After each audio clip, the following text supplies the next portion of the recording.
Chapter 23. One of the 40 methods of escape of the Duc de Beaufort. Meanwhile, time was passing on for the prisoner, as well as for those who were preparing his escape. Only for him it passed more slowly. Unlike other men, who enter with ardor upon a perilous resolution and grow cold as the moment of execution approaches, the Duc de Beaufort, whose buoyant courage had become a proverb, seemed to push time before him and sought most eagerly to hasten the hour of action. In his escape alone, apart from his plans for the future, which, it must be admitted, were for the present sufficiently vague and uncertain, there was a beginning of vengeance which filled his heart. In the first place, his escape would be a serious misfortune to Monsieur de Chavigny, whom he hated for the petty persecutions he owed to him. It would be a still worse affair for Mazarin, whom he execrated for the greater offenses he had committed. It may be observed that there was a proper proportion in his sentiments toward the governor of the prison and the minister, toward the subordinate and the master. Then Monsieur de Beaufort, who was so familiar with the interior of the Palais Royal, though he did not know the relations existing between the Queen and the Cardinal, pictured to himself, in his prison, all that dramatic excitement which would ensue when the rumor should run from the minister's cabinet to the chamber of and of Austria, Monsieur de Beaufort has escaped. While saying that to himself, Monsieur de Beaufort smiled pleasantly and imagined himself already outside, breathing the air of the plains and the forests, pressing a strong horse between his knees and crying out in a loud voice, "I am free." It is true that on coming to himself he found that he was still within four walls. He saw La Ramee twirling his thumbs 10 feet from him, and his guards laughing and drinking in the antechamber, the only thing that was pleasant to him in that odious tableau. Such is the instability of the human mind, was the sullen face of Grimaud, for whom he had at first conceived such a hatred and who now was all his hope. Grimaud seemed to him an Antinous. It is needless to say that this transformation was visible only to the prisoner's feverish imagination. Grimaud was still the same, and therefore he retained the entire confidence of his superior, La Ramee, who now relied upon him more than he did upon himself, for, as we have said, La Ramee felt at the bottom of his heart a certain weakness for Monsieur de Beaufort. And so the good La Ramee made a festivity of the little supper with his prisoner. He had but one fault: he was a gourmand. He had found the pates good, the wine excellent. Now the successor of Père Marteau had promised him a pâté of pheasant instead of a pâté of fowl, and Chambertin wine instead of Macon. All this, set off by the presence of that excellent prince, who was so good-natured, who invented so droll tricks against Monsieur de Chavigny and so fine jokes against Mazarin, made for La Ramee the approaching Pentecost one of the 4 great feasts of the year. He therefore looked forward to 6 o'clock with as much impatience as the Duke himself. Since daybreak La Ramee had been occupied with the preparations, and trusting no one but himself, he had visited personally the successor of Père Marteau. The latter had surpassed himself. He showed La Ramee a monstrous pâté, ornamented with Monsieur de Beaufort's coat of arms. It was empty as yet, but a pheasant and 2 partridges were lying near it. La Ramee's mouth watered, and he returned to the Duke's chamber rubbing his hands. To crown his happiness, Monsieur de Chavigny had started on a journey that morning, and in his absence La Ramee was deputy governor of the chateau. As for Grimaud, he seemed more sullen than ever. In the course of the forenoon Monsieur de Beaufort had a game of tennis with La Ramee.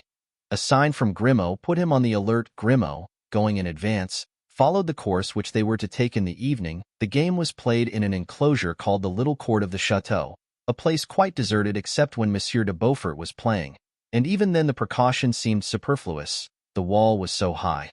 There were 3 gates to open before reaching the enclosure, each by a different key. When they arrived, Grimaud went carelessly and sat down by a loophole in the wall, letting his legs dangle outside. It was evident that there the rope ladder was to be attached. This maneuver, transparent to the Duc de Beaufort, was quite unintelligible to La Ramee. The game at tennis, which, upon a sign from Grimaud, Monsieur de Beaufort had consented to play, began in the afternoon. The Duke was in full strength and beat La Ramee completely. 4 of the guards, who were constantly near the prisoner, assisted in picking up the tennis balls. When the game was over, the Duke, laughing at La Ramee for his bad play, offered these men 2 louis d'or to go and drink his health with their 4 other comrades. The guards asked permission of La Ramee, who gave it to them, but not till the evening, however. Until then he had business, and the prisoner was not to be left alone. 6 o'clock came and, although they were not to sit down to table until 7 o'clock, dinner was ready and served up. Upon a sideboard appeared the colossal pie with the Duke's arms on it, and seemingly cooked to a turn, as far as one could judge by the golden color which illuminated the crust. The rest of the dinner was to come. Everyone was impatient. La Ramee to sit down to table, the guards to go and drink, the Duke to escape. Grimaud alone was calm as ever. One might have fancied that Athos had educated him with the express forethought of such a great event. There were moments when, looking at Grimaud, the Duke asked himself if he was not dreaming, and if that marble figure was really at his service and would grow animated when the moment came for action. La Ramee sent away the guards, desiring them to drink to the Duke's health, and as soon as they were gone shut all the doors, put the keys in his pocket, and showed the table to the prince with an air that signified, "Whenever my lord pleases." The prince looked at Grimaud. Grimaud looked at the clock. It was hardly 6:15. The escape was fixed to take place at 7 o'clock. There was therefore 3/4 of an hour to wait. The Duke, in order to pass away another 1/4 of an hour, pretended to be reading something that interested him and muttered that he wished they would allow him to finish his chapter. La Ramee went up to him and looked over his shoulder to see what sort of a book it was that had so singular an influence over the prisoner as to make him put off taking his dinner. It was Caesar's Commentaries, which La Ramee had lent him, contrary to the orders of the governor, and La Ramee resolved never again to disobey these injunctions. Meantime he uncorked the bottles and went to smell if the pie was good. At 6:30 the Duke arose and said very gravely, "Certainly, Caesar was the greatest man of ancient times." "You think so, my lord?" answered La Ramee.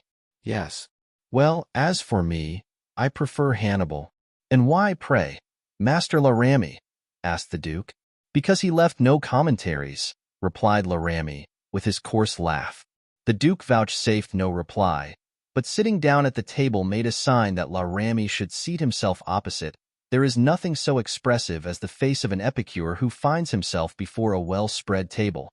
So La Ramee, when receiving his plate of soup from Grimaud, presented a type of perfect bliss. The Duke smiled. "Zounds," he said, "I don't suppose there is a more contented man at this moment in all the kingdom than yourself." "You are right, my Lord Duke," answered the officer. "I don't know any pleasanter sight on earth than a well-covered table. And when, added to that, he who does the honors is the grandson of Henry IV, you will, my Lord Duke, easily comprehend that the honor fairly doubles the pleasure one enjoys." The Duke, in his turn, bowed, and an imperceptible smile appeared on the face of Grimaud, who kept behind La Ramee. "My dear La Ramee," said the Duke, "you are the only man to turn such faultless compliments." "No, my Lord Duke," replied La Ramee, in the fullness of his heart. "I say what I think. There is no compliment in what I say to you." "Then you are attached to me?" asked the Duke.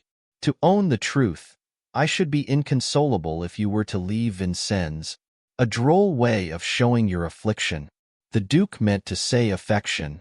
"But, my lord," returned La Ramee, "what would you do if you got out? Every folly you committed would embroil you with the court, and they would put you into the Bastille, instead of Vincennes now. Monsieur de Chavigny is not amiable, I allow, but Monsieur du Tremblay is considerably worse." "Indeed!" exclaimed the Duke, who from time to time looked at the clock, the fingers of which seemed to move with sickening slowness. "But what can you expect from the brother of a Capuchin monk, brought up in the school of Cardinal Richelieu? Ah, my lord, it is a great happiness that the Queen, who always wished you well, had a fancy to send you here, where there's a promenade and a tennis court, good air, and a good table." "In short," answered the Duke, "if I comprehend you aright, La Ramee, I am ungrateful for having ever thought of leaving this place?" "Oh, my Lord Duke, 'tis the height of ingratitude. But your Highness has never seriously thought of it?" "Yes," returned the Duke, "I must confess I sometimes think of it." "Still by one of your 40 methods, your Highness?" "Yes, yes, indeed." "My lord," said La Ramee, "now we are quite at our ease and enjoying ourselves. Pray tell me one of those 40 ways invented by your Highness." "Willingly," answered the Duke. "Give me the pie." "I am listening," said La Ramee. leaning back in his armchair and raising his glass of Madeira to his lips, and winking his eye that he might see the sun through the rich liquid that he was about to taste. The Duke glanced at the clock. In 10 minutes it would strike 7. Grimaud placed the pie before the Duke, who took a knife with a silver blade to raise the upper crust. But La Ramee, who was afraid of any harm happening to this fine work of art, passed his knife, which had an iron blade, to the Duke. "Thank you, La Ramee," said the prisoner. "Well, my lord, this famous invention of yours—" "Must I tell you," replied the Duke, "on what I most reckon and what I determined to try first?" "Yes, that's the thing, my lord," cried his custodian, gaily. "Well, I should hope, in the first instance, to have for keeper an honest fellow like you, and you have me, my lord. Well, having, then, a keeper like La Ramee, I should try also to have introduced to him by some friend, or other a man who would be devoted to me, who would assist me in my flight." "Come, come," said La Ramee, "that's not a bad idea. Capital, isn't it? For instance, the former serving man of some brave gentleman, an enemy himself to Mazarin, as every gentleman ought to be." "Hush! Don't let us talk politics, my lord. Then my keeper would begin to trust this man and to depend upon him, and I should have news from those without the prison walls."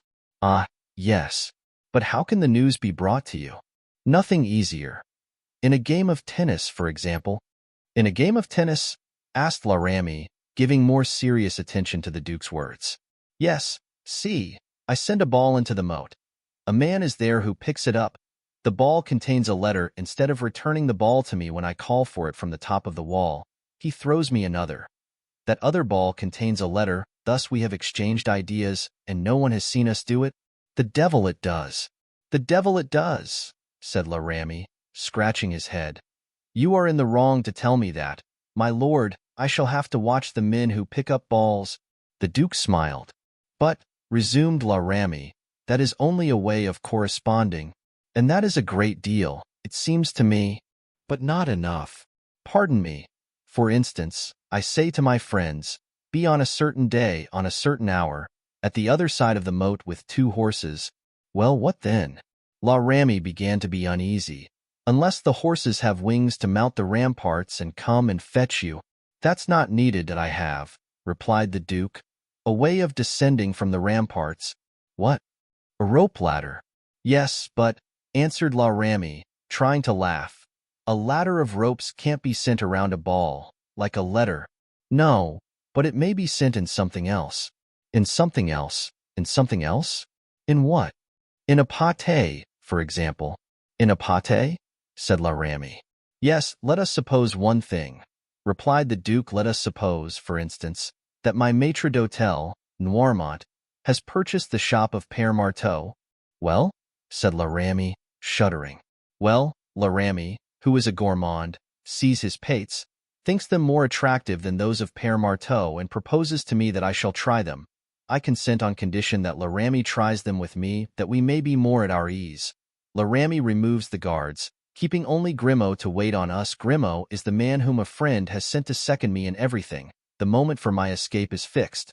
7 o'clock, well, at a few minutes to 7. "At a few minutes to 7, cried La Ramee, cold sweat upon his brow. "At a few minutes to 7, returned the Duke, suiting the action to the words. "I raise the crust of the pie. I find in it 2 poniards, a ladder of rope, and a gag, and I point one of the poniards at La Ramee's breast, and I say to him, 'My friend, I am sorry for it, but if thou stirrest, if thou utterest one cry, thou art a dead man.'" The Duke, in pronouncing these words, suited, as we have said, the action to the words. He was standing near the officer, and he directed the point of the poniard in such a manner, close to La Ramee's heart, that there could be no doubt in the mind of that individual as to his determination. Meanwhile, Grimaud, still mute as ever, drew from the pie the other poniard, the rope ladder, and the gag. La Ramee followed all these objects with his eyes, his alarm every moment increasing. "Oh, my lord," he cried, with an expression of stupefaction in his face, "you haven't the heart to kill me. No, not if thou dost not oppose my flight. But, my lord, if I allow you to escape, I am a ruined man. I will compensate thee for the loss of thy place. You are determined to leave the chateau? By heaven and earth! This night I am determined to be free, and if I defend myself, or call, or cry out, I will kill thee on the honor of a gentleman." At this moment the clock struck. 7 o'clock, said Grimaud, who had not spoken a word. La Ramee made one movement. In order to satisfy his conscience, the Duke frowned. The officer felt the point of the poniard, which, having penetrated through his clothes, was close to his heart. "Let us dispatch," said the Duke. "My lord, one last favor." "What?" "Speak, make haste. Bind my arms, my lord, fast." "Why bind thee?" "That I may not be considered as your accomplice." "Your hands?" asked Grimaud. "Not before me, behind me." "But with what?" asked the Duke. "With your belt, my lord," replied La Ramee. The Duke undid his belt and gave it to Grimaud, who tied La Ramee in such a way as to satisfy him. "Your feet, too," said Grimaud. La Ramee stretched out his legs. Grimaud took a tablecloth, tore it into strips, and tied La Ramee's feet together.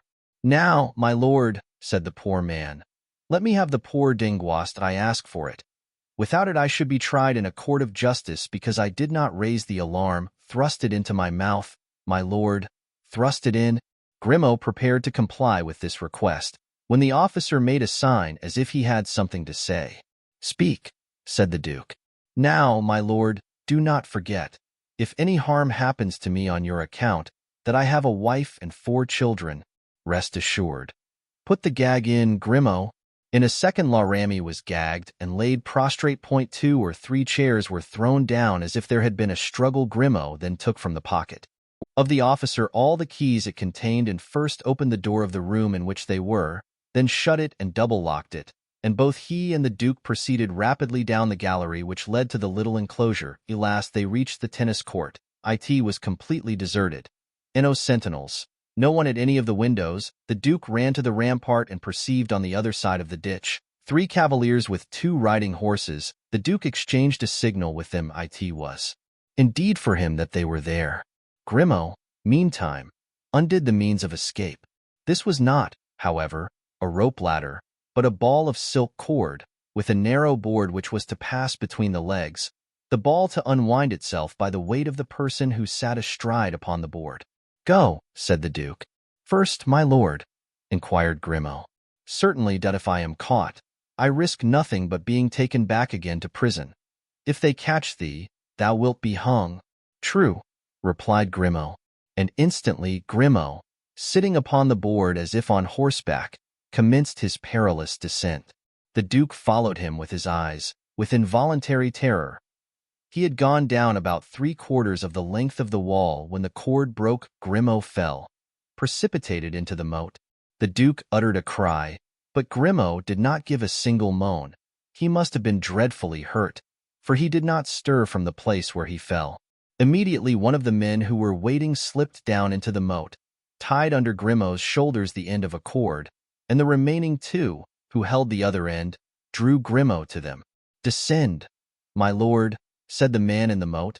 "There are only 15 feet more from the top down here, and the grass is soft." The Duke had already begun to descend. His task was the more difficult, as there was no board to support him. He was obliged to let himself down by his hands and from a height of 50 feet, but as we have said, he was active, strong, and full of presence of mind. In less than 5 minutes he arrived at the end of the cord. He was then only 15 feet from the ground, as the gentleman below had told him. He let go the rope and fell upon his feet, without receiving any injury. He instantly began to climb up the slope of the moat, on the top of which he met de Rochefort. The other 2 gentlemen were unknown to him. Grimaud, in a swoon, was tied securely to a horse. "Gentlemen," said the Duke, "I will thank you later. Now we have not a moment to lose. On then, on. Those who love me, follow me." And he jumped on his horse and set off at full gallop, snuffing the fresh air in his triumph and shouting out, with an expression of face which it would be impossible to describe, "Free! Free! Free!" Chapter 24. The timely arrival of D'Artagnan in Paris.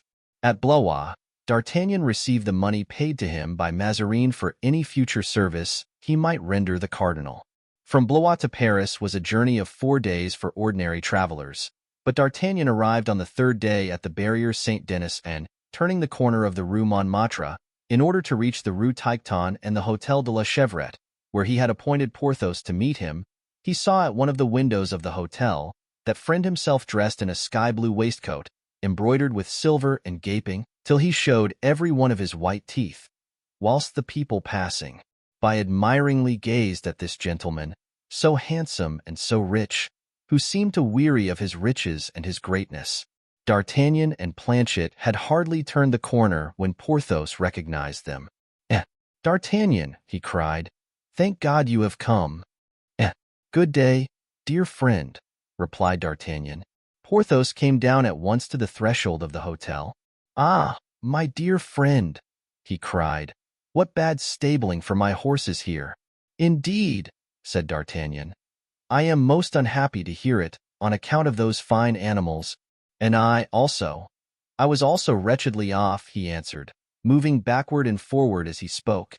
"And had it not been for the hostess," he added, with his air of vulgar self-complacency, "who is very agreeable and understands a joke, I should have got a lodging elsewhere."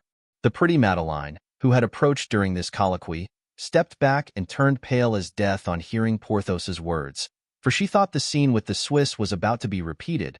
But to her great surprise D'Artagnan remained perfectly calm, and instead of being angry he laughed and said to Porthos, "Yes, I understand. The air of La Rue Tiquetonne is not like that of Pierrefonds. But console yourself, I will soon conduct you to one much better." "When will you do that?" "Immediately, I hope." "Ah, so much the better."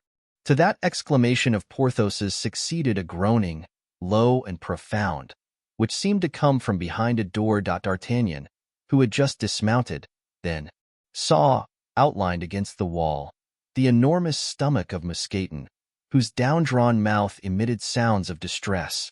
"And you, too, my poor Monsieur Mouston, are out of place in this poor hotel, are you not?" asked D'Artagnan, in that rallying tone which may indicate either compassion or mockery. "He finds the cooking detestable," replied Porthos. "Why, then, doesn't he attend to it himself, as at Chantilly?" "Ah, monsieur, I have not here, as I had there, the ponds of Monsieur le Prince, where I could catch those beautiful carp, nor the forests of his Highness to provide me with partridges. As for the cellar, I have searched every part and poor stuff I found." "Monsieur Mouston," said D'Artagnan, "I should indeed condole with you had I not at this moment something very pressing to attend to." Then taking Porthos aside, "My dear Du Vallon," he said, "here you are in full dress most fortunately, for I am going to take you to the cardinal's." "Gracious me! Really?" exclaimed Porthos, opening his great wondering eyes. "Yes, my friend. A presentation? Indeed. Does that alarm you?" "No, but it agitates me." "Oh, don't be distressed. You have to deal with a cardinal of another kind. This one will not oppress you by his dignity. 'Tis the same thing. You understand me, D'Artagnan. A court? There's no court now, alas. The queen. I was going to say, there's no longer a queen. The queen. Rest assured, we shall not see her." "And you say that we are going from here to the Palais Royal?" "Immediately only, that there may be no delay. I shall borrow one of your horses." "Certainly. All the four are at your service." "Oh, I need only one of them for the time being. Shall we take our valets?" "Yes, you may as well take Mousqueton as to Planchet. He has certain reasons for not going to court." "And what are they?" "Oh, he doesn't stand well with his eminence." "Mouston," said Porthos, "saddle Vulcan and Bayard. And for myself, monsieur, shall I saddle Rustad?" "No, take a more stylish horse, Phoebus or Superbe. We are going with some ceremony." "Ah," said Mousqueton, breathing more freely, "you are only going, then, to make a visit?" "Oh, yes, of course, Mouston. Nothing else, but to avoid risk. Put the pistols in the holsters. You will find mine on my saddle, already loaded." Mouston breathed a sigh. He couldn't understand visits of ceremony made under arms. "Indeed," said Porthos, looking complacently at his old lackey as he went away. "You are right, D'Artagnan. Mouston will do. Mouston has a very fine appearance." D'Artagnan smiled. "But you, my friend, are you not going to change your dress?" "No, I shall go as I am. This traveling dress will serve to show the cardinal my haste to obey his commands." They set out on Vulcan and Bayard, followed by Mousqueton on Phoebus, and arrived at the Palais Royal at about 6:45. The streets were crowded, for it was the day of Pentecost, and the crowd looked in wonder at these two cavaliers. One as fresh as if he had come out of a bandbox, the other so covered with dust that he looked as if he had but just come off a field of battle. Mousqueton also attracted attention, and as the romance of Don Quixote was then the fashion, they said that he was Sancho, who, after having lost one master, had found two. On reaching the palace, D'Artagnan sent to his eminence the letter in which he had been ordered to return without delay. He was soon ordered to the presence of the cardinal. "Courage!" he whispered to Porthos as they proceeded. "Do not be intimidated. Believe me, the eye of the eagle is closed forever. We have only the vulture to deal with. Hold yourself as bolt upright as on the day of the bastion of St. Gervais, and do not bow too low to this Italian. That might give him a poor idea of you." "Good," answered Porthos, "good." Mazarin was in his study, working at a list of pensions and benefices, of which he was trying to reduce the number. He saw D'Artagnan and Porthos enter with internal pleasure, yet showed no joy in his countenance. "Ah, you, is it? Monsieur le Lieutenant, you have been very prompt, 'tis well. Welcome to ye." "Thanks, my lord, here I am at your eminence's service, as well as Monsieur du Vallon, one of my old friends, who used to conceal his nobility under the name of Porthos." Porthos bowed to the cardinal. "A magnificent cavalier," remarked Mazarin. Porthos turned his head to the right and to the left, and drew himself up with a movement full of dignity. "The best swordsman in the kingdom, my lord," said D'Artagnan. Porthos bowed to his friend. Mazarin was as fond of fine soldiers as, in later times, Frederick of Prussia used to be. He admired the strong hands, the broad shoulders, and the steady eye of Porthos. He seemed to see before him the salvation of his administration and of the kingdom, sculptured in flesh and bone. He remembered that the old association of musketeers was composed of 4 persons. "And your 2 other friends?" he asked. Porthos opened his mouth, thinking it a good opportunity to put in a word in his turn. D'Artagnan checked him by a glance from the corner of his eye. "They are prevented at this moment, but will join us later." Mazarin coughed a little. "And this gentleman, being disengaged, takes to the service willingly?" he asked. "Yes, my lord, and from pure devotion to the cause, for Monsieur de Bracieux is rich." "Rich," said Mazarin, whom that single word always inspired with a great respect. 50,000 francs a year," said Porthos. These were the first words he had spoken. "From pure zeal," resumed Mazarin, with his artful smile. "From pure zeal and devotion, then?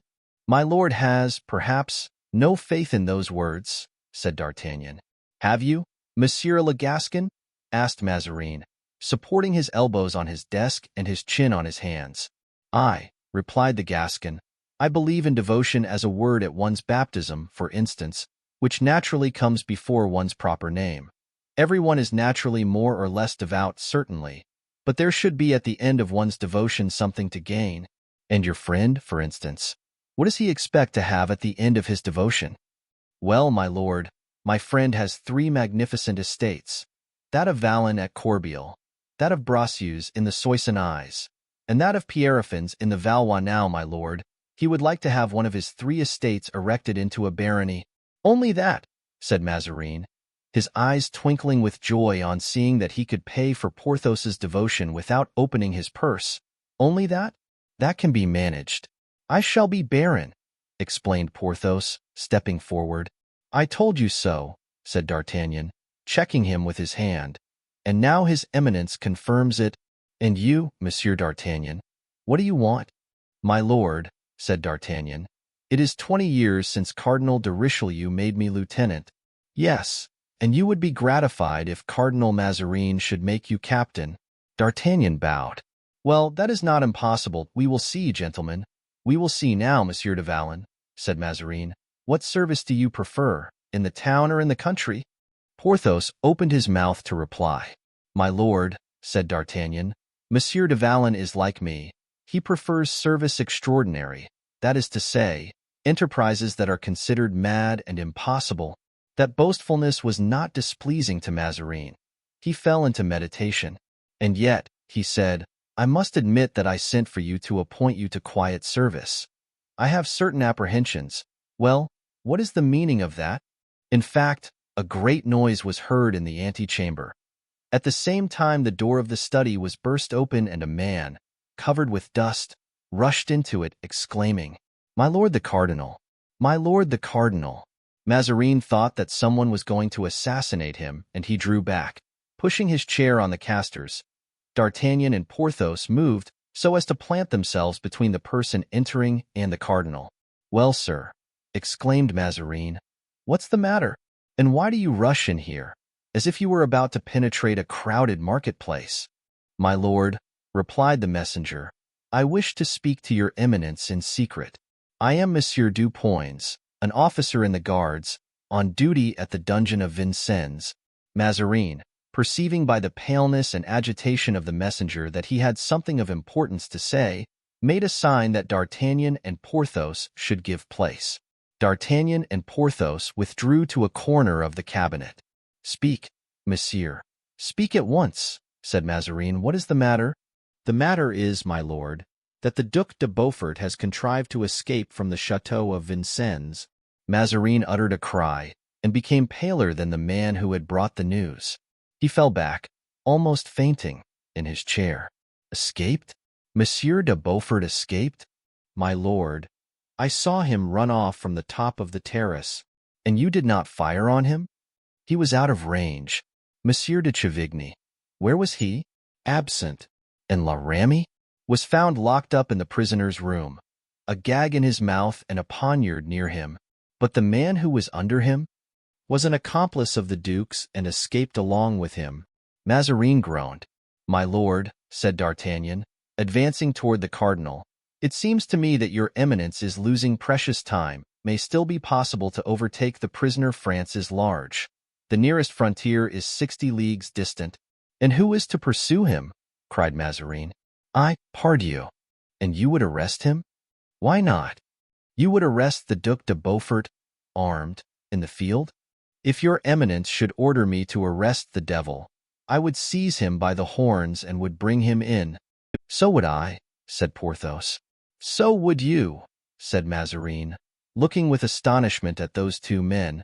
But the Duke will not yield himself without a furious battle.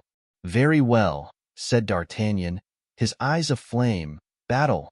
It is a long time since we have had a battle, Porthos? Battle, cried Porthos. And you think you can catch him? Yes, if we are better mounted than he. Go then, take what guards you find here and pursue him. You command us, my lord, to do so? And I sign my orders, said Mazarin, taking a piece of paper and writing some lines. Monsieur du Vallon, your barony is on the back of the Duc de Beaufort's horse. You have nothing to do but to overtake its for you, my dear lieutenant. I promise you nothing. But if you bring him back to me, dead or alive, you may ask all you wish. To horse, Porthos, said D'Artagnan, taking his friend by the hand. Here I am, smiled Porthos, with his sublime composure. They descended the great staircase, taking with them all the guards they found on their road, and crying out, To arms! To arms! And immediately put spur to horse, which set off along the Rue Saint-Honoré with the speed of the whirlwind. Well, Baron, I promise you some good exercise, said the Gascon. Yes, my captain. As they went, the citizens, awakened, left their doors, and the street dogs followed the cavaliers, barking at the corner of the Cimetière Saint-Jean. D'Artagnan upset a man. It was too insignificant an occurrence to delay people so eager to get on. The troop continued its course as though their steeds had wings. Alas, there are no unimportant events in this world, and we shall see that this apparently slight incident came near endangering the monarchy. Chapter 25. An adventure on the highroad. The musketeers rode the whole length of the Faubourg Saint-Antoine and of the road to Vincennes, and soon found themselves out of the town, then in a forest, and then within sight of a village. The horses seemed to become more lively with each successive step. Their nostrils reddened like glowing furnaces. D'Artagnan, freely applying his spurs, was in advance of Porthos 2 feet at the most. Mousqueton followed 2 lengths behind. The guards were scattered according to the varying excellence of their respective mounts. From the top of an eminence D'Artagnan perceived a group of people collected on the other side of the moat. In front of that part of the dungeon which looks towards St. Maur, he rode on, convinced that in this direction he would gain intelligence of the fugitive. In 5 minutes he had arrived at the place, where the guards joined him, coming up one by one.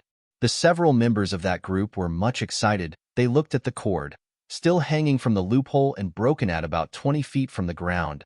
Their eyes measured the height, and they exchanged conjectures. On the top of the wall sentinels went and came with a frightened air. A few soldiers, commanded by a sergeant, drove away idlers from the place where the Duke had mounted his horse. D'Artagnan went straight to the sergeant. "My officer," said the sergeant, "it is not permitted to stop here." "That prohibition is not for me," said D'Artagnan. "Have the fugitives been pursued?" "Yes, my officer. Unfortunately, they are well mounted." "How many are there?" "4, and a 5th whom they carried away wounded." "4," said D'Artagnan, looking at Porthos. "Do you hear, Baron? They are only 4." A joyous smile lighted Porthos's face. "How long a start have they?" 2 hours and a quarter, my officer." 2 hours and a quarter. That is nothing. We are well mounted, are we not, Porthos? Porthos breathed a sigh. He thought of what was in store for his poor horses. "Very good," said D'Artagnan. "And now in what direction did they set out?" "That I am forbidden to tell." D'Artagnan drew from his pocket a paper. "Order of the king," he said. "Speak to the governor, then." "And where is the governor?" "In the country." Anger mounted to D'Artagnan's face. He frowned, and his cheeks were colored. "Ah, you scoundrel," he said to the sergeant. "I believe you are impudent to me. Wait." He unfolded the paper, presented it to the sergeant with one hand, and with the other took a pistol from his holsters and cocked it. "Order of the king. I tell you, read and answer, or I will blow out your brains." The sergeant saw that D'Artagnan was in earnest. "The Vendemois road," he replied. "And by what gate did they go out?" "By the St. Maur gate." "If you are deceiving me, rascal, you will be hanged tomorrow. And if you catch up with them, you won't come back to hang me," murmured the sergeant. D'Artagnan shrugged his shoulders, made a sign to his escort, and started. "This way, gentlemen, this way," he cried, directing his course toward the gate that had been pointed out. But, now that the Duke had escaped, the concierge had seen fit to fasten the gate with a double lock. It was necessary to compel him to open it, as the sergeant had been compelled to speak, and this took another 10 minutes. This last obstacle having been overcome, the troop pursued their course with their accustomed ardor, but some of the horses could no longer sustain this pace. 3 of them stopped after an hour's gallop, and 1 fell down. D'Artagnan, who never turned his head, did not perceive it. Porthos told him of it in his calm manner. "If only we 2 arrive," said D'Artagnan, "it will be enough, since the Duke's troop are only 4 in number." "That is true," said Porthos, and he spurred his courser on. At the end of another 2 hours the horses had gone 12 leagues without stopping. Their legs began to tremble, and the foam they shed whitened the doublets of their masters. "Let us rest here an instant to give these poor creatures breathing time," said Porthos. "Let us rather kill them." "Yes, kill them," cried D'Artagnan. "I see fresh tracks. 'Tis not a quarter of an hour since they passed this place. In fact, the road was trodden by horses' feet, visible even in the approaching gloom of evening." They set out. After a run of 2 leagues, Mousqueton's horse sank. "Gracious me," said Porthos, "there's Phoebus ruined. The cardinal will pay you 100 pistoles. I'm above that. Let us set out again at full gallop." "Yes, if we can." But at last the lieutenant's horse refused to go on. He could not breathe. One last spur, instead of making him advance, made him fall. "The devil!" exclaimed Porthos. "There's Vulcan foundered." "Zounds!" cried D'Artagnan. "Then we must stop. Give me your horse, Porthos." "What the devil are you doing?"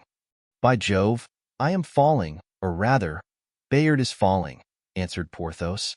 All 3 then cried, "All's over." "Hush," said D'Artagnan. "What is it?" "I hear a horse. It belongs to one of our companions, who is overtaking us." "No," said D'Artagnan. "It is in advance." "That is another thing," said Porthos, and he listened toward the quarter indicated by D'Artagnan. "Monsieur," said Mousqueton, who, abandoning his horse on the high road, had come on foot to rejoin his master, Phoebus could no longer hold out and— "Silence," said Porthos. In fact, at that moment a second neighing was borne to them on the night wind. "It is 500 feet from here, in advance," said D'Artagnan. "True, monsieur," said Mousqueton, "and 500 feet from here is a small hunting house." "Mousqueton, thy pistols," said D'Artagnan. "I have them at hand, monsieur." "Porthos, take yours from your holsters." "I have them." "Good," said D'Artagnan, seizing his own. "Now you understand, Porthos?" "Not too well. We are out on the king's service." "Well, for the king's service we need horses." "That is true," said Porthos. "Then not a word, but set to work." They went on through the darkness, silent as phantoms. They saw a light glimmering in the midst of some trees. "Yonder is the house, Porthos," said the Gascon. "Let me do what I please and do you what I do." They glided from tree to tree till they arrived at 20 steps from the house unperceived, and saw by means of a lantern suspended under a hut, for fine horses, a groom was rubbing them down. Near them were saddles and bridles. D'Artagnan approached quickly, making a sign to his two companions to remain a few steps behind. "I buy those horses," he said to the groom. The groom turned toward him with a look of surprise, but made no reply. "Didn't you hear, fellow?" "Yes, I heard." "Why, then, didn't you reply?" "Because these horses are not to be sold," was the reply. "I take them, then," said the lieutenant, and he took hold of one within his reach. His two companions did the same thing. "Sir," cried the groom, "they have traversed 6 leagues and have only been unsaddled half an hour." "Half an hour's rest is enough," replied the Gascon. The groom cried aloud for help. The kind of steward appeared. Just as D'Artagnan and his companions were prepared to mount, the steward attempted to expostulate. "My dear friend," cried the lieutenant, "if you say a word I will blow out your brains." "But, sir," answered the steward, "do you know that these horses belong to Monsieur de Montbazon?" "So much the better. They must be good animals, then." "Sir, I shall call my people." "And I, mine. I've 10 guards behind me. Don't you hear them gallop? And I'm one of the king's musketeers. Come, Porthos. Come, Mousqueton." They all mounted the horses as quickly as possible. "Halloo! Hi! Hi!" cried the steward. "The house servants with the carbines." "On! On!" cried D'Artagnan. "There'll be firing." "On!" They all set off, swift as the wind. "Here!" cried the steward. "Here!" whilst the groom ran to a neighboring building. "Take care of your horses," cried D'Artagnan to him. "Fire!" replied the steward. A gleam, like a flash of lightning, illumined the road, and with the flash was heard the whistling of balls, which were fired wildly in the air. "They fire like grooms," said Porthos. "In the time of the cardinal people fired better than that. Do you remember the road to Crèvecoeur, Mousqueton?" "Ah, sir, my left side still pains me." "Are you sure we are on the right track, Lieutenant?" "Egad, didn't you hear? These horses belong to Monsieur de Montbazon." "Well, Monsieur de Montbazon is the husband of Madame de Montbazon, and Madame de Montbazon is the mistress of the Duc de Beaufort." "Ah, I understand," replied Porthos. "She has ordered relays of horses." "Exactly so. And we are pursuing the Duke with the very horses he has just left?" "My dear Porthos, you are really a man of most superior understanding," said D'Artagnan, with a look as if he spoke against his conviction. "Pooh!" replied Porthos, "I am what I am." They rode on for an hour, till the horses were covered with foam and dust. "Zounds! What is yonder?" cried D'Artagnan. "You are very lucky if you see anything such a night as this," said Porthos. "Something bright." "I, too," cried Mousqueton, "saw them also." Ah, have we overtaken them?" "Good. A dead horse," said D'Artagnan, pulling up his horse, which shied. "It seems their horses, too, are breaking down as well as ours." "I seem to hear the noise of a troop of horsemen," exclaimed Porthos, leaning over his horse's mane. "Impossible. They appear to be numerous. Then, 'tis something else. Another horse, said Porthos. Dead? No, dying. Saddled? Yes, saddled and bridled. Then we are upon the fugitives. Courage, we have them. But if they are numerous, observed Mousqueton, 'tis not we who have them, but they who have us. Nonsense, cried D'Artagnan. They'll suppose us to be stronger than themselves, as we're in pursuit. They'll be afraid and will disperse. Certainly, remarked Porthos. Ah, do you see? Cried the lieutenant. The lights again. This time I, too, saw them, said Porthos. On, forward, forward, cried D'Artagnan in his stentorian voice. We shall laugh over all this in 5 minutes. And they darted on anew. The horses, excited by pain and emulation, raced over the dark road, in the midst of which was now seen a moving mass, denser and more obscure than the rest of the horizon. Chapter 26. The Rencontre. They rode on in this way for 10 minutes. Suddenly 2 dark forms seemed to separate from the mass, advanced, grew in size, and as they loomed up larger and larger, assumed the appearance of 2 horsemen. Aha! cried D'Artagnan. They're coming toward us. So much the worse for them, said Porthos. Who goes there? Cried a hoarse voice. The 3 horsemen made no reply, stopped not, and all that was heard was the noise of swords drawn from the scabbards and the cocking of the pistols with which the 2 phantoms were armed. Bridle in mouth, said D'Artagnan. Porthos understood him, and he and the lieutenant each drew with the left hand a pistol from their bolsters and cocked it in their turn. Who goes there? Was asked a second time. Not a step forward, or you're dead men. Stuff, cried Porthos, almost choked with dust and chewing his bridle as a horse chews his bit. Stuff and nonsense. We have seen plenty of dead men in our time. Hearing these words, the 2 shadows blockaded the road, and by the light of the stars might be seen the shining of their arms. Back, shouted D'Artagnan, or you are dead. 2 shots were the reply to this threat. But the assailants attacked their foes with such velocity that in a moment they were upon them. A 3rd pistol shot was heard, aimed by D'Artagnan, and one of his adversaries fell. As for Porthos, he assaulted the foe with such violence that, although his sword was thrust aside, the enemy was thrown off his horse and fell about 10 steps from it. Finish, Mouston, finish the work, cried Porthos, and he darted on beside his friend, who had already begun a fresh pursuit. Well, said Porthos. I've broken my man's skull, cried D'Artagnan, and you? I've only thrown the fellow down. But hark! Another shot of a carbine was heard. It was Mousqueton, who was obeying his master's command. On, cried D'Artagnan. All goes well. We have the first throw. Ha, answered Porthos. Behold, other players appear, and in fact, 2 other cavaliers made their appearance, detached, as it seemed, from the principal group. They again disputed the road. This time the lieutenant did not wait for the opposite party to speak.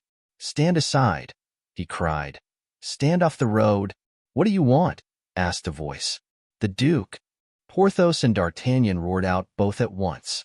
A burst of laughter was the answer, but finished with a groan. D'Artagnan had, with his sword, cut in 2 the poor wretch who had laughed. At the same time Porthos and his adversary fired on each other, and D'Artagnan turned to him. Bravo! You've killed him, I think. No, wounded his horse only. What would you have, my dear fellow? One doesn't hit the bullseye every time. It is something to hit inside the ring. Ho! Parbleu! What is the matter with my horse? Your horse is falling, said Porthos, reining in his own. In truth, the lieutenant's horse stumbled and fell on his knees. Then a rattling in his throat was heard, and he lay down to die. He had received in the chest the bullet of D'Artagnan's first adversary. D'Artagnan swore loud enough to be heard in the skies. Does your honor want a horse? Asked Mousqueton. Zounds! Want one? Cried the Gascon. Here's one, your honor. How the devil hast thou 2 horses? Asked D'Artagnan, jumping on one of them. Their masters are dead. I thought they might be useful, so I took them. Meantime Porthos had reloaded his pistols. Be on the qui vive, cried D'Artagnan. Here are 2 other cavaliers. As he spoke, 2 horsemen advanced at full speed. Ho! "Your honor," cried Mousqueton, "the man you upset is getting up." "Why didn't thou do as thou didst to the first man?" said Porthos.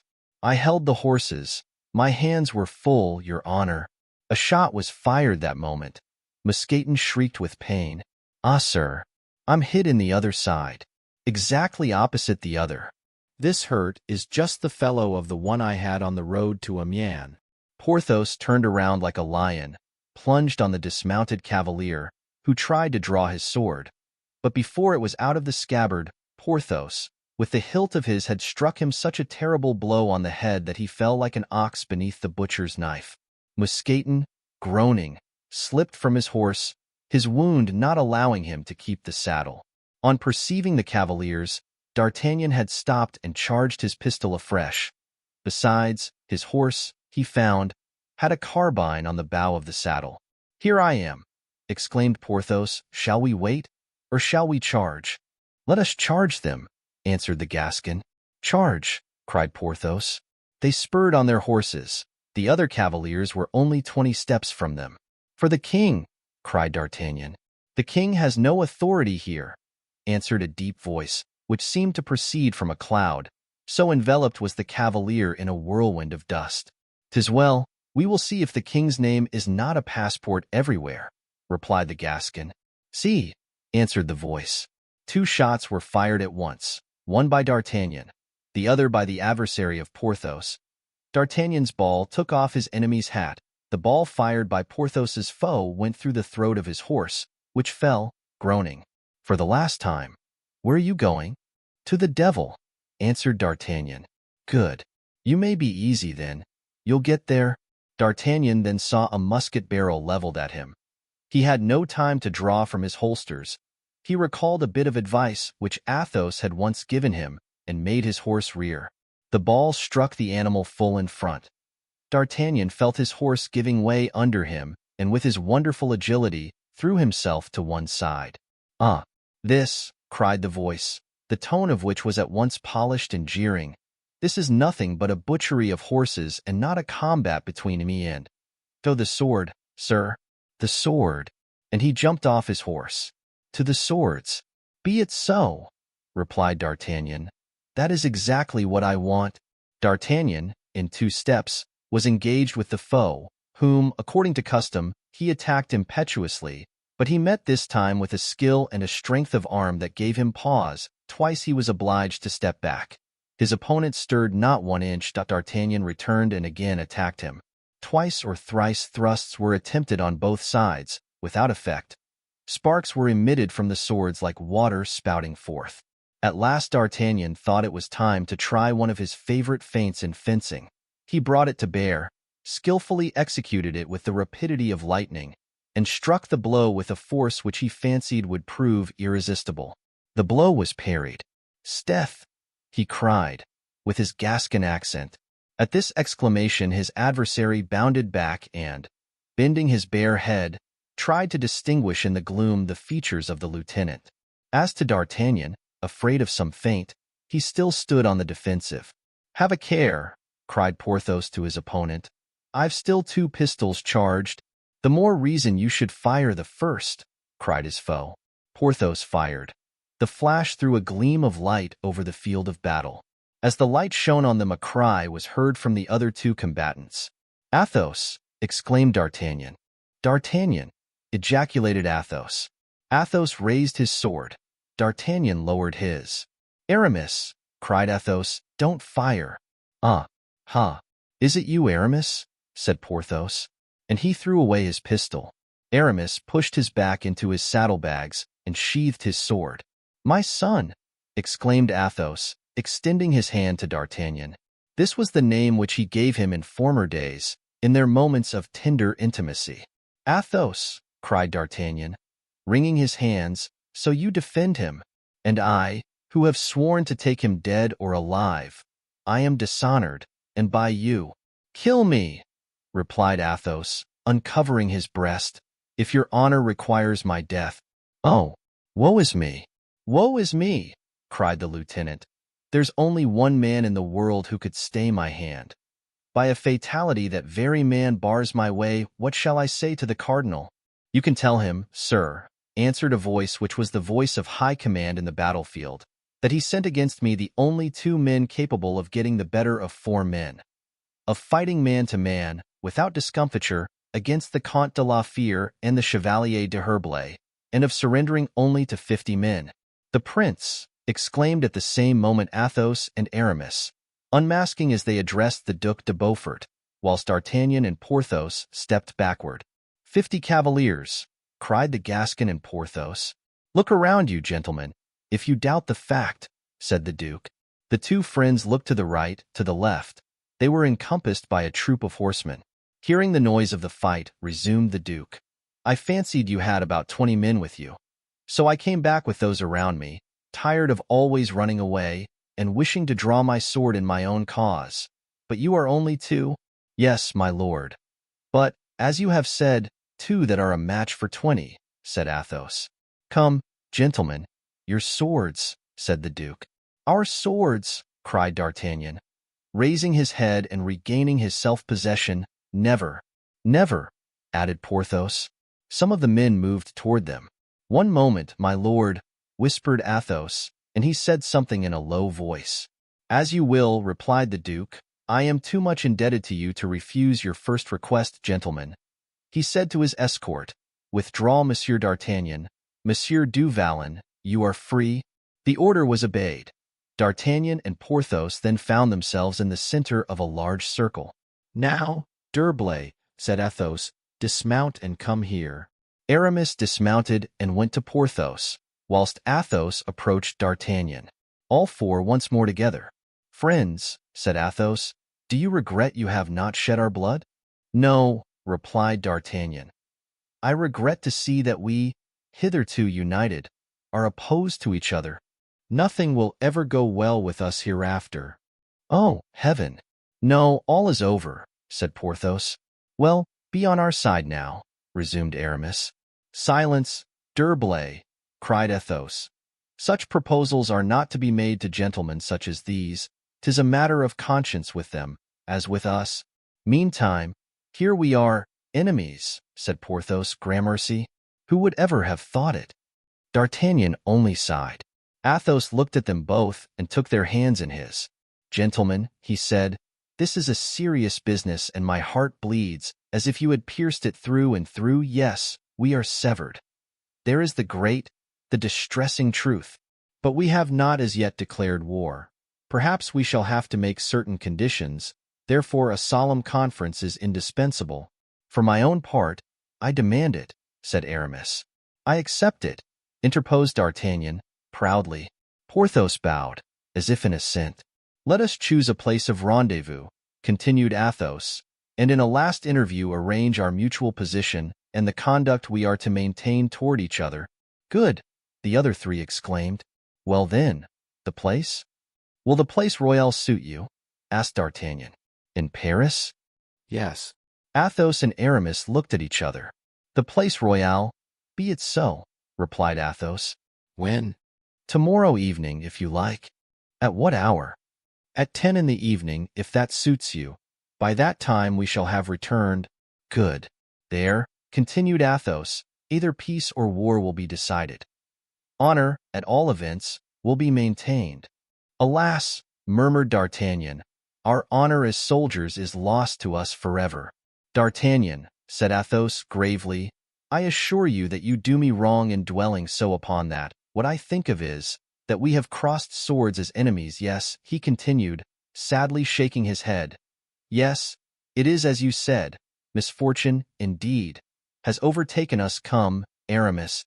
"And we, Porthos," said D'Artagnan, "will return, carrying our shame to the cardinal." "And tell him," cried a voice, "that I am not too old yet for a man of action."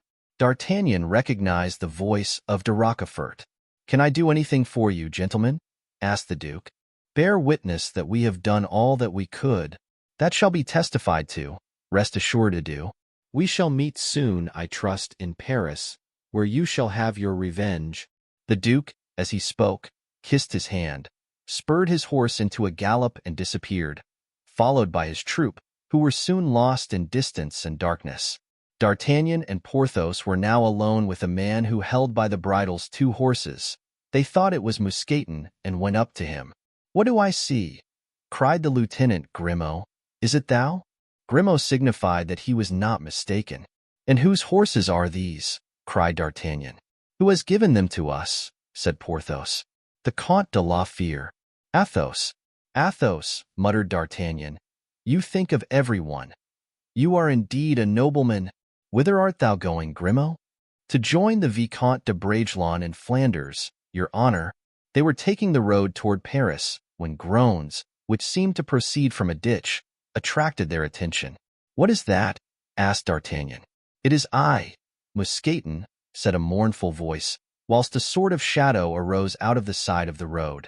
Porthos ran to him. "Art thou dangerously wounded, my dear Mousqueton?" he said. "No, sir, but I am severely." "What can we do?" said D'Artagnan.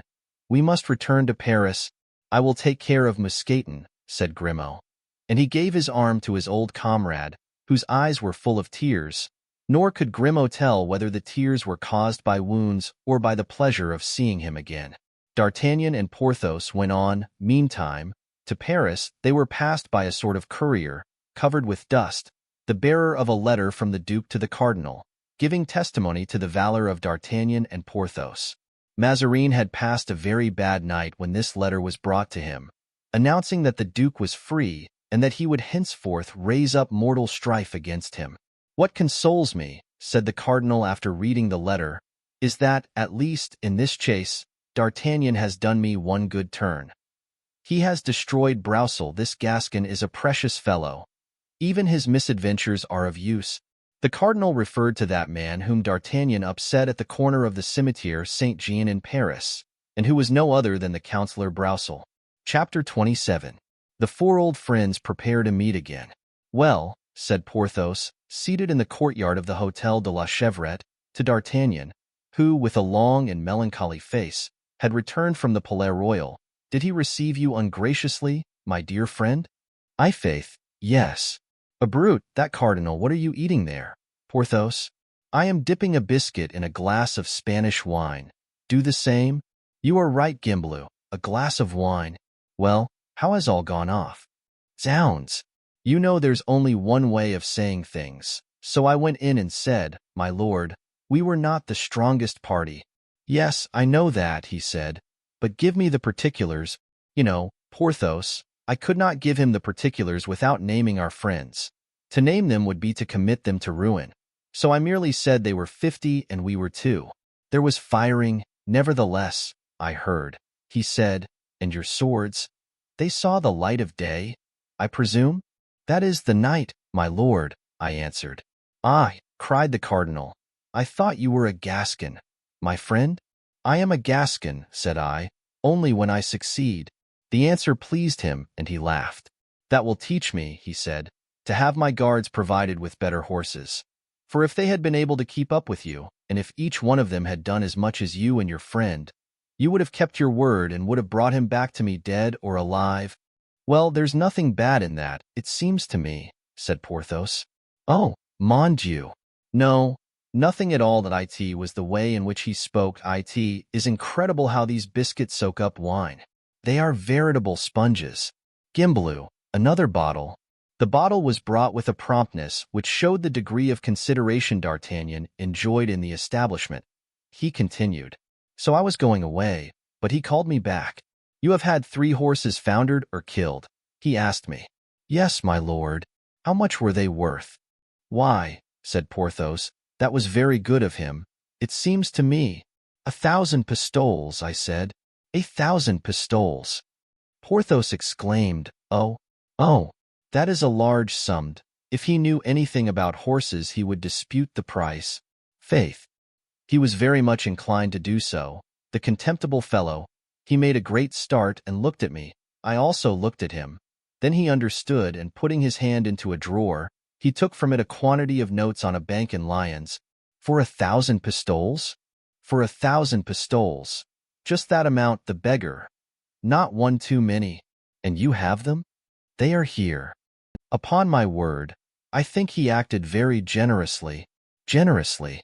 to men who had risked their lives for him, and besides had done him a great service. A great service? What was that? Why, it seems that I crushed for him a Parliament councillor. What? That little man in black that you upset at the corner of St. Jean Cemetery? That's the man, my dear fellow. He was an annoyance to the cardinal. Unfortunately, I didn't crush him flat. It seems that he came to himself, and that he will continue to be an annoyance. See that now, said Porthos, and I turn my horse aside from going plump onto him. That will be for another time. He owed me for the councillor, the pettifogger. But, said Porthos, if he was not crushed completely, Monsieur de Richelieu would have said, 500 crowns for the councillor. Well, let's say no more about it. How much were your animals worth, Porthos? If poor Mousqueton were here, he could tell you to a fraction. No matter. You can tell within 10 crowns. Why, Vulcan and Bayard cost me each about 200 pistoles, and putting Phoebus at 150, we should be pretty near the amount. There will remain, then, 450 pistoles, said D'Artagnan, contentedly. Yes, said Porthos, but there are the equipments. That is very true. Well, how much for the equipments? If we say 100 pistoles for the 3, good for the 100 pistoles. There remains, then, 350. Porthos made a sign of assent. We will give the 50 pistoles to the hostess for our expenses, said D'Artagnan, and share the 300. We will share, said Porthos. A paltry piece of business, murmured D'Artagnan, crumpling his note. Pooh, said Porthos. It is always that, but tell me. What? Didn't he speak of me in any way? Yes, indeed, cried D'Artagnan, who was afraid of disheartening his friend by telling him that the cardinal had not breathed a word about him. Yes, surely, he said. He said, resumed Porthos. Stop, I want to remember his exact words, he said. As to your friend, tell him he may sleep in peace. Good, very good, said Porthos. That signified as clear as daylight that he still intends to make me a baron. At this moment 9 o'clock struck. D'Artagnan started. Yes, said Porthos. There is 9 o'clock. We have a rendezvous, you remember, at the Place Royale. Stop. Hold your peace, Porthos. Don't remind me of it. 'Tis that which has made me so cross since yesterday. I shall not go. Why? Asked Porthos. Because it is a grievous thing for me to meet again those 2 men who caused the failure of our enterprise. And yet, said Porthos, neither of them had any advantage over us. I still had a loaded pistol, and you were in full fight, sword in hand. Yes, said D'Artagnan. But what if this rendezvous had some hidden purpose? Oh, said Porthos, you can't think that, D'Artagnan. D'Artagnan did not believe Athos to be capable of a deception, but he sought an excuse for not going to the rendezvous. We must go, said the superb Lord of Bracieux, lest they should say we were afraid. We who have faced 50 foes on the high road can well meet 2 in the Place Royale. Yes, yes, but they took part with the princes without apprising us of it. Athos and Aramis have played a game with me which alarms me. We discovered yesterday the truth. What is the use of going today to learn something else? You really have some distrust, then? Said Porthos. Of Aramis, yes, since he has become an abbé. You can't imagine, my dear fellow, the sort of man he is. He sees us on the road which leads him to a bishopric, and perhaps will not be sorry to get us out of his way. As regards Aramis, that is another thing, said Porthos, and it wouldn't surprise me at all. Perhaps Monsieur de Beaufort will try, in his turn, to lay hands on us. Nonsense. He had us in his power, and he let us go. Besides, we can be on our guard. Let us take arms. Let Planchet post himself behind us with his carbine. Planchet is a frondeur, answered D'Artagnan. Devil take these civil wars. One can no more now reckon on one's friends than on one's footmen, said Porthos. If Mousqueton were here. There's a fellow who will never desert me, so long as you are rich. My friend, 'tis not civil war that disunites us. It is that we are each of us 20 years older. It is that the honest emotions of youth have given place to suggestions of interest, whispers of ambition, counsels of selfishness. Yes, you are right. Let us go, Porthos, but let us go well armed. Were we not to keep the rendezvous, they would declare we were afraid. Halloo. Planchet, here. Saddle our horses. Take your carbine. Whom are we going to attack, sir? No one. A mere matter of precaution, answered the Gascon. You know, sir, that they wished to murder that good counsellor, Broussel, the father of the people? Really, did they? Said D'Artagnan. Yes, but he has been avenged. He was carried home in the arms of the people. His house has been full ever since. He has received visits from the coadjutor, from Madame de Longueville, and the Prince de Conti. Madame de Chevreuse and Madame de Vendôme have left their names at his door, and now, whenever he wishes— Well, whenever he wishes? Planchet began to sing. Un vent de Française livre si matin. Je crois qu'il grand contre le Mazarin. Un vent de Française livre si matin. It doesn't surprise me, said D'Artagnan, in a low tone to Porthos, that Mazarin would have been much better satisfied had I crushed the life out of his counselor. You understand, then, monsieur, resumed Planchet, that if it were for some enterprise like that undertaken against Monsieur Broussel that you should ask me to take my carbine. No, don't be alarmed. But where did you get all these details? From a good source, sir. I heard it from Fouquet. From Fouquet? I know that name. A son of Monsieur de Broussel's servant, and a lad that, I promise you, in a revolt will not give away his share to the dogs. Is he not a singing boy at Notre Dame? Asked D'Artagnan. Yes, that is the very boy. He's patronized by Bazin. Ah, yes, I know. Of what importance is this little reptile to you? Asked Porthos. Gad, replied D'Artagnan. He has already given me good information, and he may do the same again. Whilst all this was going on, Athos and Aramis were entering Paris by the Faubourg Saint-Antoine. They had taken some refreshment on the road and hastened on, that they might not fail at the appointed place. Bazin was their only attendant, for Grimaud had stayed behind to take care of Mousqueton as they were passing onward. Athos proposed that they should lay aside their arms and military costume, and assume a dress more suited to the city. Oh, no, dear Count, cried Aramis. Is it not a warlike encounter that we are going to? What do you mean, Aramis? That the place Royale is the termination to the main road to Vendemois, and nothing else. What? Our friends? Are become our most dangerous enemies. Athos, let us be on our guard. Oh, my dear D'Herblay, who can say whether D'Artagnan may not have betrayed us to the cardinal? Who can tell whether Mazarin may not take advantage of this rendezvous to seize us? What? Aramis, you think that D'Artagnan, that Porthos, would lend their hands to such an infamy? Among friends, my dear Athos, no, you are right. But among enemies it would be only a stratagem. Athos crossed his arms and bowed his noble head. What can you expect, Athos? Men are so made. And we are not always 20 years old. We have cruelly wounded, as you know, that personal pride by which D'Artagnan is blindly governed. He has been beaten. Did you not observe his despair on the journey?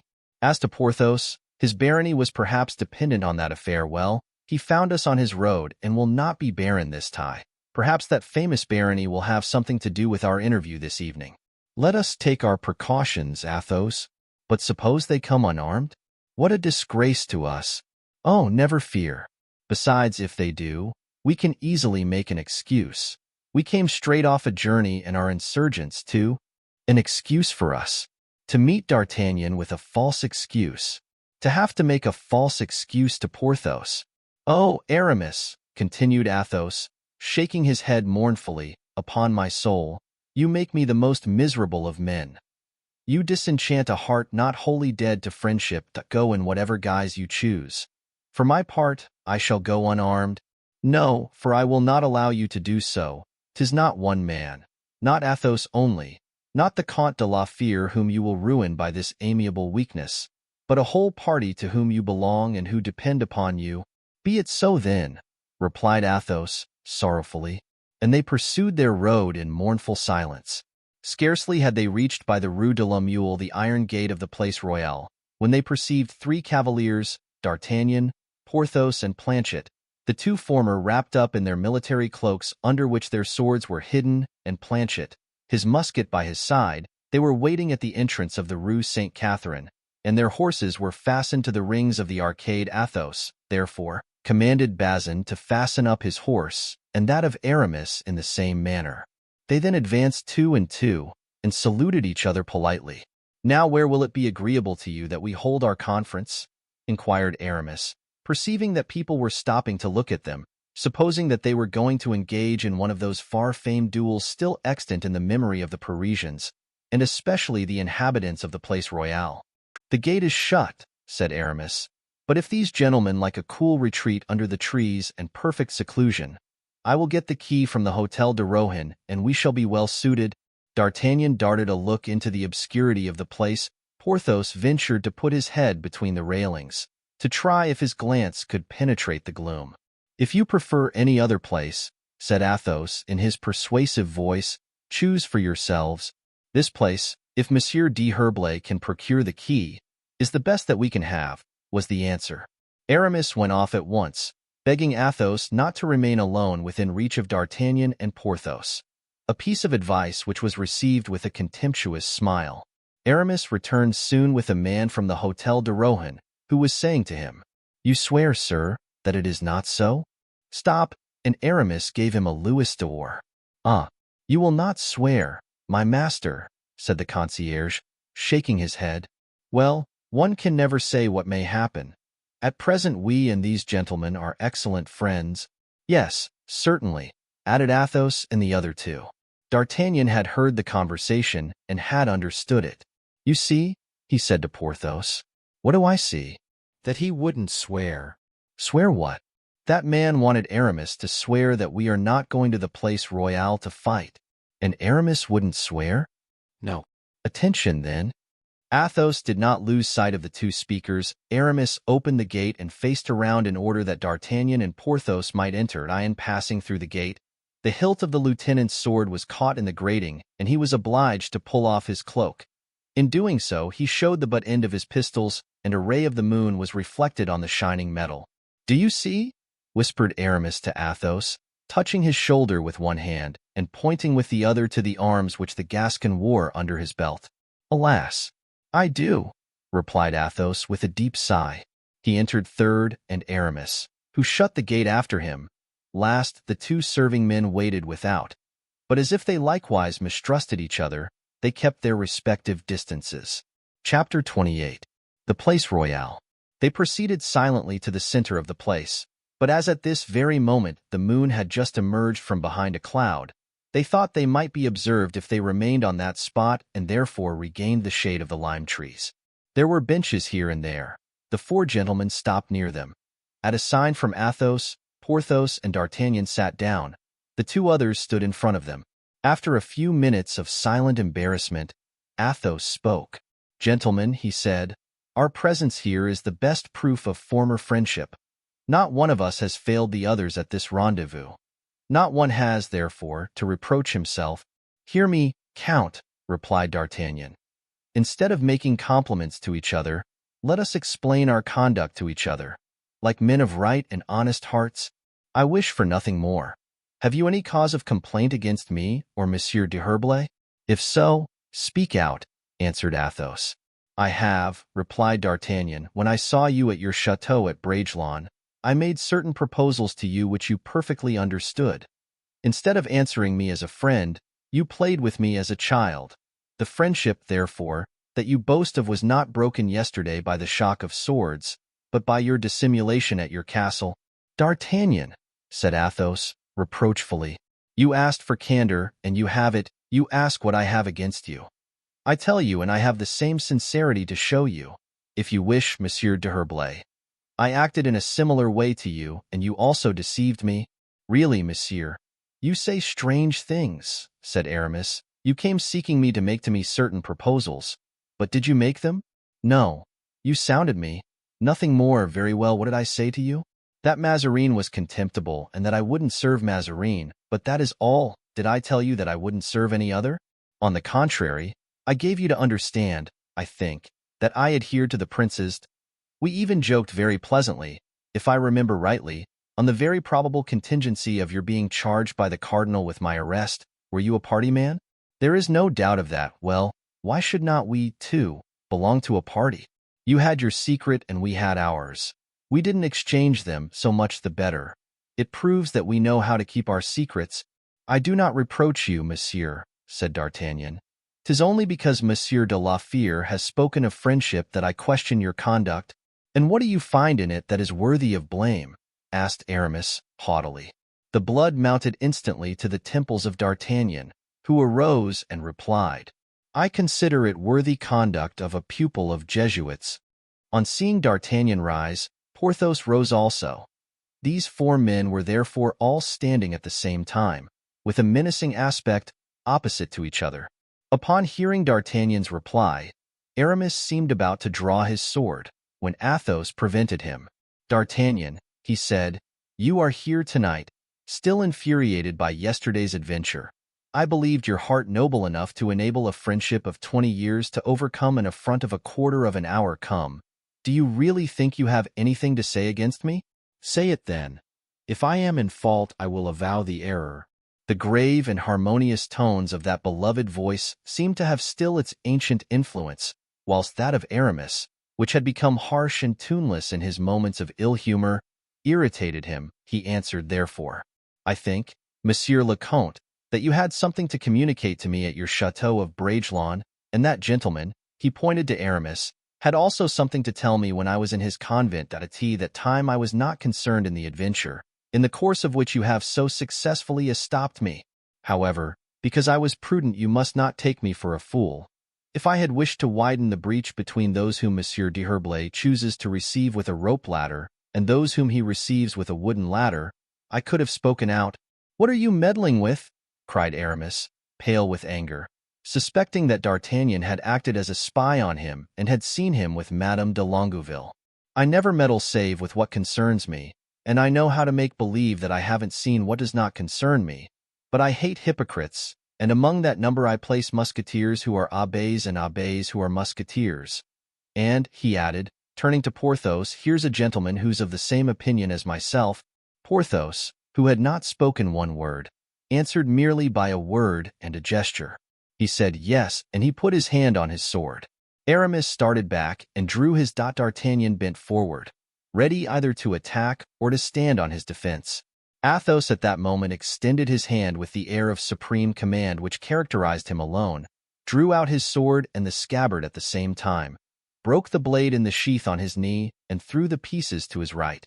Then turning to Aramis, Aramis, he said, break your sword. Aramis hesitated. It must be done, said Athos. Then in a lower and more gentle voice he added, I wish it. Then Aramis, paler than before, but subdued by these words, snapped the serpent blade between his hands, and then folding his arms, stood trembling with rage.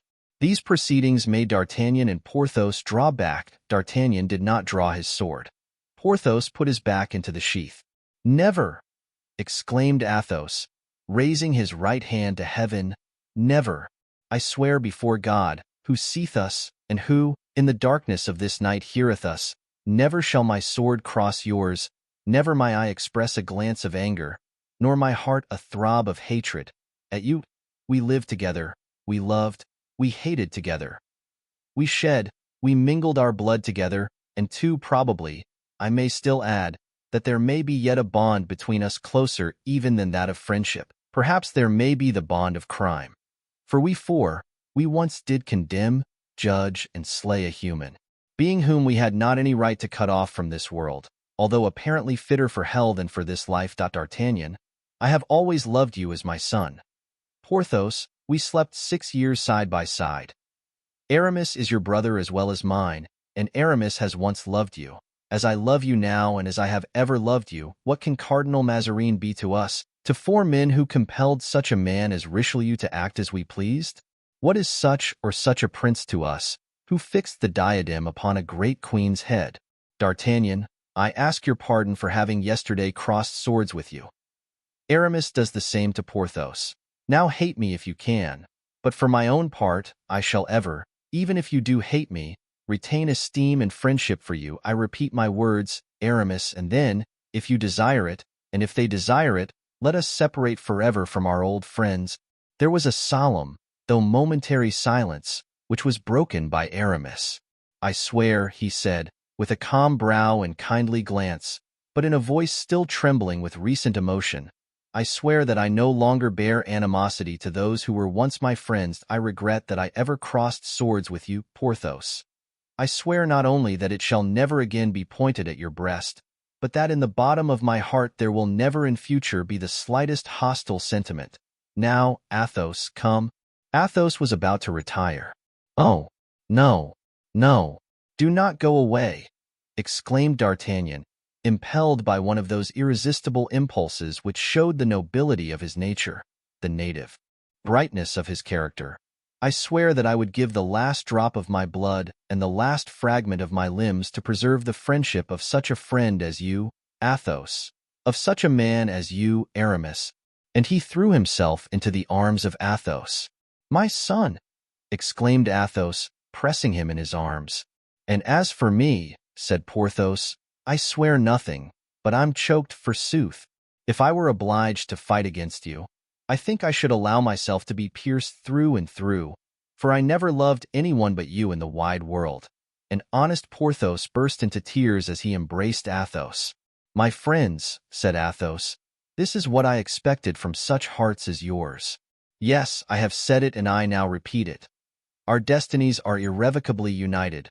Although we now pursue divergent roads, I respect your convictions, and whilst we fight for opposite sides, let us remain friends. Ministers, princes, kings will pass away like mountain torrents, civil war like a forest flame, but we shall remain.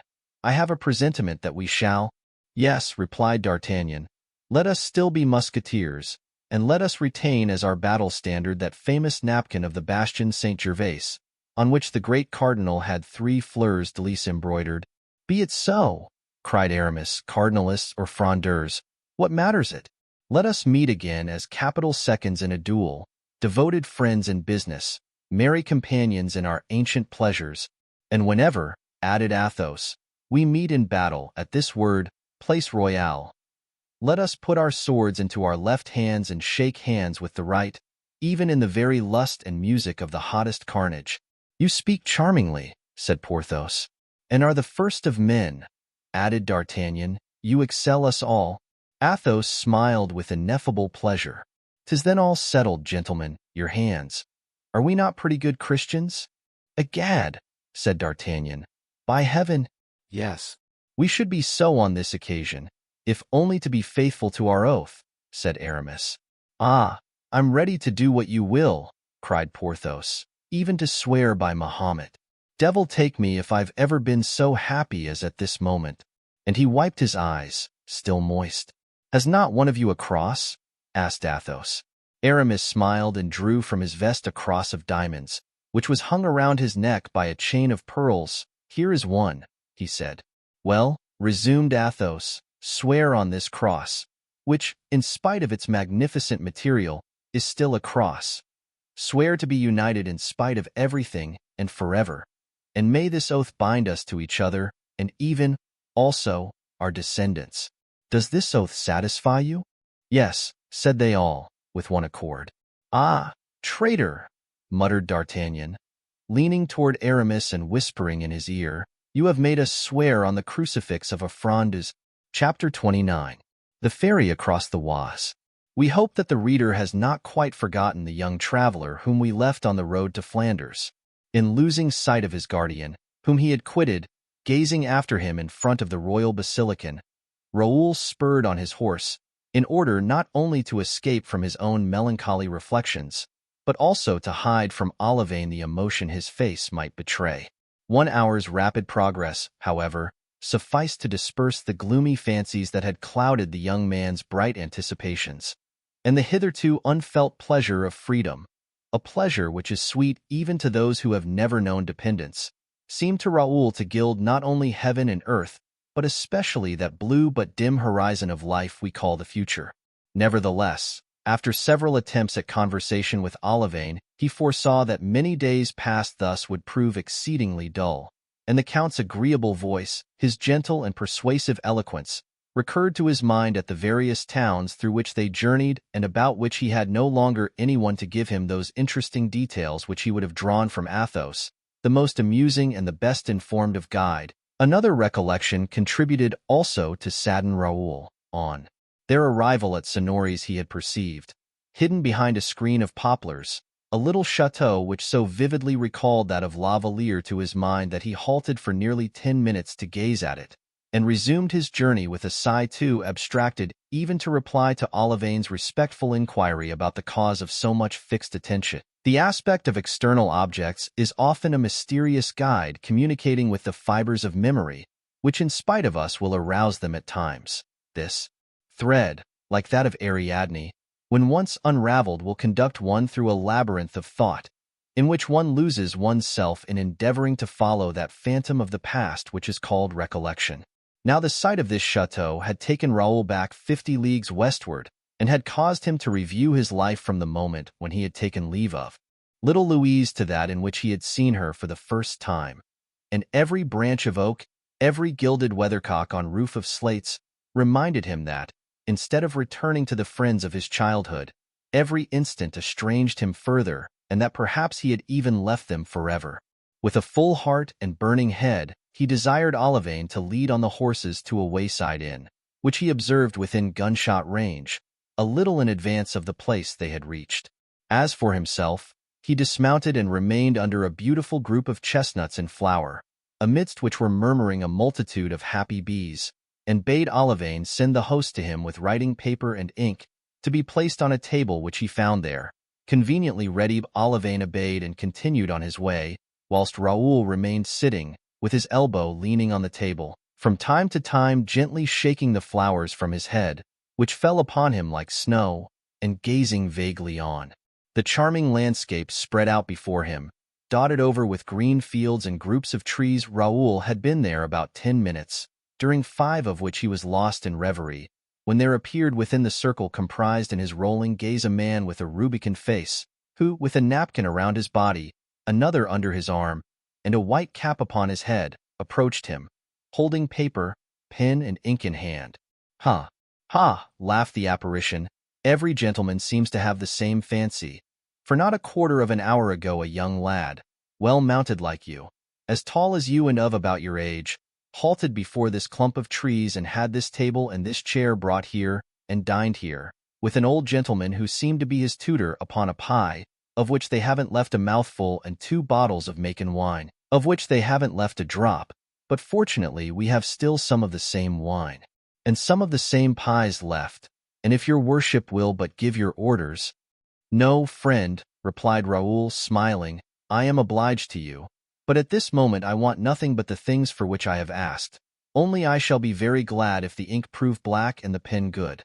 Upon these conditions I will pay for the pen the price of the bottle, and for the ink the price of the pie." "Very well, sir," said the host. "I'll give the pie and the bottle of wine to your servant, and in this way you will have the pen and ink into the bargain." "Do as you like," said Raoul, who was beginning his apprenticeship with that particular class of society, who, when there were robbers on the highroads, were connected with them, and who, since highwaymen no longer exist, have advantageously and aptly filled their vacant place. The host, his mind at ease about his bill, placed pen, ink, and paper upon the table. By a lucky chance, the pen was tolerably good, and Raoul began to write.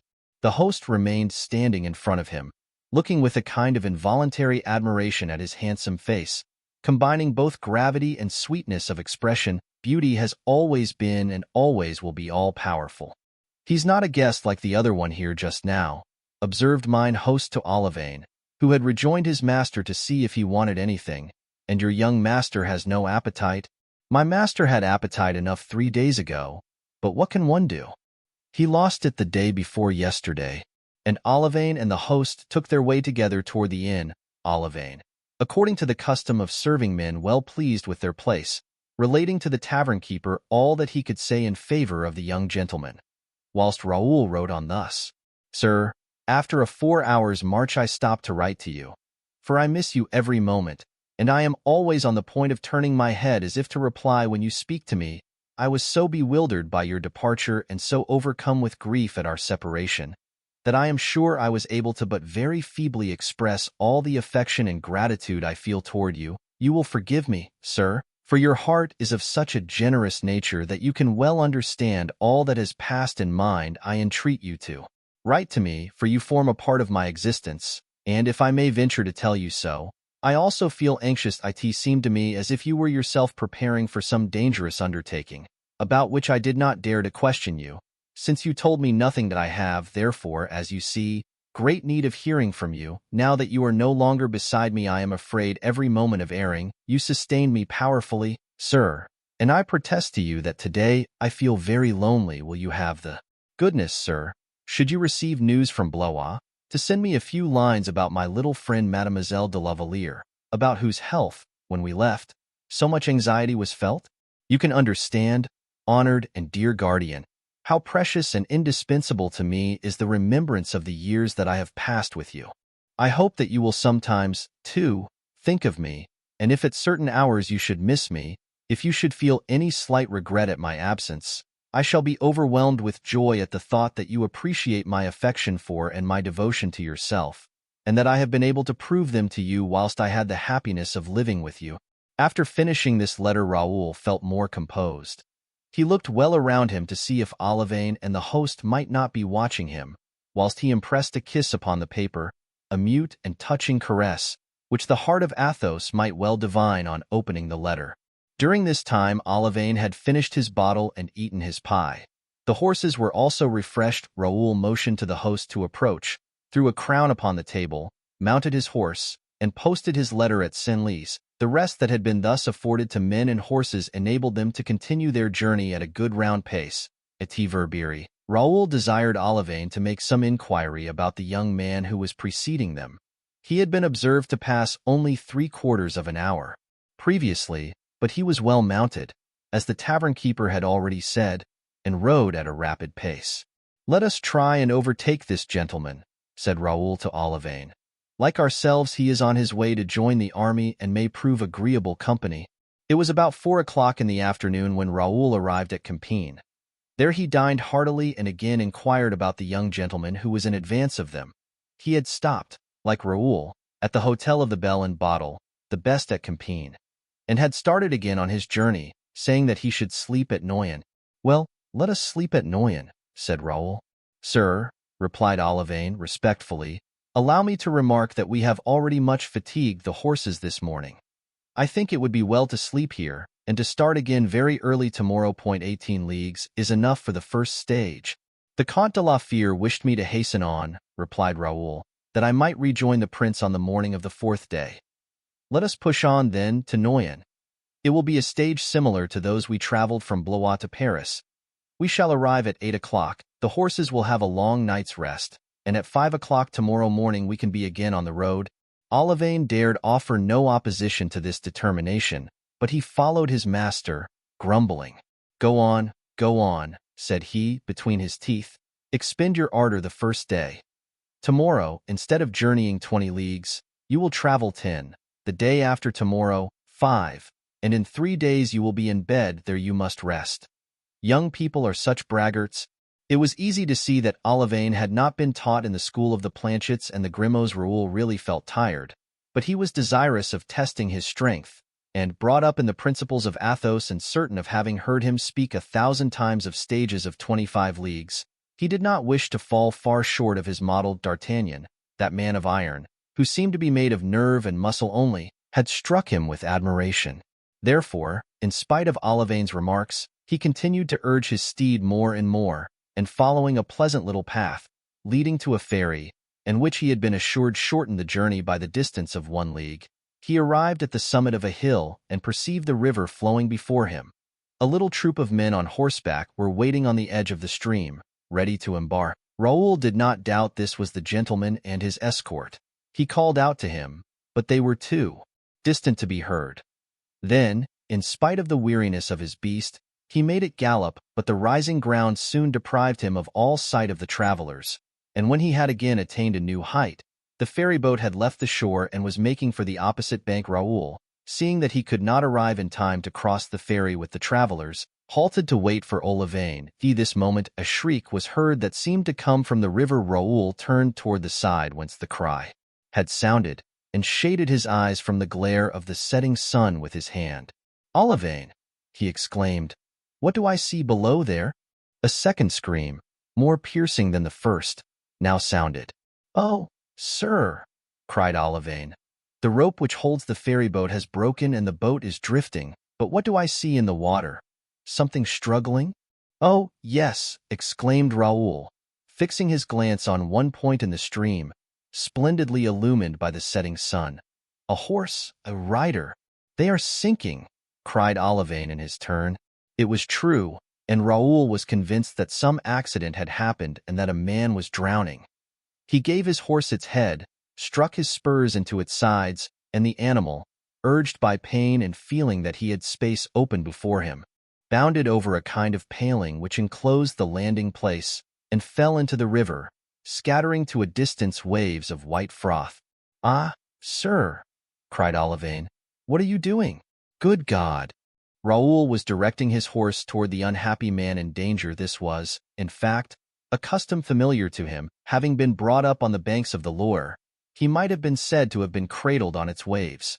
100 times he had crossed it on horseback, 1,000 times had swum across Athos, foreseeing the period when he should make a soldier of the Viscount, had inured him to all kinds of arduous undertakings. "Oh, heavens!" continued Olivain, in despair. "What would the Count say if he only saw you now?" "The Count would do as I do," replied Raoul, urging his horse vigorously forward. But I," cried Olivain, pale and disconsolate, rushing about on the shore. "How shall I cross?" "Leap, coward!" cried Raoul, swimming on, then addressing the traveler, who was struggling 20 yards in front of him. "Courage, sir," said he, "courage. We are coming to your aid." Olivain advanced, retired, then made his horse rear, turned it, and then, struck to the core by shame, leaped, as Raoul had done, only repeating, "I am a dead man. We are lost." In the meantime, the ferryboat had floated away, carried down by the stream, and the shrieks of those whom it contained resounded more and more. A man with gray hair had thrown himself from the boat into the river and was swimming vigorously toward the person who was drowning. But being obliged to go against the current, he advanced but slowly. Raoul continued his way and was visibly gaining ground. But the horse and its rider, of whom he did not lose sight, were evidently sinking. The nostrils of the horse were no longer above water, and the rider, who had lost the reins in struggling, fell with his head back and his arms extended. One moment longer, and all would disappear. "Courage!"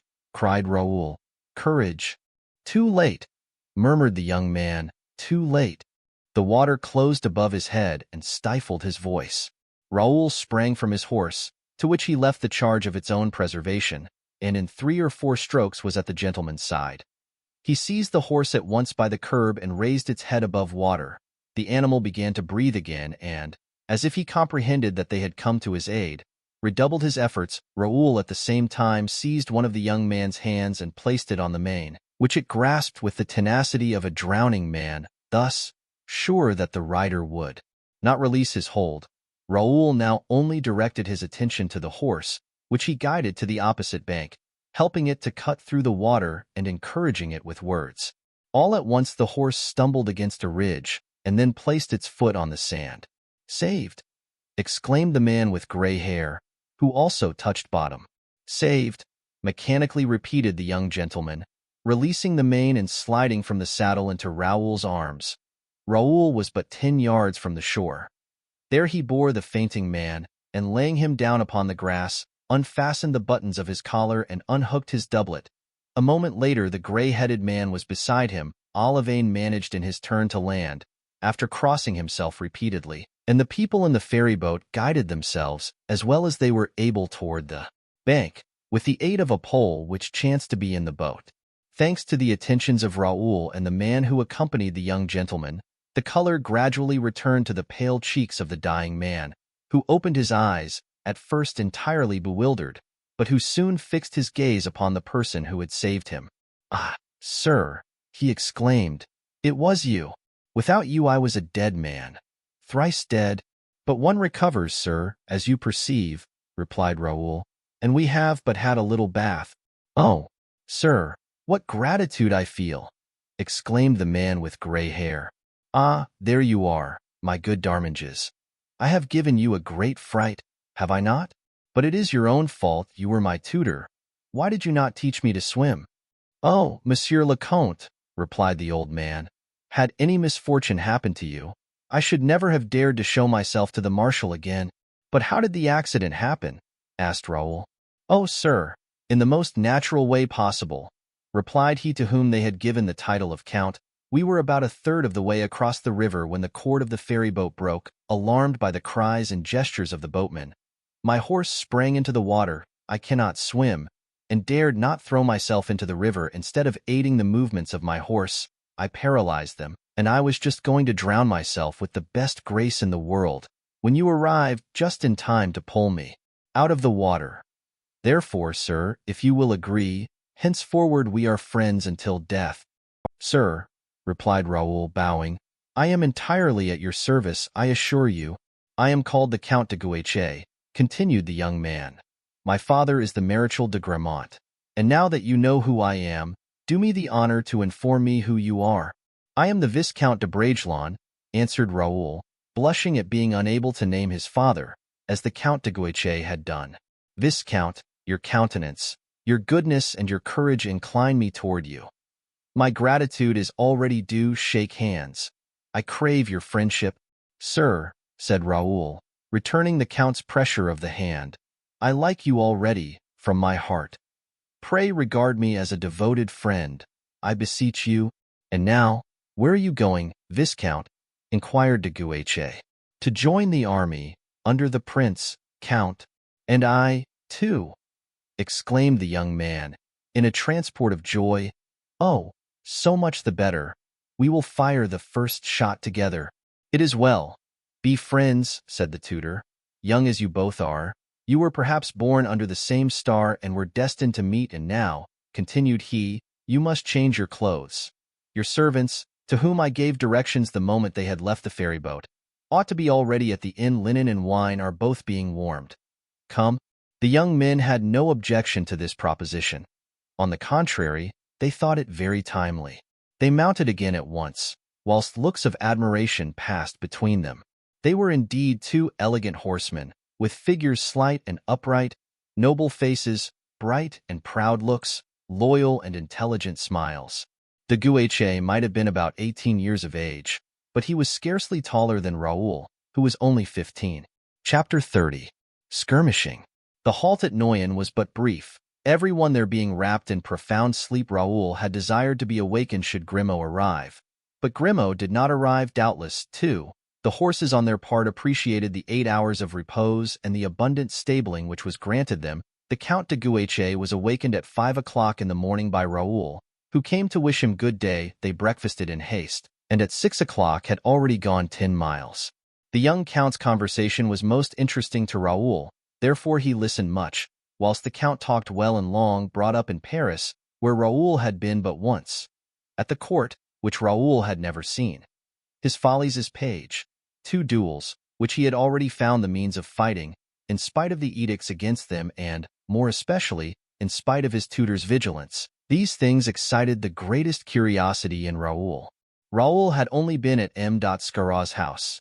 He named to Guiche the people whom he had seen there. Guiche knew everybody: Madame de Neuillan, Mademoiselle d'Aubigné, Mademoiselle de Scudery, Mademoiselle Paulette, Madame de Chevreuse. He criticized everybody humorously. Raoul trembled, lest he should laugh among the rest at Madame de Chevreuse, for whom he entertained deep and genuine sympathy, but either instinctively, or from affection for the Duchess, he said everything in her favor. His praises increased Raoul's friendship twofold. Then came the question of gallantry and love affairs under this head. Also, Bragelonne had much more to hear than to tell. He listened attentively and fancied that he discovered through 3 or 4 rather frivolous adventures that the Count, like himself, had a secret to hide in the depths of his heart. De Guiche, as we have said before, had been educated at the court, and the intrigues of this court were not unknown to him. It was the same court of which Raoul had so often heard the Comte de la Fère speak, except that its aspect had much changed since the period when Athos had himself been part of it. Therefore everything which the Count de Guiche related was new to his traveling companion. The young Count, witty and caustic, passed all the world in review. The queen herself was not spared, and Cardinal Mazarin came in for his share of ridicule. The day passed away as rapidly as an hour. The Count's tutor, a man of the world and a bon vivant, up to his eyes in learning, as his pupil described him, often recalled the profound erudition, the witty and caustic satire of Athos to Raoul. But as regarded grace, delicacy, and nobility of external appearance, no one in these points was to be compared to the Comte de la Fère. The horses, which were more kindly used than on the previous day, stopped at Arras at 4 o'clock in the evening. They were approaching the scene of war, and as bands of Spaniards sometimes took advantage of the night to make expeditions even as far as the neighborhood of Arras, they determined to remain in the town until the morrow. The French army held all between Pontomarc as far as Valenciennes, falling back upon Doux. The prince was said to be in person at Bethune. The enemy's army extended from Castle to Courtrai, and as there was no species of violence or pillage it did not commit, the poor people on the frontier quitted their isolated dwellings and fled for refuge into the strong cities which held out a shelter to them. Arras was encumbered with fugitives. An approaching battle was much spoken of, the prince having maneuvered, until that movement, only in order to await a reinforcement that had just reached him. The young men congratulated themselves on having arrived so opportunely. The evening was employed in discussing the war. The grooms polished their arms. The young men loaded the pistols in case of a skirmish, and they awoke in despair, having both dreamed that they had arrived too late to participate in the battle. In the morning it was rumored that Prince de Condé had evacuated Bethune and fallen back on Carvin, leaving, however, a strong garrison in the former city. But as there was nothing positively certain in this report, the young warriors decided to continue their way toward Bethune, free on the road to diverge to the right and march to Carvin if necessary. The Count's tutor was well acquainted with the country.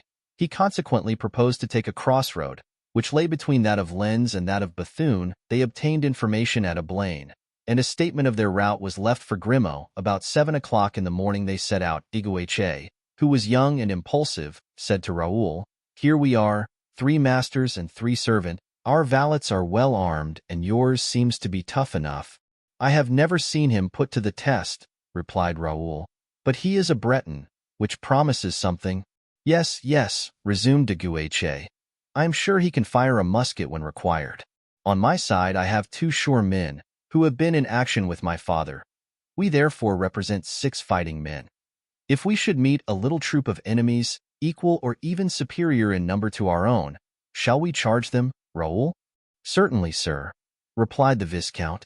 "Holloa, young people, stop there," said the tutor, joining in the conversation. "Zounds, how you maneuver my instructions, Count!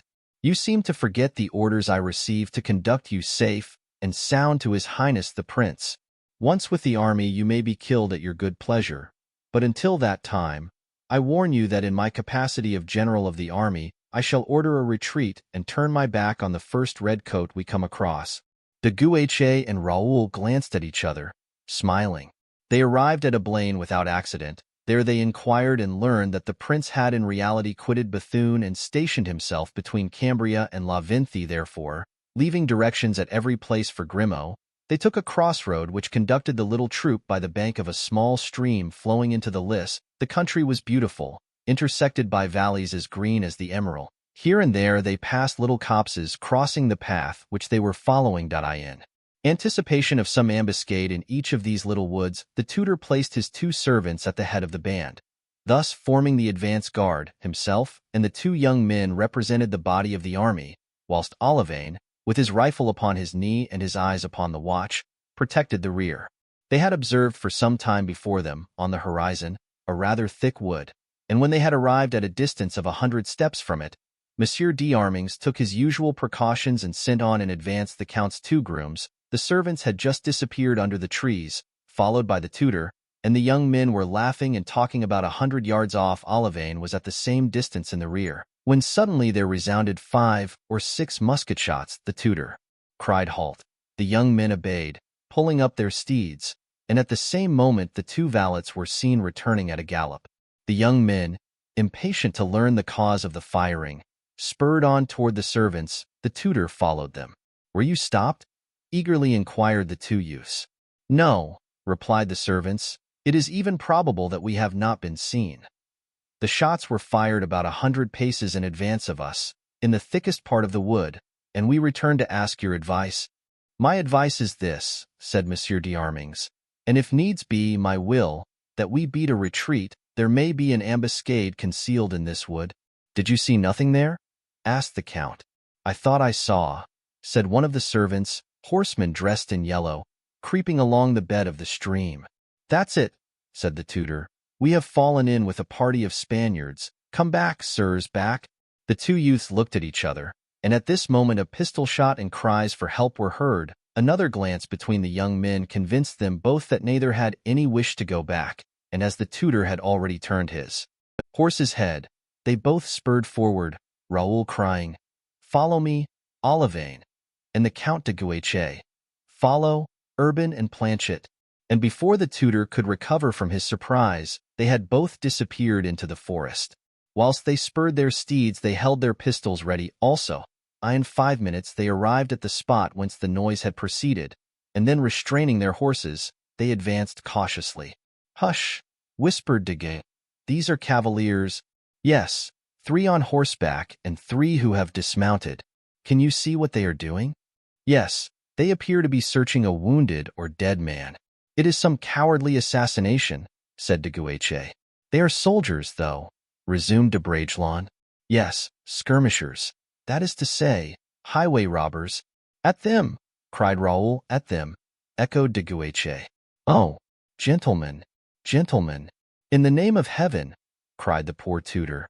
But he was not listened to, and his cries only served to arouse the attention of the Spaniards.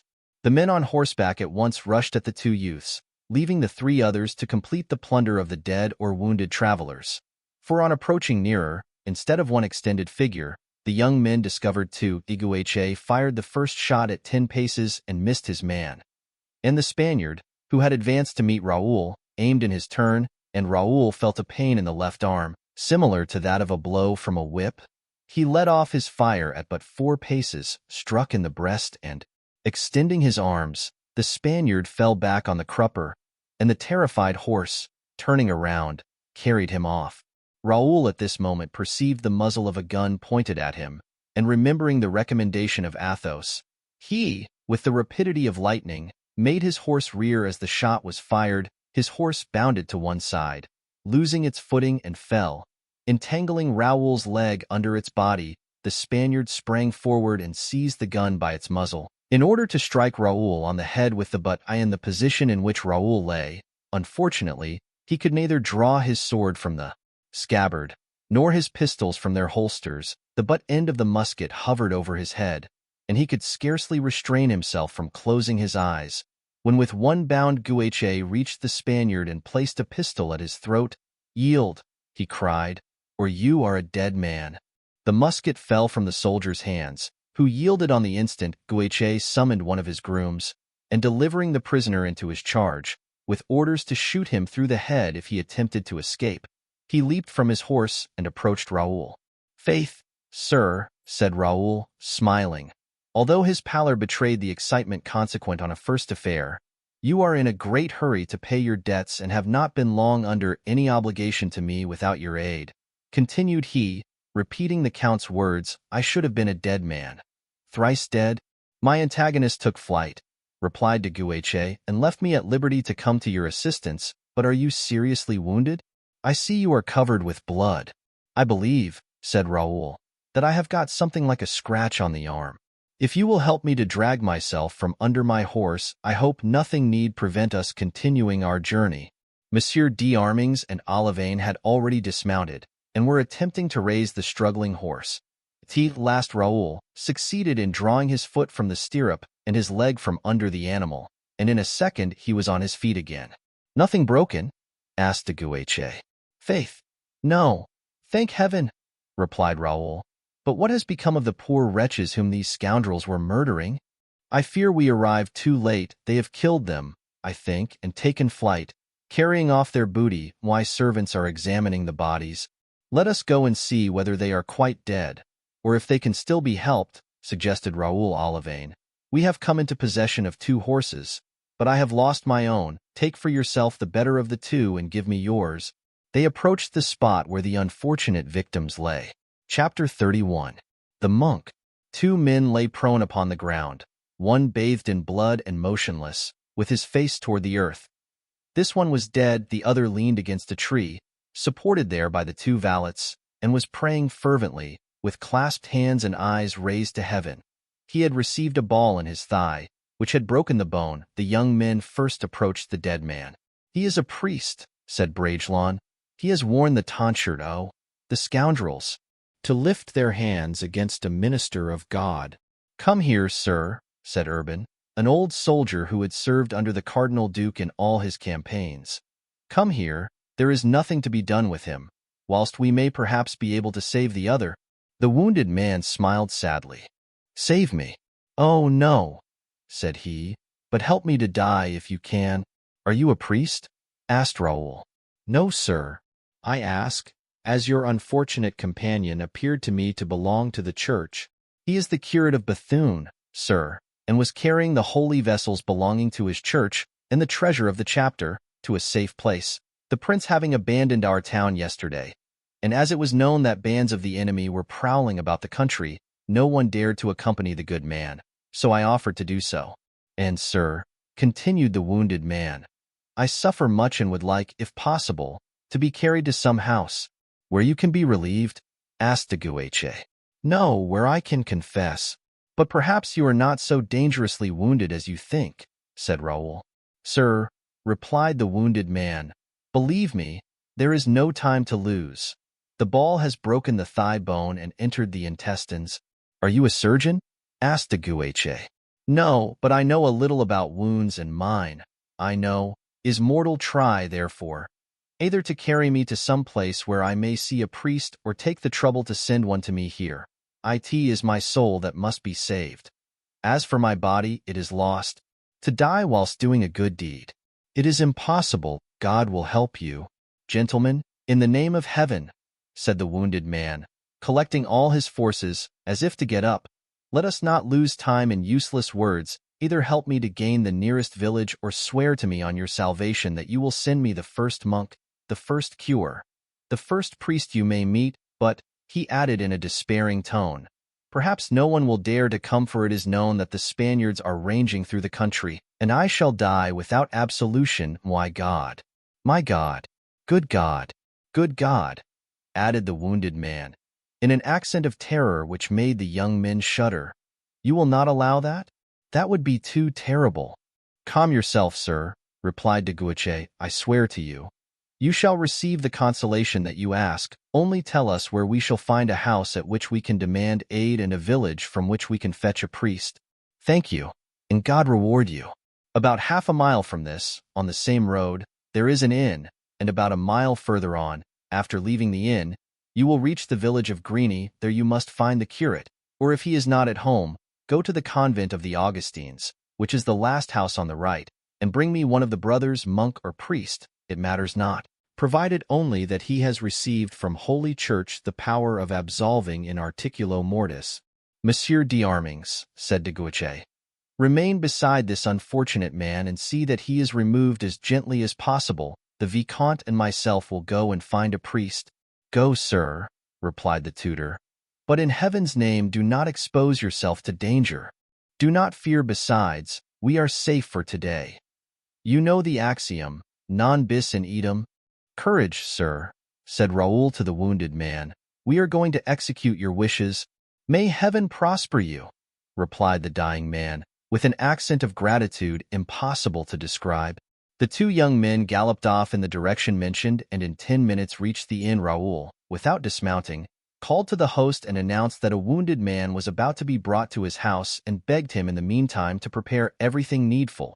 He desired him also, should he know in the neighborhood any doctor or chirurgeon, to fetch him, taking on himself the payment of the messenger. The host, who saw 2 young noblemen, richly clad, promised everything they required, and our 2 cavaliers, after seeing that preparations for the reception were actually begun, started off again and proceeded rapidly toward Greeny. They had gone rather more than a league and had begun to descry the first houses of the village, the red-tiled roofs of which stood out from the green trees which surrounded them, when, coming toward them mounted on a mule, they perceived a poor monk, whose large hat and gray worsted dress made them take him for an Augustine brother. Chance for once seemed to favor them in sending what they were so assiduously seeking. He was a man about 22 or 23 years old, but who appeared much older from ascetic exercises. His complexion was pale, not of that deadly pallor which is a kind of neutral beauty, but of a bilious, yellow hue. His colorless hair was short and scarcely extended beyond the circle formed by the hat around his head, and his light blue eyes seemed destitute of any expression. "Sir," began Raoul, with his usual politeness, "are you an ecclesiastic?" "Why do you ask me that?" replied the stranger, with a coolness which was barely civil. "Because we want to know," said de Guiche, haughtily. The stranger touched his mule with his heel and continued his way. In a second de Guiche had sprung before him and barred his passage. "Answer, sir," exclaimed he. "You have been asked politely, and every question is worth an answer. I suppose I am free to say or not to say who I am to two strangers who take a fancy to ask me." It was with difficulty that de Guiche restrained the intense desire he had of breaking the monk's bones. "In the first place," he said, making an effort to control himself, "we are not people who may be treated anyhow. My friend there is the Viscount of Bragelonne and I am the Count de Guiche, nor was it from caprice we asked the question, for there is a wounded and dying man who demands the succor of the church. If you be a priest, I conjure you in the name of humanity to follow me to aid this man. If you be not, it is a different matter, and I warn you in the name of courtesy, of which you appear profoundly ignorant, that I shall chastise you for your insolence." The pale face of the monk became so livid and his smile so strange, that Raoul, whose eyes were still fixed upon him, felt as if this smile had struck to his heart like an insult. "He is some Spanish or Flemish spy," said he, putting his hand to his pistol. The glance, threatening and transient as lightning, replied to Raoul. "Well, sir," said de Guiche, "are you going to reply?" "I am a priest," said the young man.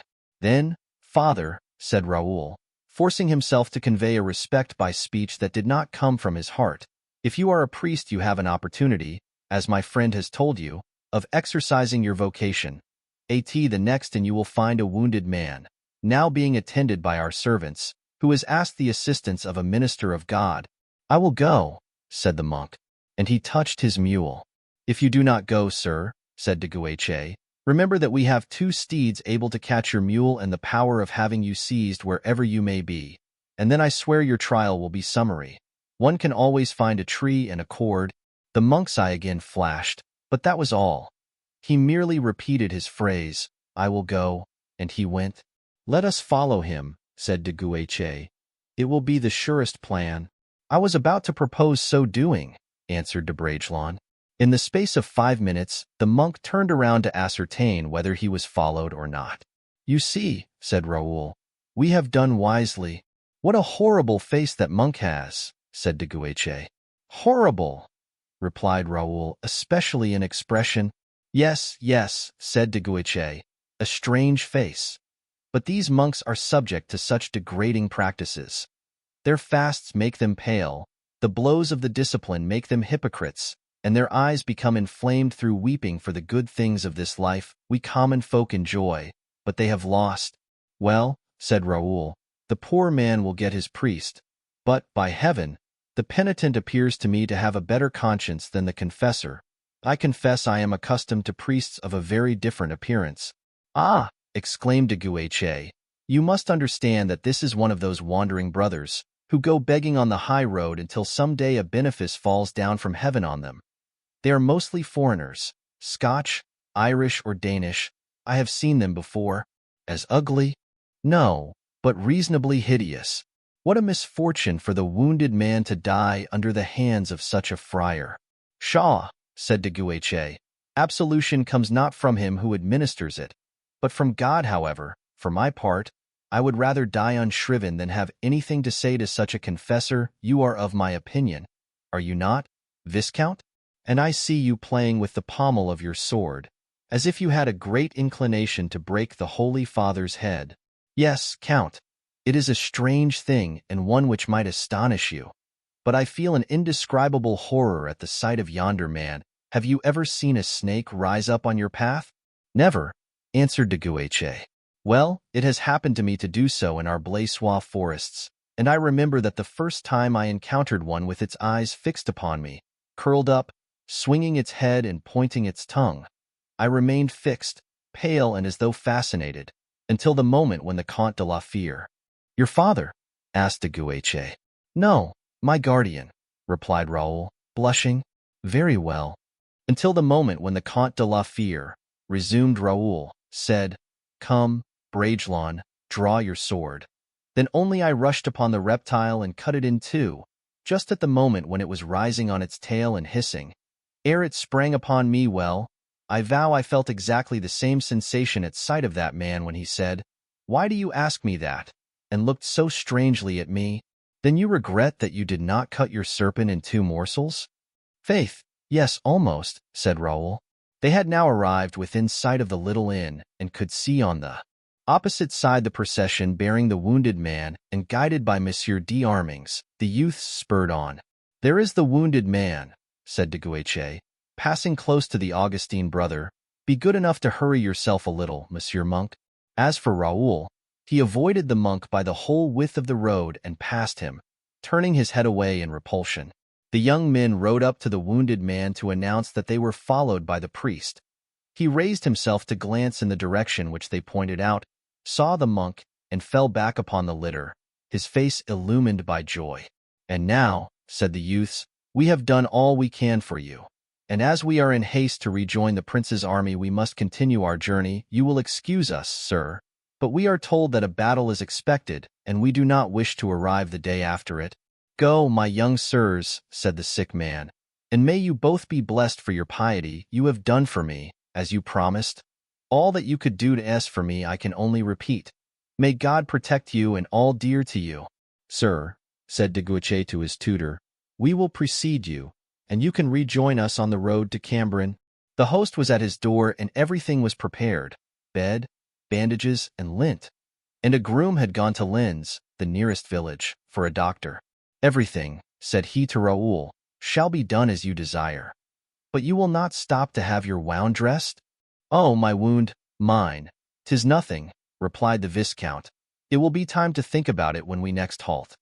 Only have the goodness, should you see a cavalier who makes inquiries about a young man on a chestnut horse followed by a servant, to tell him, in fact, that you have seen me, but that I have continued my journey and intend to dine at Mazingarbe and to stop at Cambrin. This cavalier is my attendant. Would it not be safer and more certain if I should ask him his name and tell him yours?" demanded the host.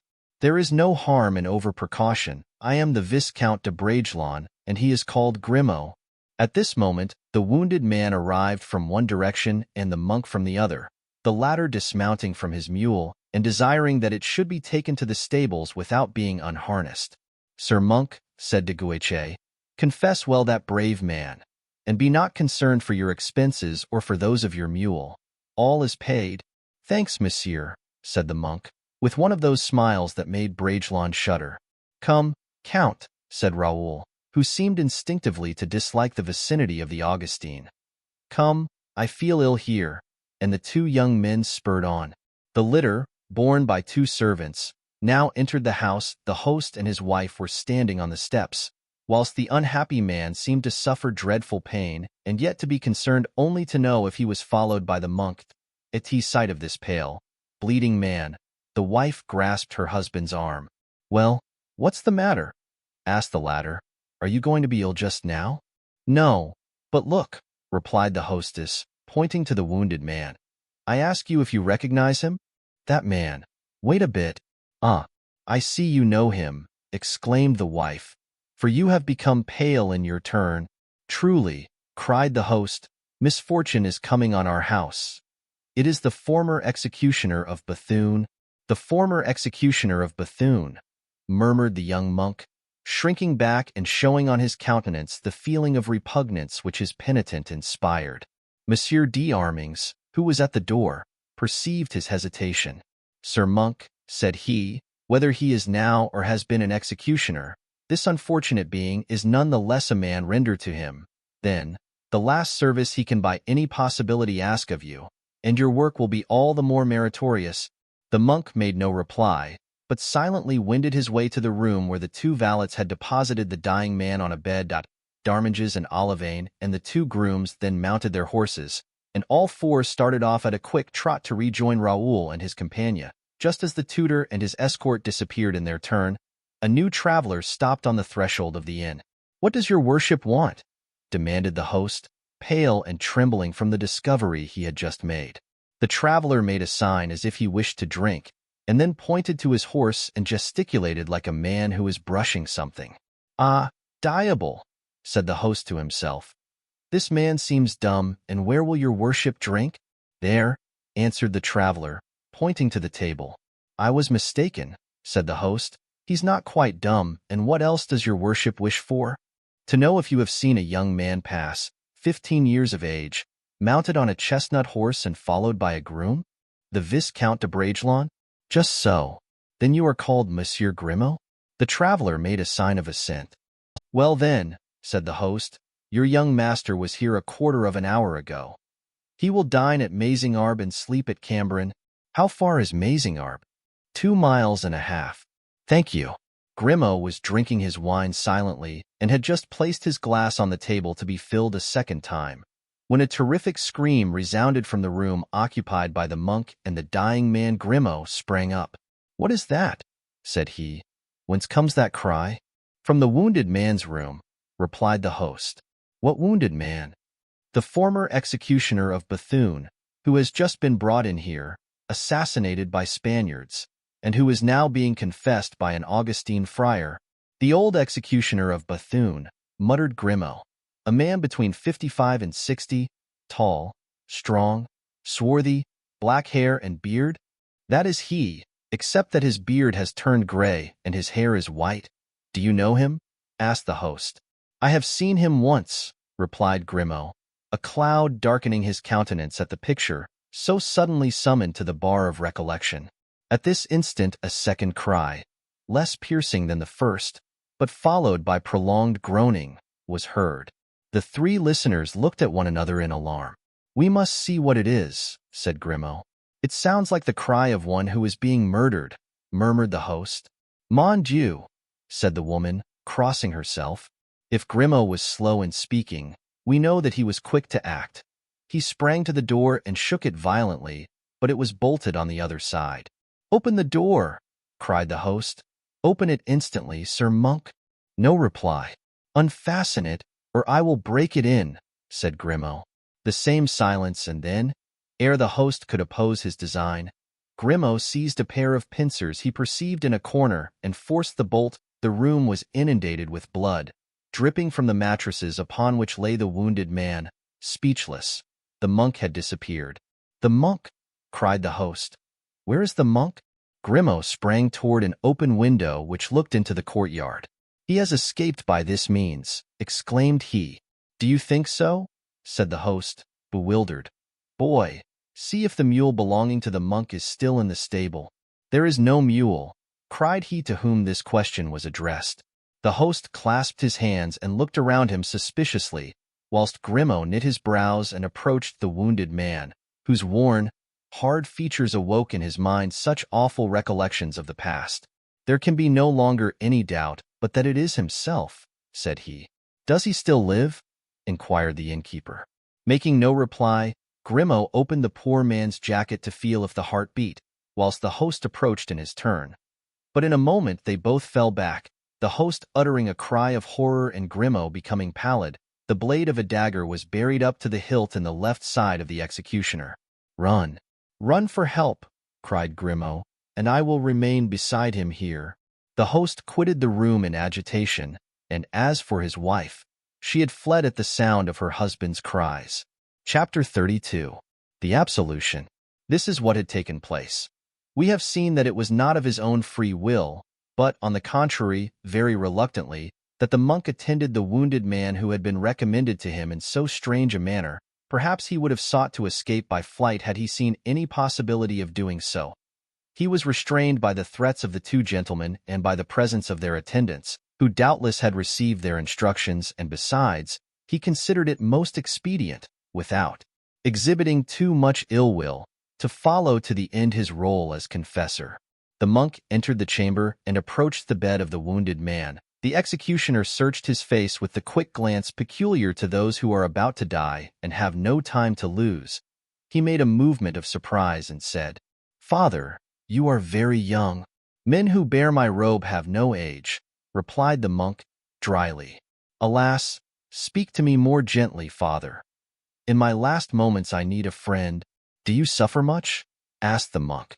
"Yes, but in my soul much more than in my body." "We will save your soul," said the young man. "But are you really the executioner of Bethune, as these people say?" "That is to say," eagerly replied the wounded man, who doubtless feared that the name of executioner would take from him the last help that he could claim.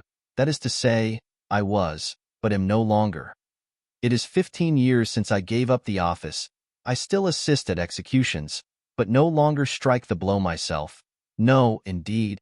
You have, then, a repugnance to your profession?" "So long as I struck in the name of the law and of justice, my profession allowed me to sleep quietly, sheltered as I was by justice and law. But since that terrible night when I became an instrument of private vengeance and when, with personal hatred, I raised the sword over one of God's creatures, since that day—" The executioner paused and shook his head with an expression of despair. "Tell me about it," said the monk, who, sitting on the foot of the bed, began to be interested in a story so strangely introduced. "Ah!" cried the dying man, with all the effusiveness of a grief declared after long suppression. "I have sought to stifle remorse by 20 years of good deeds. I have assuaged the natural ferocity of those who shed blood. On every occasion I have exposed my life to save those who were in danger, and I have preserved lives in exchange for that I took away. That is not all. The money gained in the exercise of my profession I have distributed to the poor. I have been assiduous in attending church, and those who formerly fled from me have become accustomed to seeing me. All have forgiven me. Some have even loved me. But I think that God has not pardoned me, for the memory of that execution pursues me constantly, and every night I see that woman's ghost rising before me." "A woman? You have assassinated a woman, then?" cried the monk. "You also," exclaimed the executioner. "You use that word which sounds ever in my ears, assassinated. I have assassinated, then, and not executed. I am an assassin, then, and not an officer of justice." And he closed his eyes with a groan. The monk doubtless feared that he would die without saying more, for he exclaimed eagerly, "Go on, I know nothing as yet.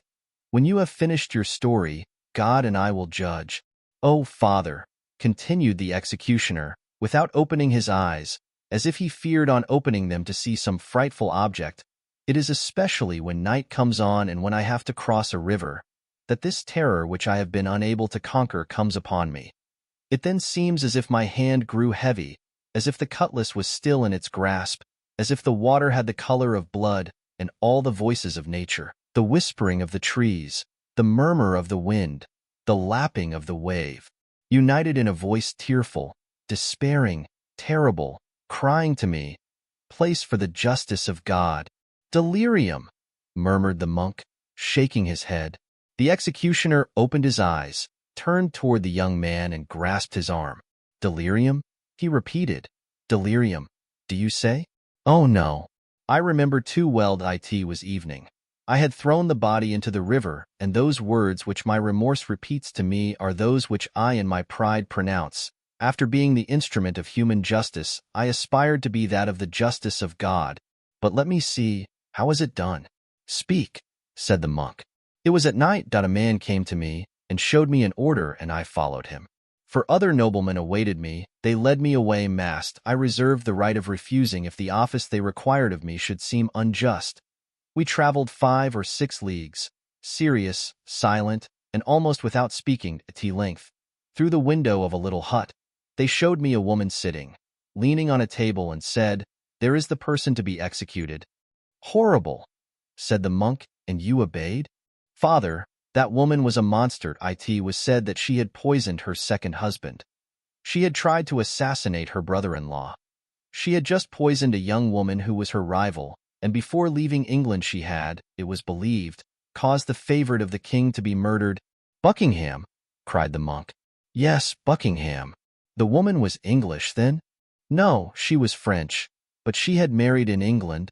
The monk turned pale, wiped his brow and went and bolted the door. The executioner thought that he had abandoned him and fell back, groaning, upon his bed. No, no, I am here, said the monk, quickly coming back to him. Go on. Who were those men? One of them was a foreigner, English. I think the 4 others were French and wore the uniform of musketeers. Their names? Asked the monk. I don't know them, but the 4 other noblemen called the Englishmen, my lord. Was the woman handsome? Young and beautiful, though. Yes, especially beautiful. I see her now, as on her knees at my feet, with her head thrown back. She begged for life. I have never understood how I could have laid low a head so beautiful, with a face so pale. The monk seemed agitated by a strange emotion. He trembled all over. He seemed eager to put a question which yet he dared not ask at length, with a violent effort at self-control. The name of that woman? He said. I don't know what it was. As I have said, she was twice married, once in France, the second time in England. She was young, you say? 25 years old. Beautiful? Ravishingly. Blonde? Yes. Abundance of hair. Falling over her shoulders? Yes. Eyes of an admirable expression? When she chose, though, yes, it is she. A voice of strange sweetness? How do you know it? The executioner raised himself on his elbow and gazed with a frightened air at the monk, who became livid. And you killed her? The monk exclaimed. You were the tool of those cowards who dared not kill her themselves? You had no pity for that youthfulness, that beauty, that weakness? You killed that woman? Alas, I have already told you, father, that woman, under that angelic appearance, had an infernal soul, and when I saw her, when I recalled all the evil she had done to me— To you? What could she have done to you? Come, tell me. She had seduced and ruined my brother. A priest, she had fled with him from her convent. With your brother? Yes, my brother was her first lover, and she caused his death. Oh, father, do not look in that way at me. Oh, I am guilty, then. You will not pardon me? The monk recovered his usual expression. Yes, yes, he said. I will pardon you if you tell me all. Oh, cried the executioner. All, all, all. Answer, then, if she seduced your brother. You said she seduced him, did you not? Yes. If she caused his death, you said that she caused his death? Yes, repeated the executioner. Then you must know what her name was as a young girl. Oh, mon Dieu, cried the executioner. I think I am dying. Absolution, father. Absolution. Tell me her name and I will give it. Her name was— My God, have pity on me, murmured the executioner.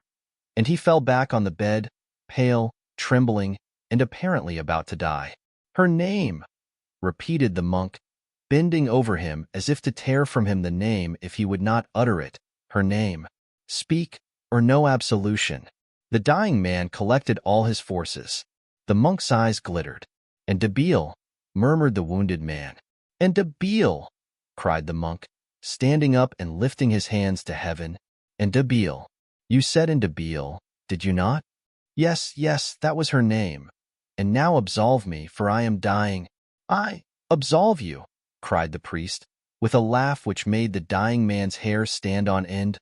I absolve you? I am not a priest. You are not a priest, cried the executioner. What, then, are you? I am about to tell you, wretched man. Oh, mon Dieu! I am John Francis de Winter. I do not know you, said the executioner. Wait, wait. You are going to know me. I am John Francis de Winter, he repeated. And that woman? Well, that woman was my mother. The executioner uttered the first cry, that terrible cry which had been first heard. Oh, pardon me, he murmured. If not in the name of God, at least in your own name. If not as priest, then as son. Pardon you, cried the pretended monk. Pardon you. Perhaps God will pardon you, but I— never. For pity's sake, said the executioner, extending his arms. No pity for him who had no pity. Die, impenitent, die in despair, die and be damned. and drawing a poniard from beneath his robe, he thrust it into the breast of the wounded man, saying, "Here is my absolution." Then was heard that second cry, not so loud as the first and followed by a long groan.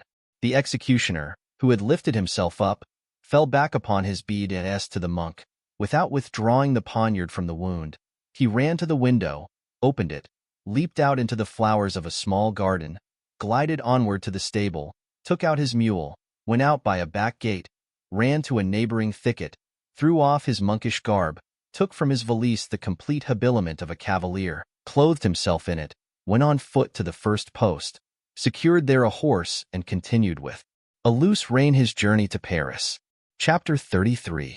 Grimaud speaks. Grimaud was left alone with the executioner, who in a few moments opened his eyes. "Help! Help!" he murmured. "Oh, God! Have I not a single friend in the world who will aid me either to live or to die?" "Take courage," said Grimaud. "They are gone to find assistance." "Who are you?" asked the wounded man, fixing his half-opened eyes on Grimaud. "An old acquaintance," replied Grimaud. "You?" And the wounded man sought to recall the features of the person now before him. "Under what circumstances did we meet?" he asked again. "One night, 20 years ago, my master fetched you from Bethune and conducted you to Armentières." "I know you well now," said the executioner. "You were one of the 4 grooms." "Just so. Where do you come from now?" "I was passing by and drew up at this inn to rest my horse. They told me the executioner of Bethune was here and wounded. When you uttered 2 piercing cries, the first we ran to the door, and at the second forced it open." "And the monk?" exclaimed the executioner. "Did you see the monk?" "What monk?" "The monk that was shut in with me." "No, he was no longer here. He appears to have fled by the window. Was he the man that stabbed you?" "Yes," said the executioner. Grimaud moved as if to leave the room. "What are you going to do?" asked the wounded man. "He must be apprehended. Do not attempt it. He has revenged himself and has done well. Now I may hope that God will forgive me, since my crime is expiated." "Explain yourself," said Grimaud. "The woman whom you and your masters commanded me to kill." "Milady?" "Yes, Milady. It is true you called her thus. What has the monk to do with this Milady?" "She was his mother." Grimaud trembled and stared at the dying man in a dull and leaden manner. "His mother?" he repeated. "Yes, his mother. But does he know this secret, then?" "I mistook him for a monk and revealed it to him in confession." "Unhappy man!" cried Grimaud, whose face was covered with sweat at the bare idea of the evil results such a revelation might cause. "Unhappy man! You named no one, I hope?" "I pronounced no name, for I knew none, except his mother's as a young girl, and it was by this name that he recognized her. But he knows that his uncle was among her judges." Thus speaking, he fell back exhausted. Grimaud, wishing to relieve him, advanced his hand toward the hilt of the dagger. "Touch me not," said the executioner. "If this dagger is withdrawn, I shall die." Grimaud remained with his hand extended. Then, striking his forehead, he exclaimed, "Oh, if this man should ever discover the names of the others, my master is lost." "Haste, haste to him and warn him," cried the wounded man, "if he still lives. Warn his friends, too, why death, believe me, will not be the end of this atrocious misadventure." "Where was the monk going?" asked Grimaud. "Toward Paris." "Who stopped him?" "2 young gentlemen, who were on their way to join the army, and the name of one of whom I heard his companion mention, the Viscount de Bragelonne." "And it was this young man who brought the monk to you?" "Then it was the will of God that it should be so, and this it is which makes it all so awful," continued Grimaud. "And yet that woman deserved her fate. Do you not think so? On one's deathbed the crimes of others appear very small in comparison with one's own," said the executioner, and falling back exhausted, he closed his eyes. Grimaud was reluctant to leave the man alone, and yet he perceived the necessity of starting at once to bear these tidings to the Comte de la Fère. Whilst he thus hesitated, the host re-entered the room, followed not only by a surgeon, but by many other persons, whom curiosity had attracted to the spot. The surgeon approached the dying man, who seemed to have fainted. "We must first extract the steel from the side," said he, shaking his head in a significant manner. The prophecy which the wounded man had just uttered recurred to Grimaud, who turned away his head. The weapon, as we have already stated, was plunged into the body to the hilt, and as the surgeon, taking it by the end, drew it forth, the wounded man opened his eyes and fixed them on him in a manner truly frightful. When at last the blade had been entirely withdrawn, a red froth issued from the mouth of the wounded man, and a stream of blood spouted afresh from the wound when he at length drew breath. Then, fixing his eyes upon Grimaud with a singular expression, the dying man uttered the last death rattle and expired. Then Grimaud, lifting the dagger from the pool of blood which was gliding along the room, to the horror of all present, made a sign to the host to follow him, paid him with a generosity worthy of his master, and again mounted his horse. Grimaud's first intention had been to return to Paris, but he remembered the anxiety which his prolonged absence might occasion Raoul, and reflecting that there were now only 2 miles between the Vicomte and himself, and a quarter of an hour's riding would unite them, and that the going, returning, and explanation would not occupy an hour, he put spurs to his horse and a few minutes after had reached the only inn of Mazarin. Raoul was seated at table with the Count de Guiche and his tutor, when all at once the door opened and Grimaud presented himself, travel-stained, dirty, and sprinkled with the blood of the unhappy executioner. "Grimaud, my good Grimaud," exclaimed Raoul, "here you are at last. Excuse me, sirs, this is not a servant, but a friend. How did you leave the Count?" continued he. "Does he regret me a little? Have you seen him since I left him? Answer, for I have many things to tell you, too. Indeed, the last 3 days some odd adventures have happened. But what is the matter? How pale you are! And blood, too. What is this?" "It is the blood of the unfortunate man whom you left at the inn and who died in my arms." "In your arms? That man. But know you who he was?" "He used to be the headsman of Bethune." "You knew him? And he is dead?" "Yes." "Well, sir," said Darmanges, "it is the common lot. Even an executioner is not exempted. I had a bad opinion of him the moment I saw his wound, and since he asked for a monk, you know that it was his opinion, too, that death would follow." At the mention of the monk, Grimaud became pale. Come, continued Darmanges, "to dinner." For like most men of his age and generation, he did not allow sentiment or sensibility to interfere with a repast. "You are right, sir," said Raoul. "Come, Grimaud, order dinner for yourself, and when you have rested a little we can talk." "No, sir, no," said Grimaud. "I cannot stop a moment. I must start for Paris again immediately." "What? You start for Paris?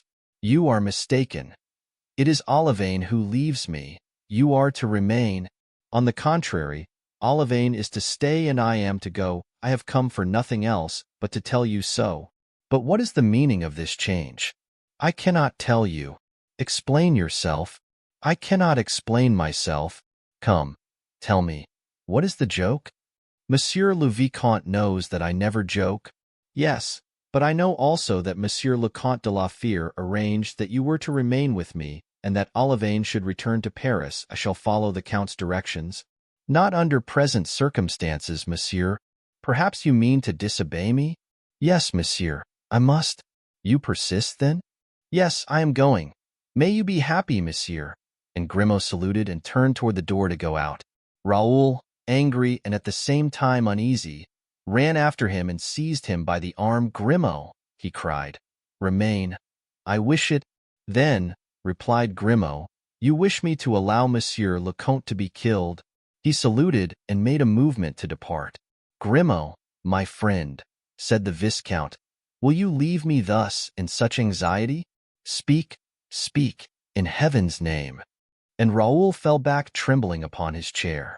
"I can tell you but one thing, sir, for the secret you wish to know is not my own. You met a monk, did you not?" "Yes." The young men looked at each other with an expression of fear.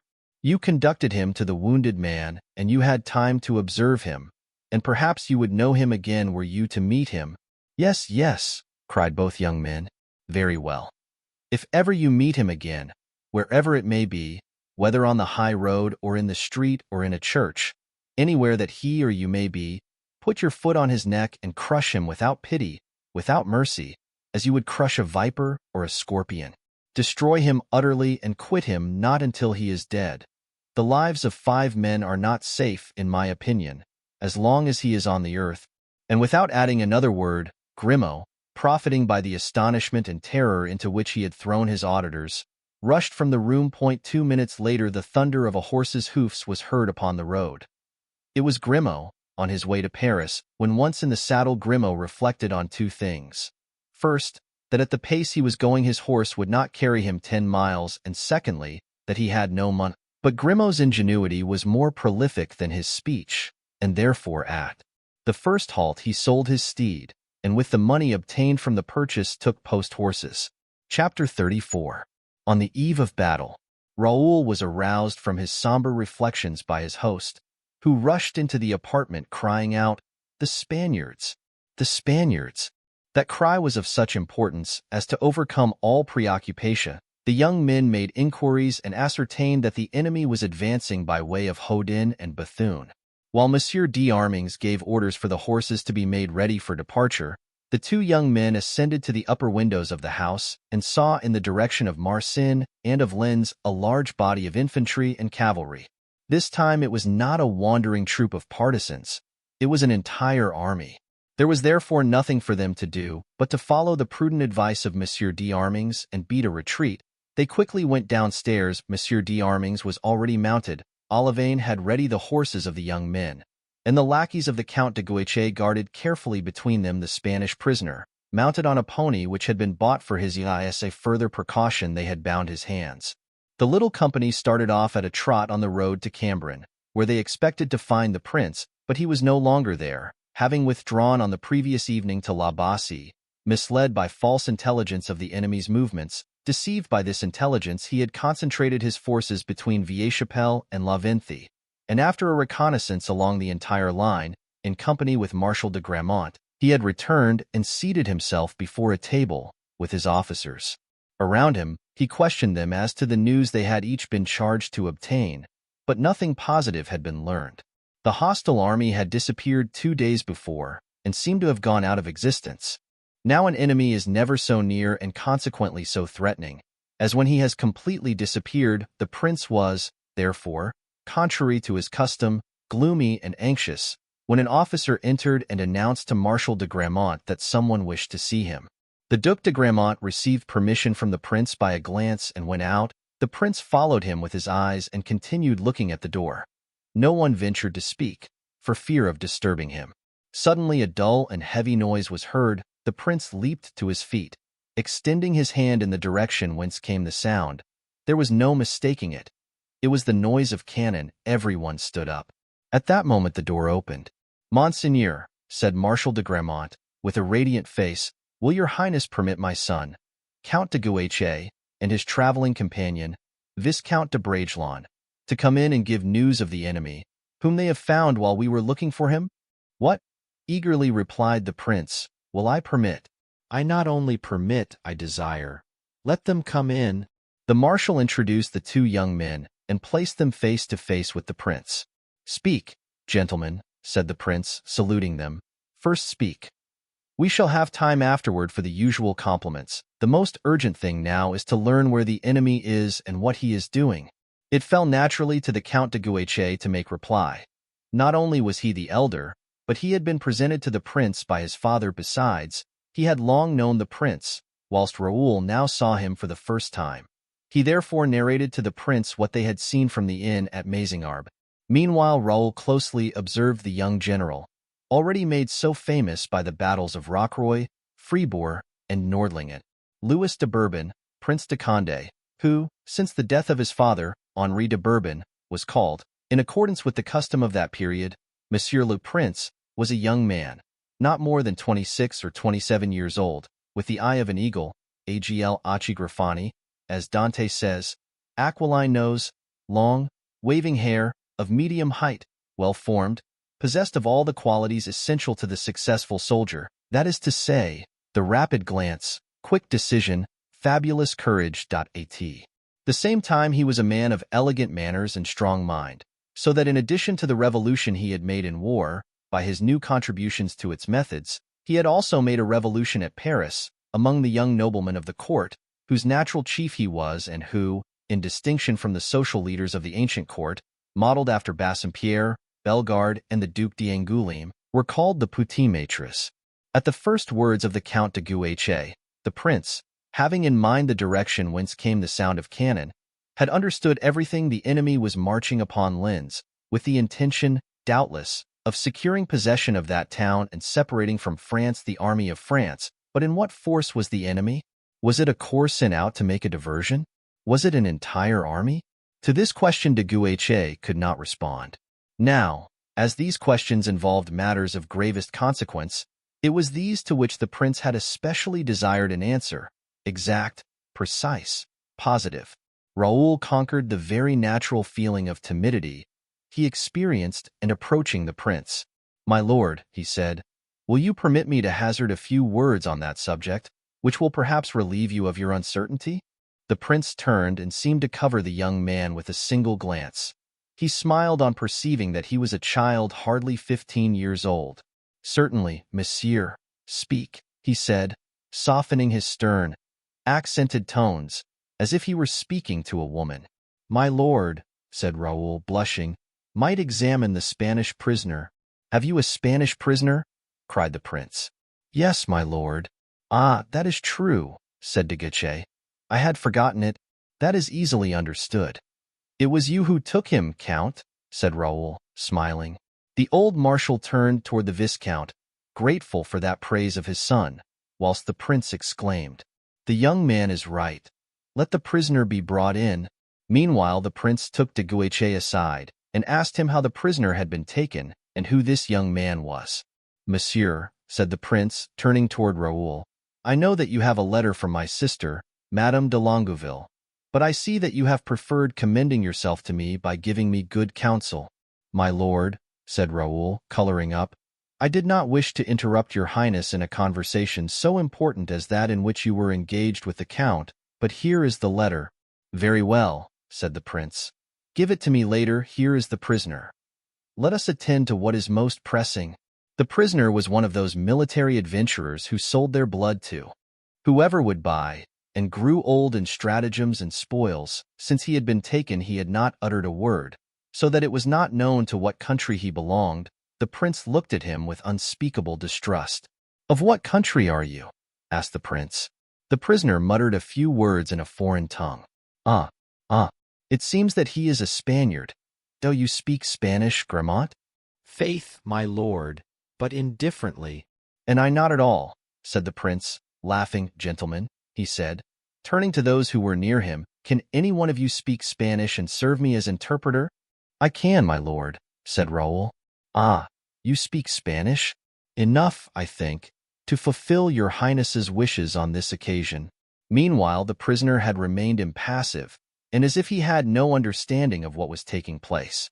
"My lord asks of what country you are," said the young man, in the purest Castilian. "Ich bin ein Deutscher," replied the prisoner. "What in the devil does he say?" asked the prince. "What new gibberish is that?" "He says he is German, my lord," replied Raoul. "But I doubt it, for his accent is bad and his pronunciation defective." "Then you speak German also?" asked the prince. "Yes, my lord." "Well enough to question him in that language?" "Yes, my lord." "Question him, then."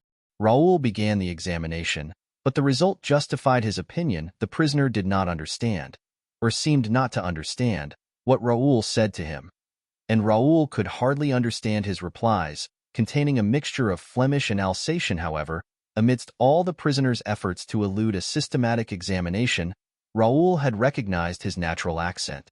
"Non siete Spagnolo," he said. "Non siete Tedesco. Siete Italiano." The prisoner started and bit his lips. "Ah, that," said the prince. "I understand that language thoroughly, and since he is Italian I will myself continue the examination." "Thank you, Viscount," continued the prince, laughing, "and I appoint you from this moment my interpreter." But the prisoner was not less unwilling to respond in Italian than in the other languages. His aim was to elude the examination, therefore he knew nothing either of the enemy's numbers, or of those in command, or of the purpose of the army. "Very good," said the prince, understanding the reason of that ignorance. "The man was caught in the act of assassination and robbery. He might have purchased his life by speaking. He doesn't wish to speak. Take him out and shoot him." The prisoner turned pale. The two soldiers who had brought him in took him, each by one arm, and led him toward the door, whilst the prince, turning to Marshal de Grammont, seemed to have already forgotten the order he had given. When he reached the threshold of the door, the prisoner stopped. The soldiers, who knew only their orders, attempted to force him along.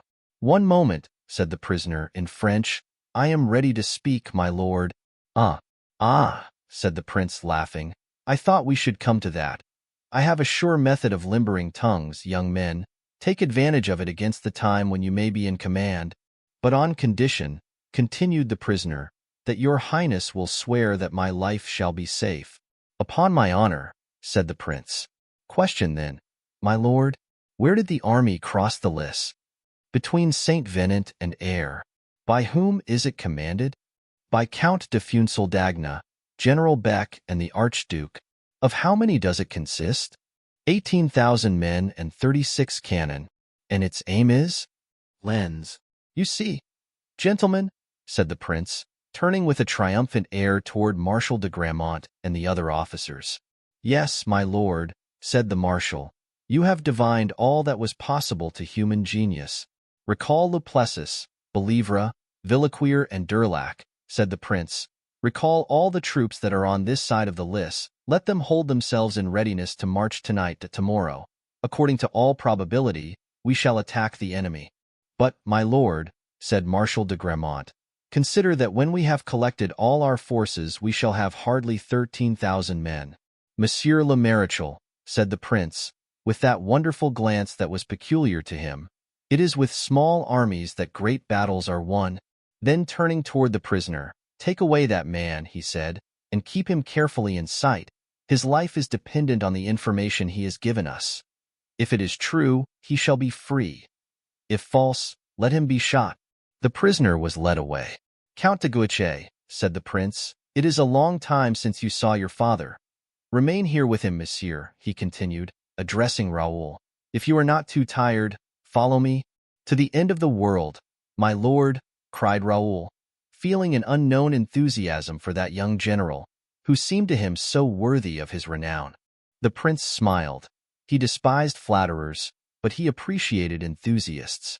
"Come, monsieur," he said, "you are good in counsel, as we have already discovered. Tomorrow we shall know if you are good in action." "And I," said the marshal, "what am I to do?" "Wait here to receive the troops. I shall either return for them myself, or shall send a courier directing you to bring them to me. 20 guards, well mounted, are all that I shall need for my escort." "That is very few," said the marshal. "It is enough," replied the prince. "Have you a good horse, Monsieur de Bragelonne?" "My horse was killed this morning, my lord, and I am mounted provisionally on my lackeys. Choose for yourself in my stables the horse you like best. No false modesty. Take the best horse you can find. You will need it this evening, perhaps. You will certainly need it tomorrow." Raoul didn't wait to be told twice. He knew that with superiors, especially when those superiors are princes, the highest politeness is to obey without delay or argument.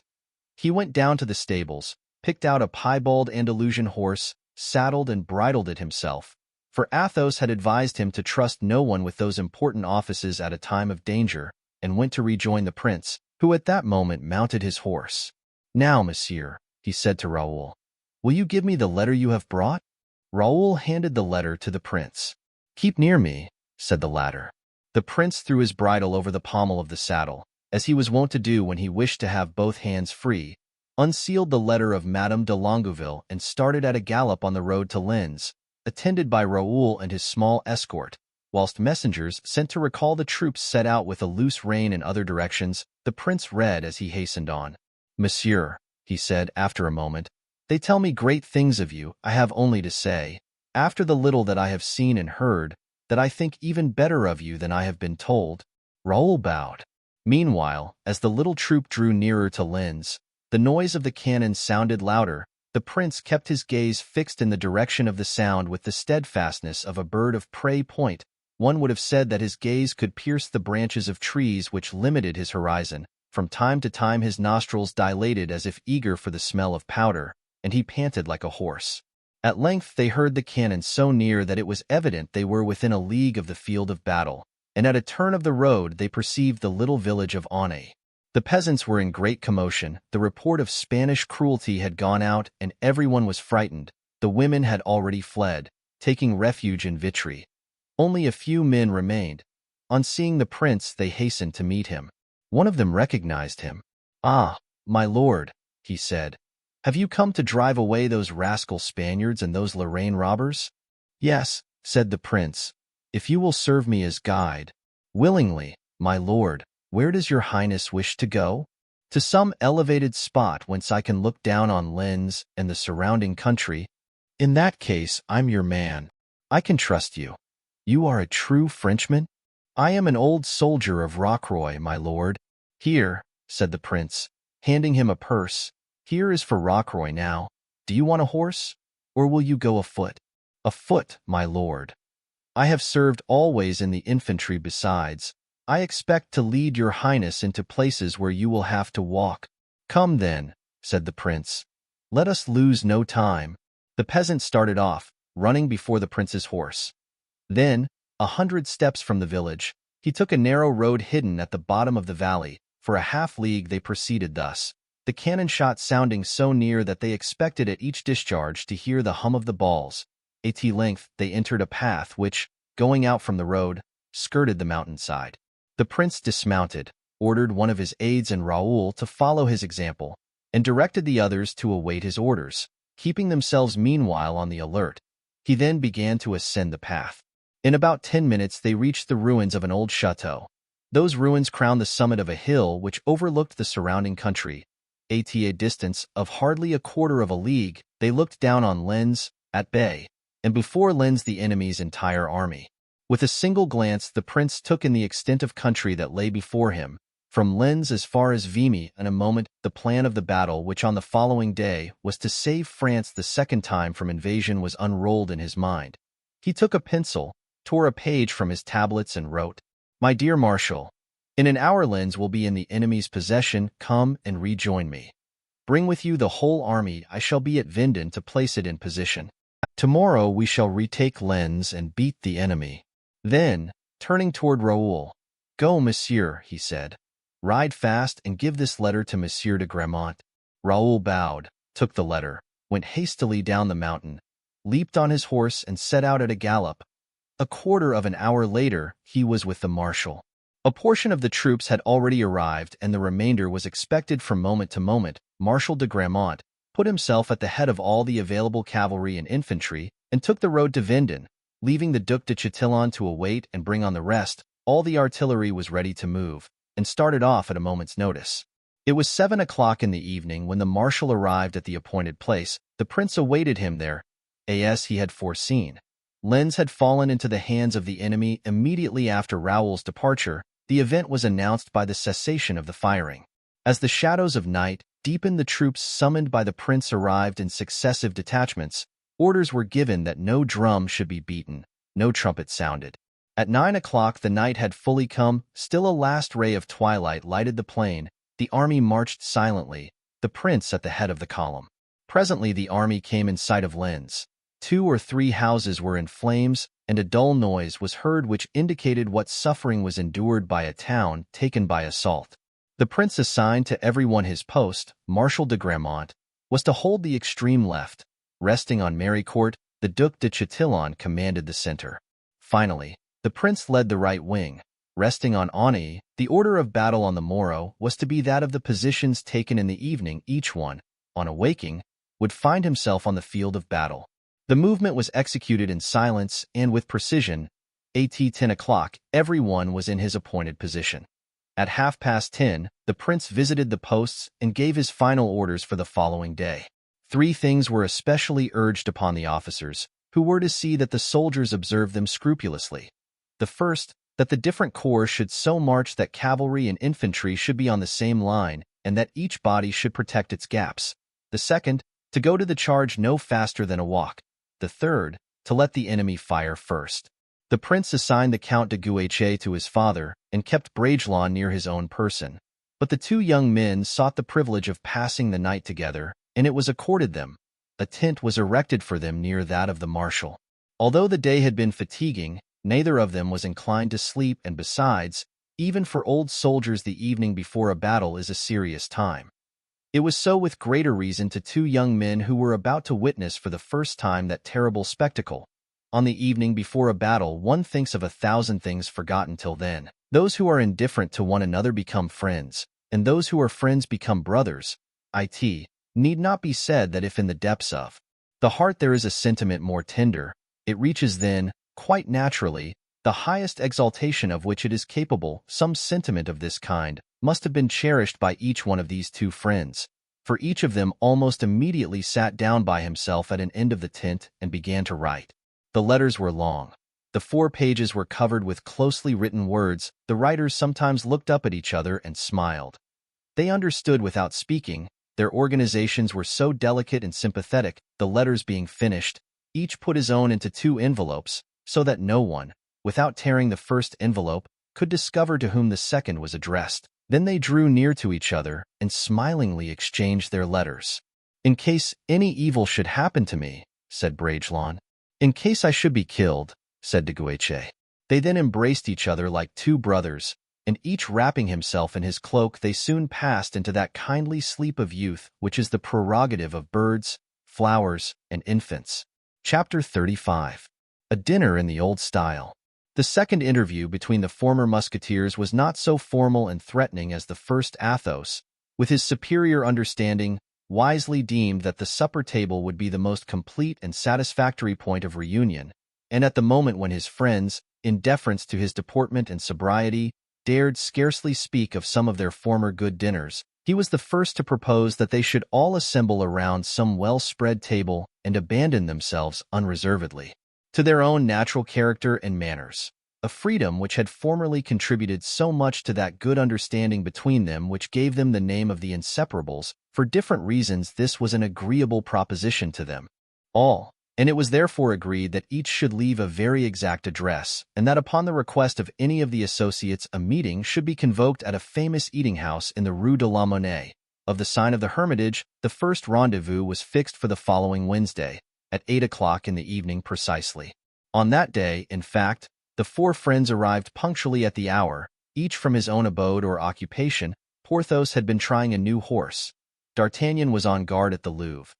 Aramis had been to visit one of his penitents in the neighborhood, and Athos, whose domicile was established in the Rue Guénégaud, found himself close at hand. They were, therefore, somewhat surprised to meet altogether at the door of the Hermitage, Athos starting out from the Pont Neuf, Porthos by the Rue de la Roule, D'Artagnan by the Rue de Fosse Saint-Germain-l'Auxerrois, and Aramis by the Rue de Béthesy. The first words exchanged between the 4 friends, on account of the ceremony which each of them mingled with their demonstration, were somewhat forced, and even the repast began with a kind of stiffness. Athos perceived this embarrassment, and by way of supplying an effectual remedy, called for 4 bottles of champagne. At this order, given in Athos's habitually calm manner, the face of the Gascon relaxed and Porthos's brow grew smooth. Aramis was astonished. He knew that Athos not only never drank, but more, that he had a kind of repugnance to wine. This astonishment was doubled when Aramis saw Athos fill a bumper and toss it off with all his former enthusiasm. His companions followed his example.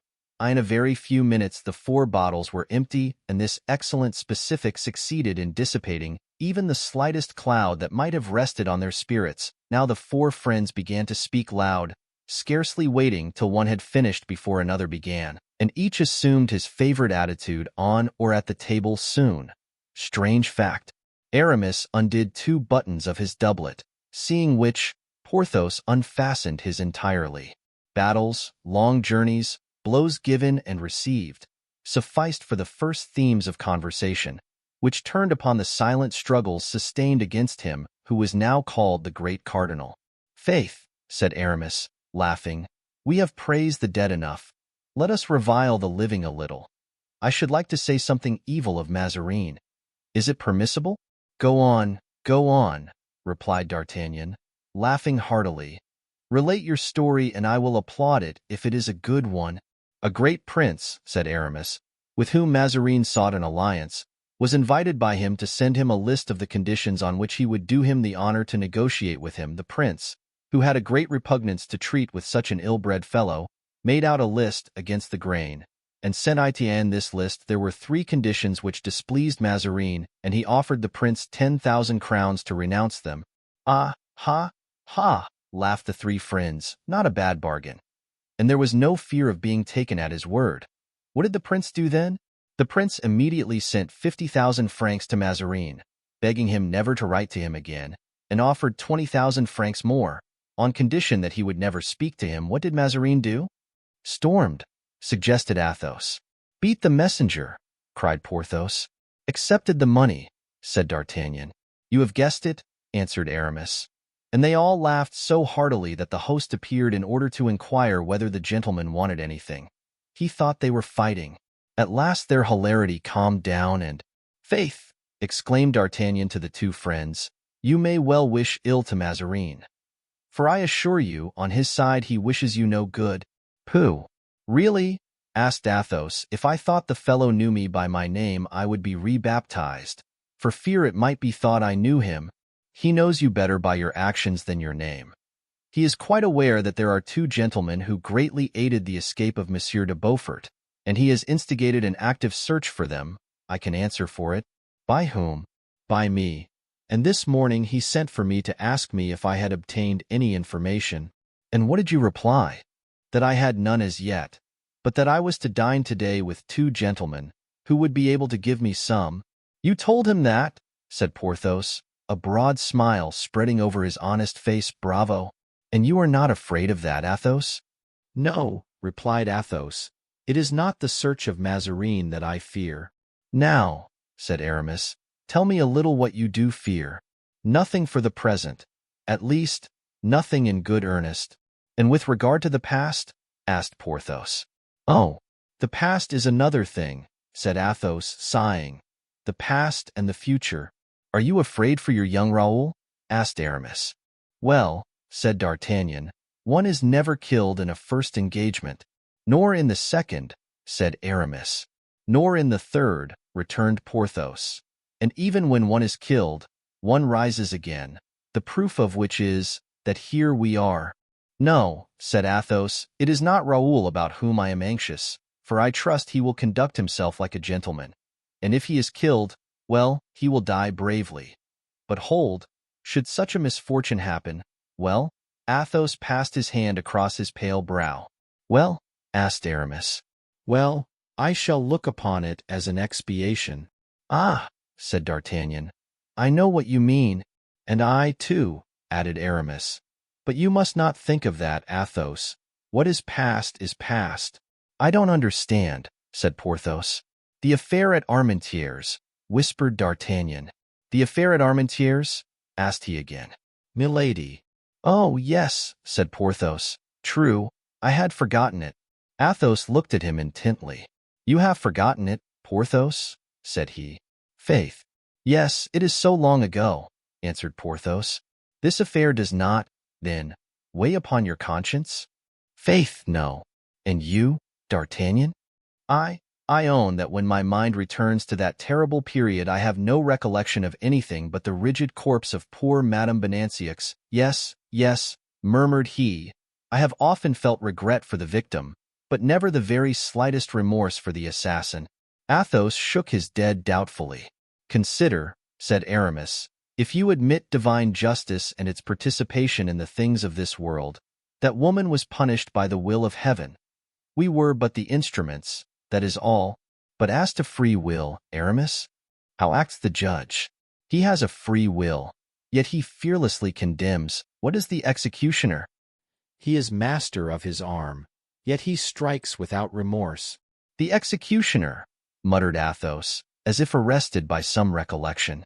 "I know that it is terrible," said D'Artagnan. "But when I reflect that we have killed English, Rochellese, Spaniards, nay, even French, who never did us any other harm but to aim at and to miss us, whose only fault was to cross swords with us and to be unable to ward off our blows, I can, on my honor, find an excuse for my share in the murder of that woman." "As for me," said Porthos, "now that you have reminded me of it, Athos, I have the scene again before me. As if I now were there, milady was there, as it were, where you sit? Athos changed color. I was where D'Artagnan stands, that I wore a long sword which cut like a Damascus. You remember it, Aramis, for you always called it Balizard. Well, I swear to you, all three, that had the executioner of Bethune. Was he not of Bethune? Yes, egad. Of Bethune. Not been there. I would have cut off the head of that infamous being without thinking of it, or even after thinking of it. She was a most atrocious woman. And then, said Aramis, with the tone of philosophical indifference which he had assumed since he had belonged to the church, and in which there was more atheism than confidence in God, what is the use of thinking of it all? At the last hour we must confess this action, and God knows better than we can whether it is a crime, a fault, or a meritorious deed. I repent of it. Egad, no, upon my honor and by the Holy Cross. I only regret it because she was a woman. The most satisfactory part of the matter, said D'Artagnan, is that there remains no trace of it. She had a son, observed Athos. Oh, yes, I know that, said D'Artagnan, and you mentioned it to me. But who knows what has become of him? If the serpent be dead, why not its brood? Do you think his uncle de Winter would have brought up that young viper? De Winter probably condemned the son as he had done the mother. Then, said Athos, woe to de Winter, for the child had done no harm. May the devil take me, if the child be not dead, said Porthos. There is so much fog in that detestable country, at least so D'Artagnan declares. Just as the quaint conclusion reached by Porthos was about to bring back hilarity to faces now more or less clouded, hasty footsteps were heard upon the stair, and someone knocked at the door. "Come in," cried Athos. "Please your honors," said the host, "a person in a great hurry wishes to speak to one of you." "To which of us?" asked all the four friends. "To him who is called the Comte de la Fere." "It is I," said Athos. "And what is the name of the person?" "Grimaud." "Ah!" exclaimed Athos, turning pale. "Back already? What can have happened, then, to Bragelonne?" "Let him enter," cried D'Artagnan. "Let him come up." But Grimaud had already mounted the staircase and was waiting on the last step. So springing into the room, he motioned the host to leave it, the door being closed. The four friends waited in expectation. Grimaud's agitation, his pallor, the sweat which covered his face, the dust which soiled his clothes, all indicated that he was the messenger of some important and terrible news. "Your honors," said he, "that woman had a child. That child has become a man. The tigress had a little one. The tiger has roused himself. He is ready to spring upon you. Beware." Athos glanced around at his friends with a melancholy smile. Porthos turned to look at his sword, which was hanging on the wall. Aramis seized his knife. D'Artagnan arose. "What do you mean, Grimaud?" he exclaimed. "That Milady's son has left England, that he is in France on his road to Paris, if he be not here already." "The devil he is," said Porthos. "Are you sure of it?" "Certain," replied Grimaud. This announcement was received in silence. Grimaud was so breathless, so exhausted, that he had fallen back upon a chair. Athos filled a beaker with champagne and gave it to him. "Well, after all," said D'Artagnan, "supposing that he lives, that he comes to Paris. We have seen many others such. Let him come." "Yes," echoed Porthos, glancing affectionately at his sword, still hanging on the wall. "We can wait for him. Let him come. Moreover, he is but a child," said Aramis. Grimaud rose. "A child!" he exclaimed. "Do you know what he has done, this child? Disguised as a monk, he discovered the whole history and confession from the executioner of Bethune, and having confessed him, after having learned everything from him, he gave him absolution by planting this dagger into his heart. See, it is on fire yet with his hot blood, for it is not 30 hours since it was drawn from the wound." And Grimaud threw the dagger on the table. D'Artagnan, Porthos, and Aramis rose, and in one spontaneous motion rushed to their swords. Athos alone remained seated, calm and thoughtful. "And you say he is dressed as a monk, Grimaud?" "Yes, as an Augustine monk." "What sized man is he?" "About my height. Thin, pale, with light blue eyes and tawny flaxen hair." "And he did not see Raoul?" asked Athos. "Yes, on the contrary, they met. and it was the Viscount himself who conducted him to the bed of the dying man. Athos, in his turn, rising without speaking, went and unhooked his sword. "Hey, sir," said D'Artagnan, trying to laugh, "do you know we look very much like a flock of silly, mouse-evading women? How is it that we, for men who have faced armies without blinking, begin to tremble at the mention of a child?" "It is true," said Athos, "but this child comes in the name of heaven."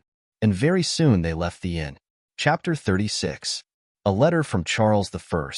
The reader must now cross the Seine with us and follow us to the door of the Carmelite convent in the Rue Saint-Jacques. It is 11 o'clock in the morning, and the pious sisters have just finished saying Mass for the success of the armies of King Charles I. Leaving the church, a woman and a young girl dressed in black, the one as a widow and the other as an orphan, have re-entered their cell. The woman kneels on a prie-dieu of painted wood, and at a short distance from her stands the young girl, leaning against a chair, weeping.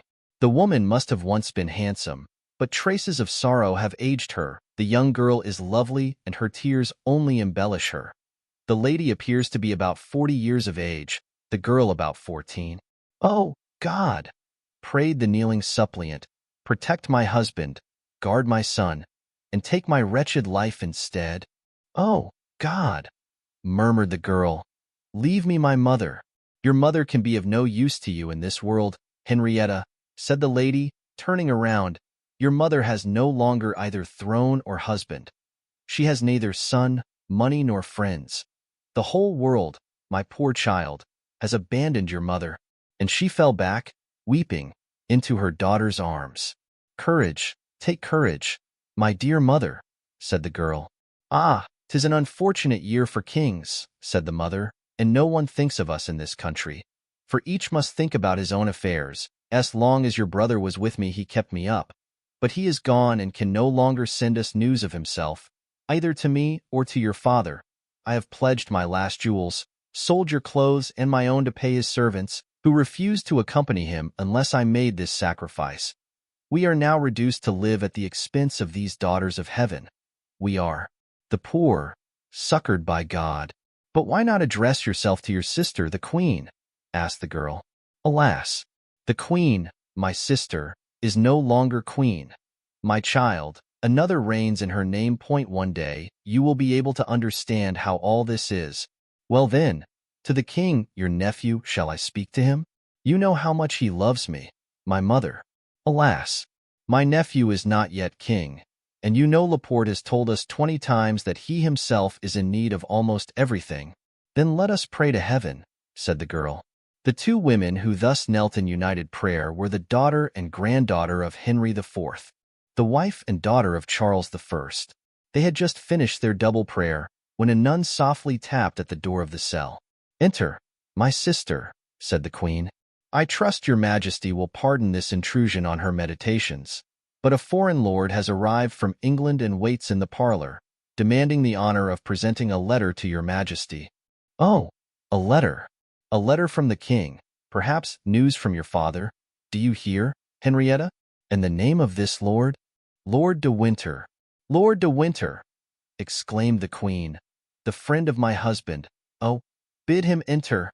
And the Queen advanced to meet the messenger, whose hand she seized affectionately, whilst he knelt down and presented a letter to her, contained in a case of gold.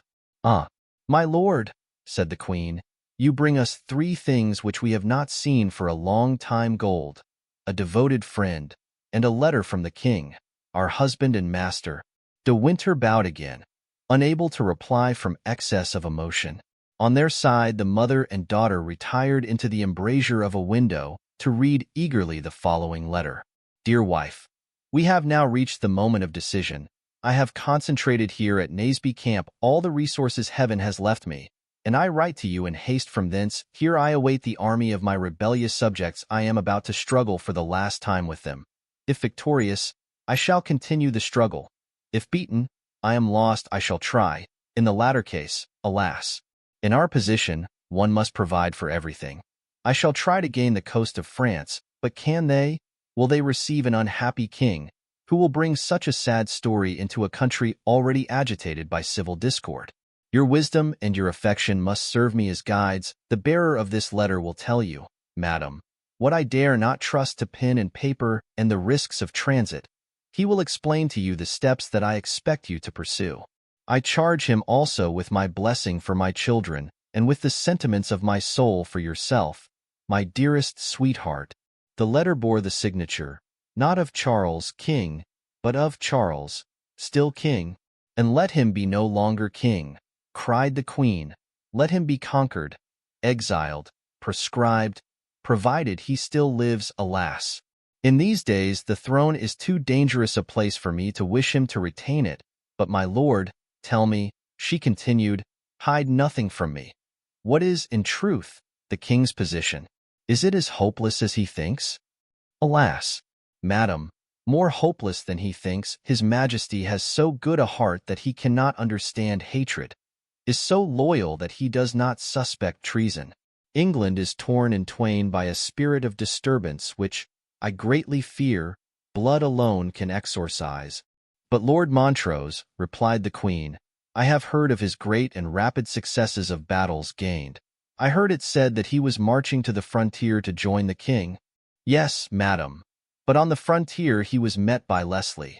He had tried victory by means of superhuman undertakings. Now victory has abandoned him. Montrose, beaten at Philiphaugh, was obliged to disperse the remains of his army and to fly, disguised as a servant. He is at Bergen, in Norway. Heaven preserve him, said the queen. It is at least a consolation to know that some who have so often risked their lives for us are safe. And now, my lord, that I see how hopeless the position of the king is, tell me with what you are charged on the part of my royal husband. Well, then, madam, said De Winter, the king wishes you to try and discover the dispositions of the king and queen toward him. Alas, you know that even now the king is but a child and the queen a woman weak enough here. Monsieur Mazarin is everything. Does he desire to play the part in France that Cromwell plays in England? Oh, no. He is a subtle, conscienceless Italian, who, though he very likely dreams of crime, dares not commit it.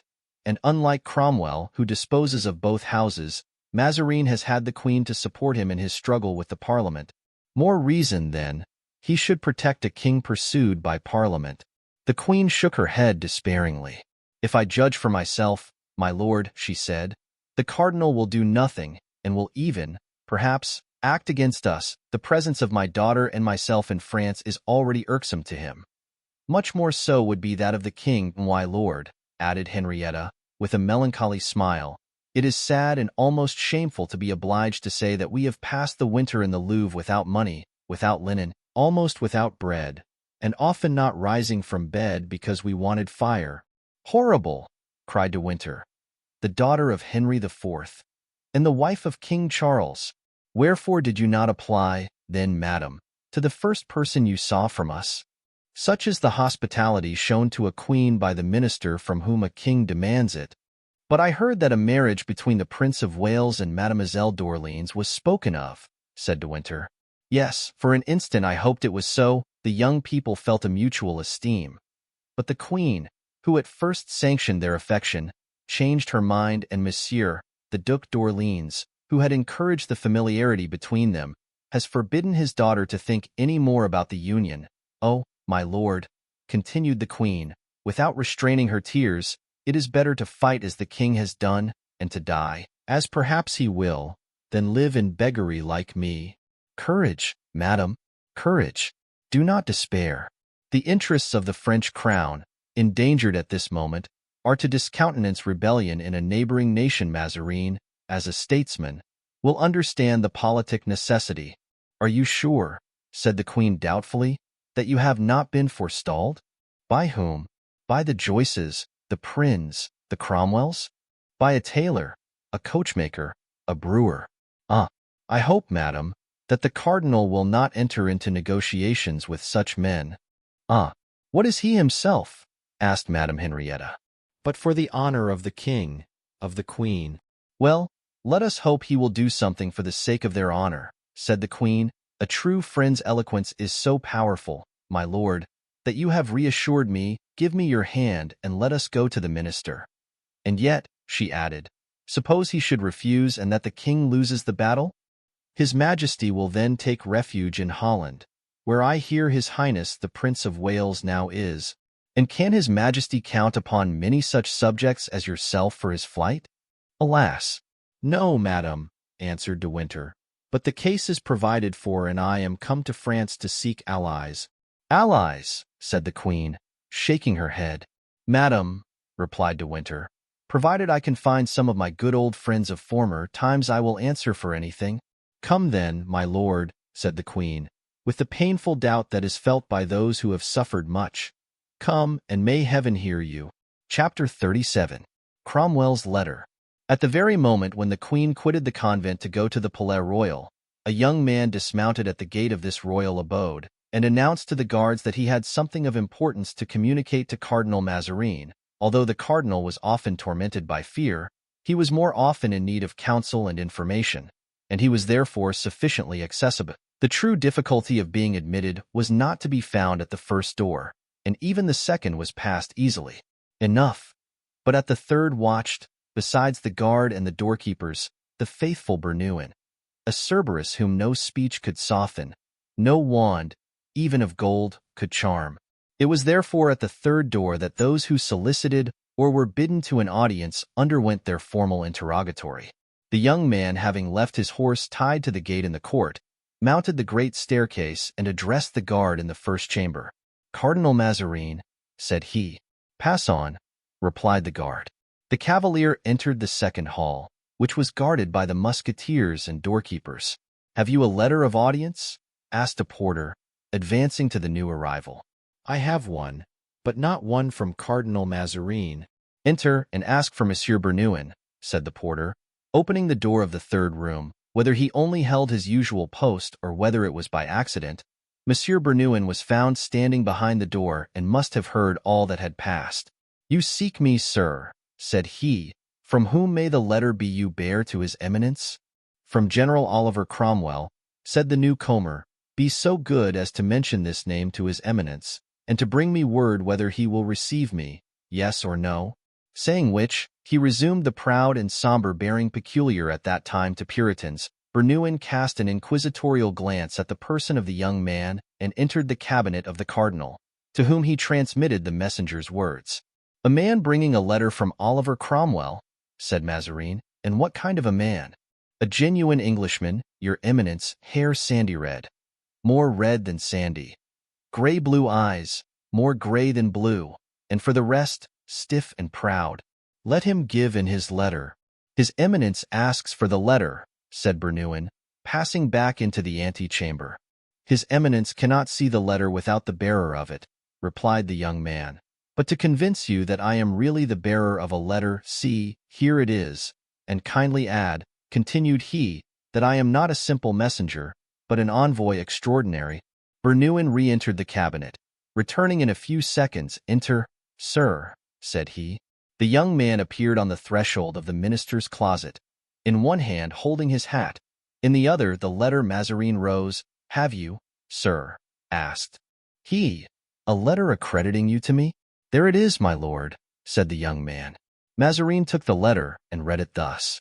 Mr. Mordaunt, one of my secretaries, will remit this letter of introduction to his eminence, the Cardinal Mazarin, in Paris.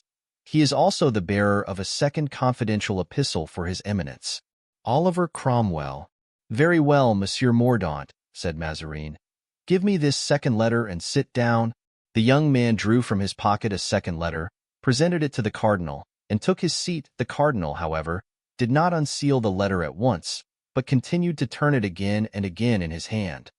Then, in accordance with his usual custom and judging from experience that few people could hide anything from him when he began to question them, fixing his eyes upon them at the same time, he thus addressed the messenger. You are very young, Monsieur Mordaunt, for this difficult task of ambassador, in which the oldest diplomatists often fail. My lord, I am 23 years of age. But your eminence is mistaken in saying that I am young. I am older than your eminence. Although I possess not your wisdom, years of suffering, in my opinion, count double, and I have suffered for 20 years. Ah, yes, I understand, said Mazarin. Want a fortune?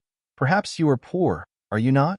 Then he added to himself, These English revolutionists are all beggars and ill-bred. My lord, I ought to have a fortune of 6 millions, but it has been taken from me. You are not, then, a man of the people, said Mazarin, astonished. If I bore my proper title, I should be a lord. If I bore my name, you would have heard one of the most illustrious names of England. What is your name, then? Asked Mazarin. My name is Mordaunt, replied the young man, bowing. Mazarin now understood that Cromwell's envoy desired to retain his incognito.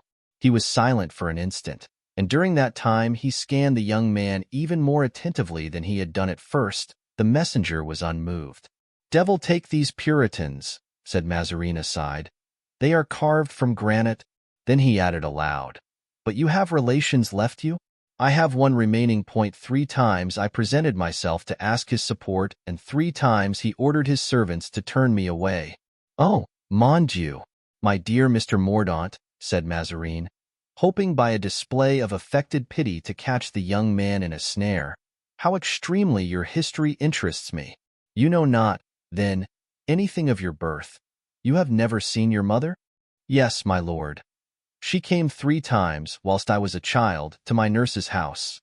I remember the last time she came as well as if it were today." "You have a good memory," said Mazarin. "Oh, yes, my lord," said the young man, with such peculiar emphasis that the cardinal felt a shudder run through every vein. "And who brought you up?" he asked again. "A French nurse, who sent me away when I was 5 years old because no one paid her for me, telling me the name of a relation of whom she had heard my mother often speak. What became of you?"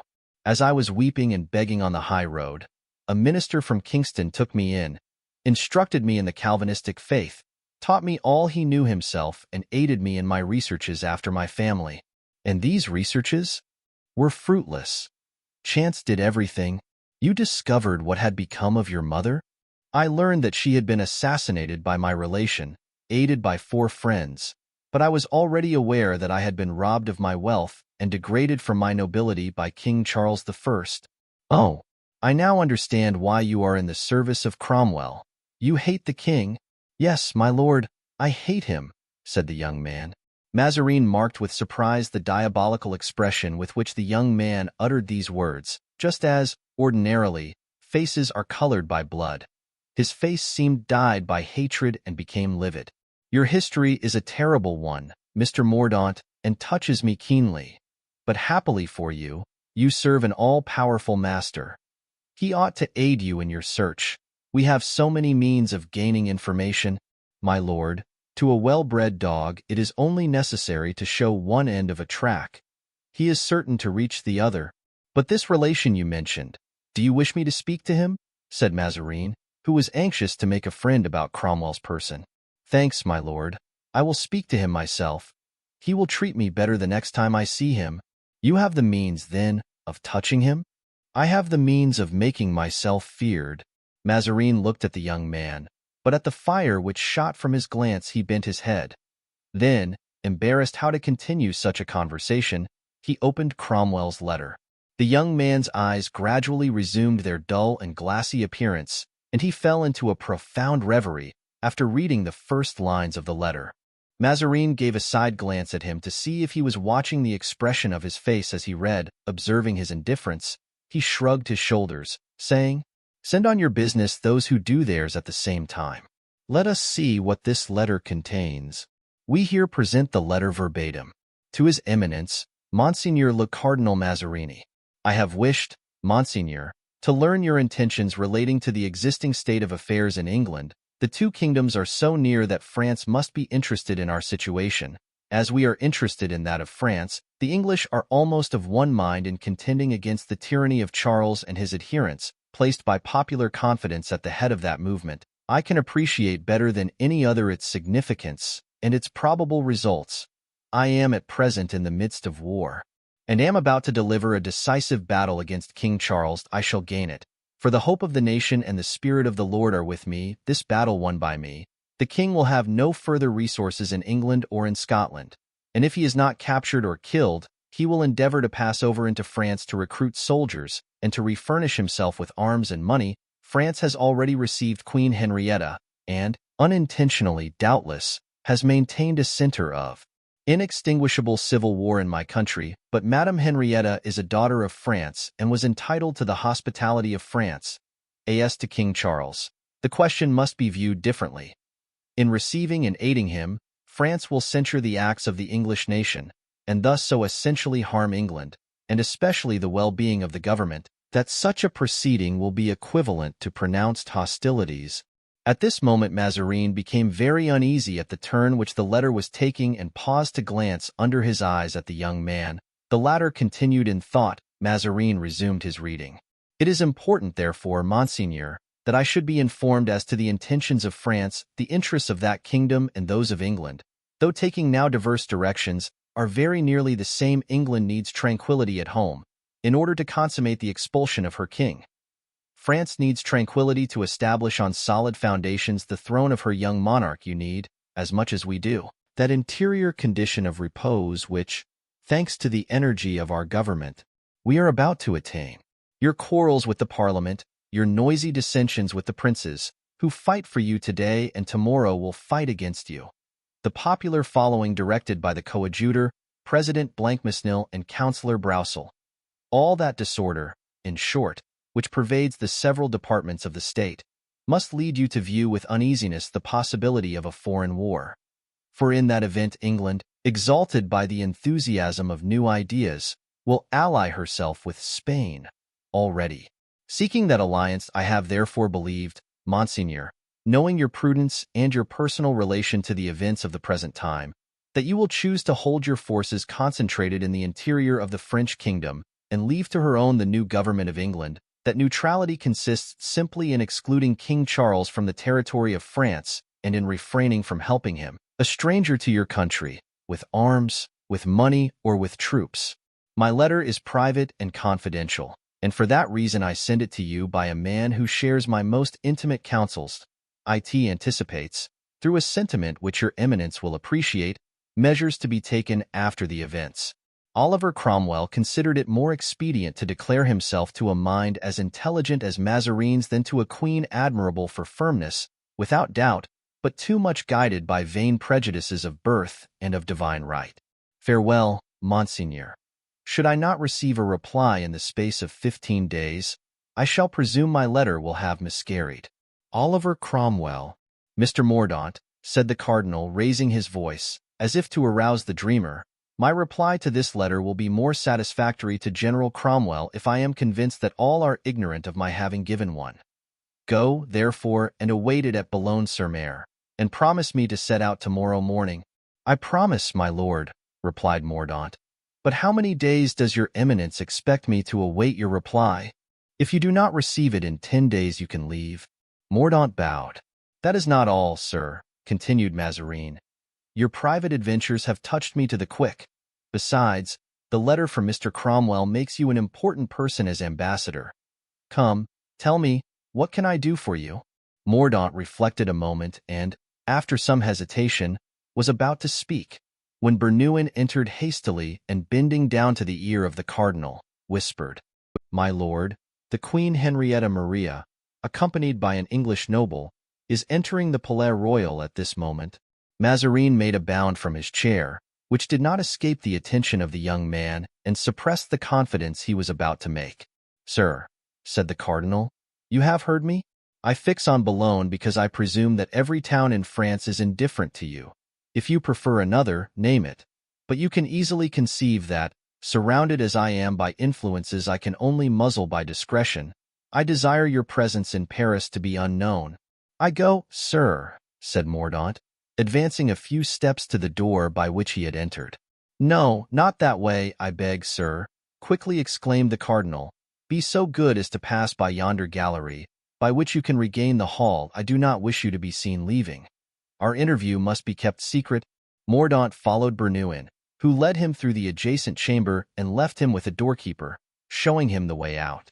Chapter 38. Henrietta Maria and Mazarin. The cardinal rose and advanced in haste to receive the Queen of England. He showed the more respect to this queen, deprived of every mark of pomp and stripped of followers, as he felt some self-reproach for his own want of heart and his avarice, but supplicants for favor know how to accommodate the expression of their features, and the daughter of Henry IV, smiled as she advanced to meet a man she hated and despised. "Ah," said Mazarin to himself, "what a sweet face. Does she come to borrow money of me?" And he threw an uneasy glance at his strong box. He even turned inside the bevel of the magnificent diamond ring, the brilliancy of which drew every eye upon his hand, which indeed was white and handsome. "Your Eminence," said the august visitor, "it was my first intention to speak of the matters that have brought me here to the Queen, my sister, but I have reflected that political affairs are more especially the concern of men." "Madam," said Mazarin, "your Majesty overwhelms me with flattering distinction." "He is very gracious," thought the Queen. "Can he have guessed my errand?" "Give," continued the cardinal, "your commands to the most respectful of your servants." "Alas, sir," replied the Queen, "I have lost the habit of commanding and have adopted instead that of making petitions. I am here to petition you. Too happy should my prayer be favorably heard." "I am listening, madam, with the greatest interest," said Mazarin. "Your Eminence, it concerns the war which the king, my husband, is now sustaining against his rebellious subject. You are perhaps ignorant that they are fighting in England," added she, with a melancholy smile, "and that in a short time they will fight in a much more decided fashion than they have done hitherto." "I am completely ignorant of it, madam," said the cardinal, accompanying his words with a slight shrug of the shoulders. "Alas, our own wars quite absorb the time and the mind of a poor, incapable, infirm old minister like me." "Well, then, your Eminence," said the Queen, "I must inform you that Charles I, my husband, is on the eve of a decisive engagement to in case of a check." Mazarin made a slight movement. "One must foresee everything. In the case of a check, he desires to retire into France and to live here as a private individual. What do you say to this project?" The cardinal had listened without permitting a single fiber of his face to betray what he felt, and his smile remained as it ever was, false and flattering. And when the Queen finished speaking, he said, "Do you think, madam, that France, agitated and disturbed as it is, would be a safe retreat for a dethroned king? How will the crown, which is scarce firmly set on the head of Louis XIV, support a double weight?" "The weight was not so heavy when I was in peril," interrupted the Queen with a sad smile, "and I ask no more for my husband than has been done for me. You see that we are very humble monarchs, sir." "Oh, you, madam," the cardinal hastened to say, in order to cut short the explanation he foresaw was coming. "With regard to you, that is another thing.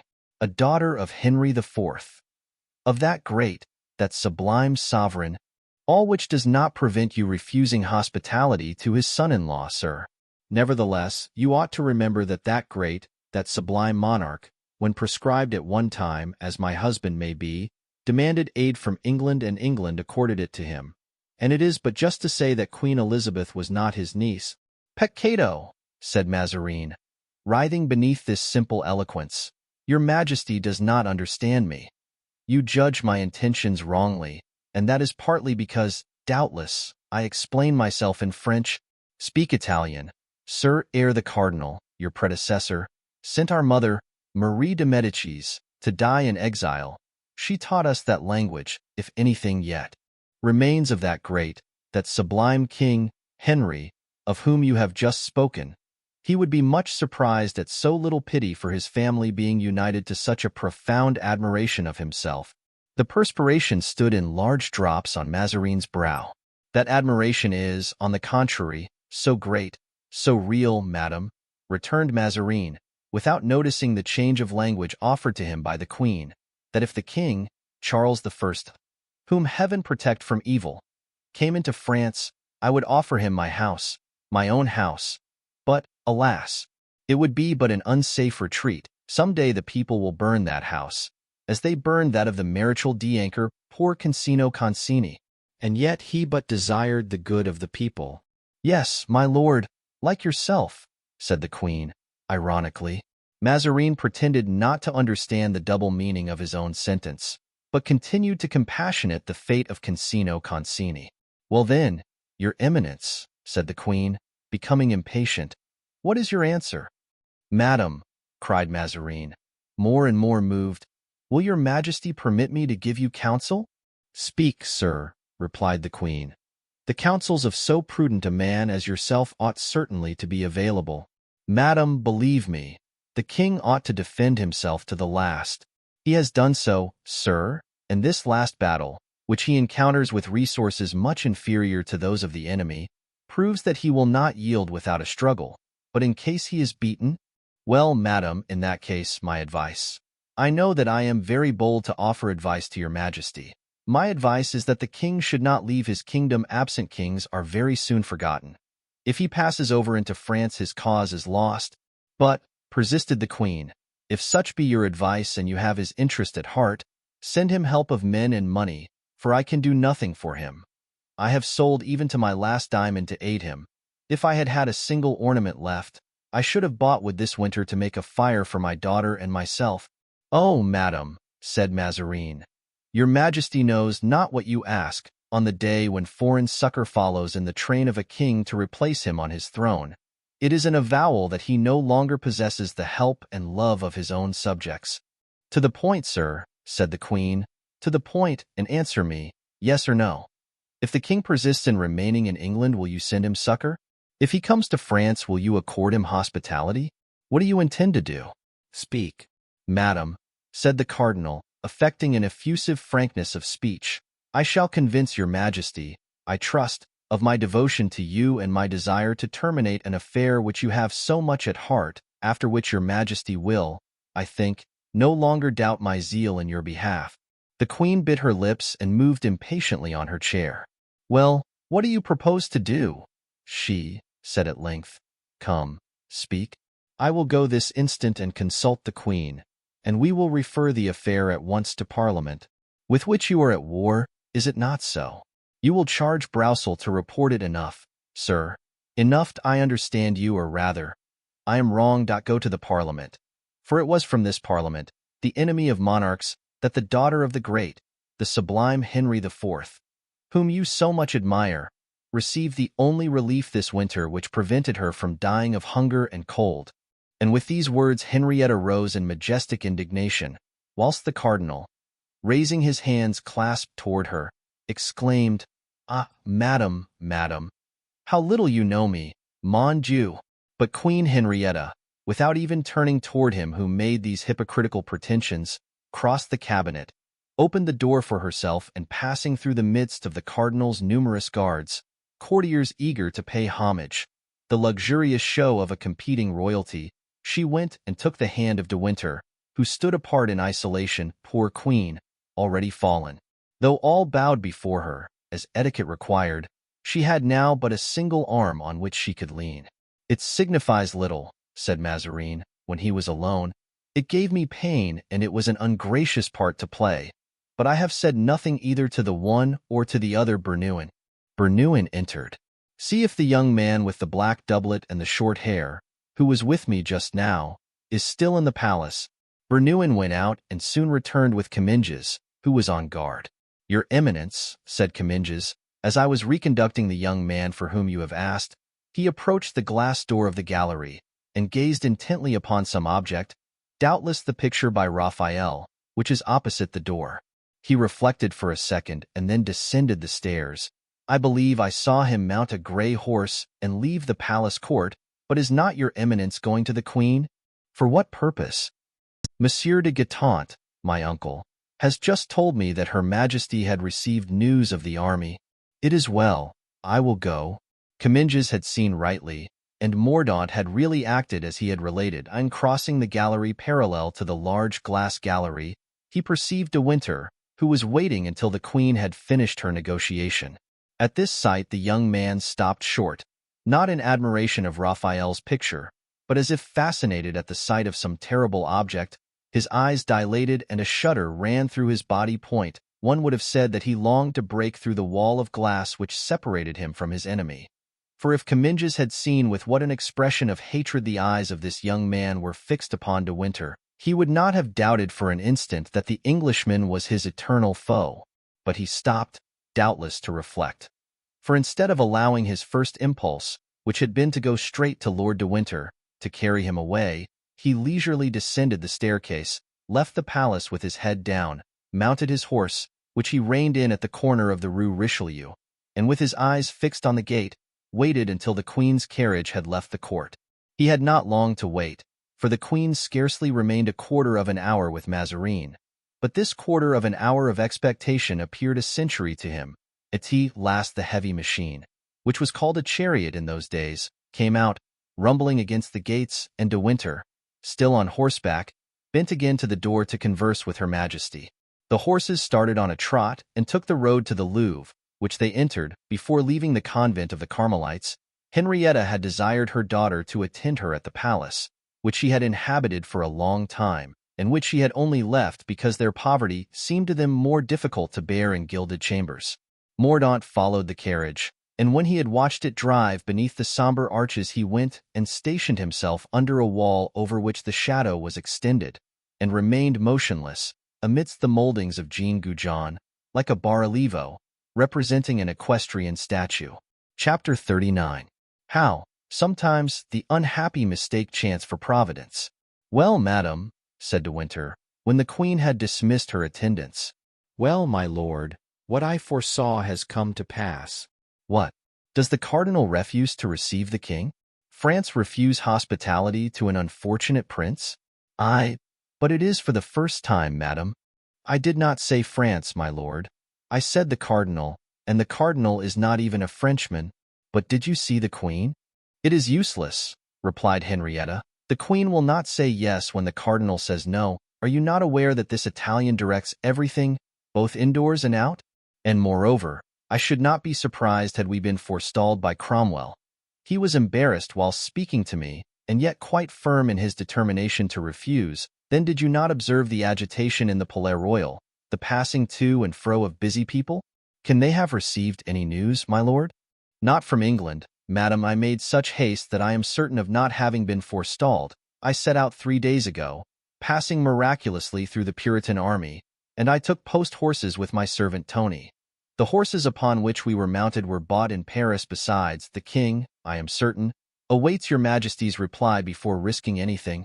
"You will tell him, my lord," resumed the Queen, despairingly, "that I can do nothing, that I have suffered as much as himself, more than he has, obliged as I am to eat the bread of exile and to ask hospitality from false friends who smile at my tears. And as regards his royal person, he must sacrifice it generously and die like a king. I shall go and die by his side." "Madam, madam," exclaimed De Winter, "your majesty abandons yourself to despair. And yet, perhaps, there still remains some hope. No friends left, my lord. No other friends left in the wide world but yourself." "Oh, God!" exclaimed the poor Queen, raising her eyes to heaven. "Have you indeed taken back all the generous hearts that once existed in the world?" "I hope not, madam," replied De Winter thoughtfully. "I once spoke to you of 4 men. What can be done with 4? For devoted, resolute men can do much, assure yourself, madam. And those of whom I speak performed great things at one time. And where are these 4 men? Ah, that is what I do not know. It is 20 years since I saw them, and yet whenever I have seen the king in danger I have thought of them. And these men were your friends? One of them held my life in his hands and gave it to me. I know not whether he is still my friend, but since that time I have remained his. And these men are in France, my lord?" "I believe so." "Tell me their names.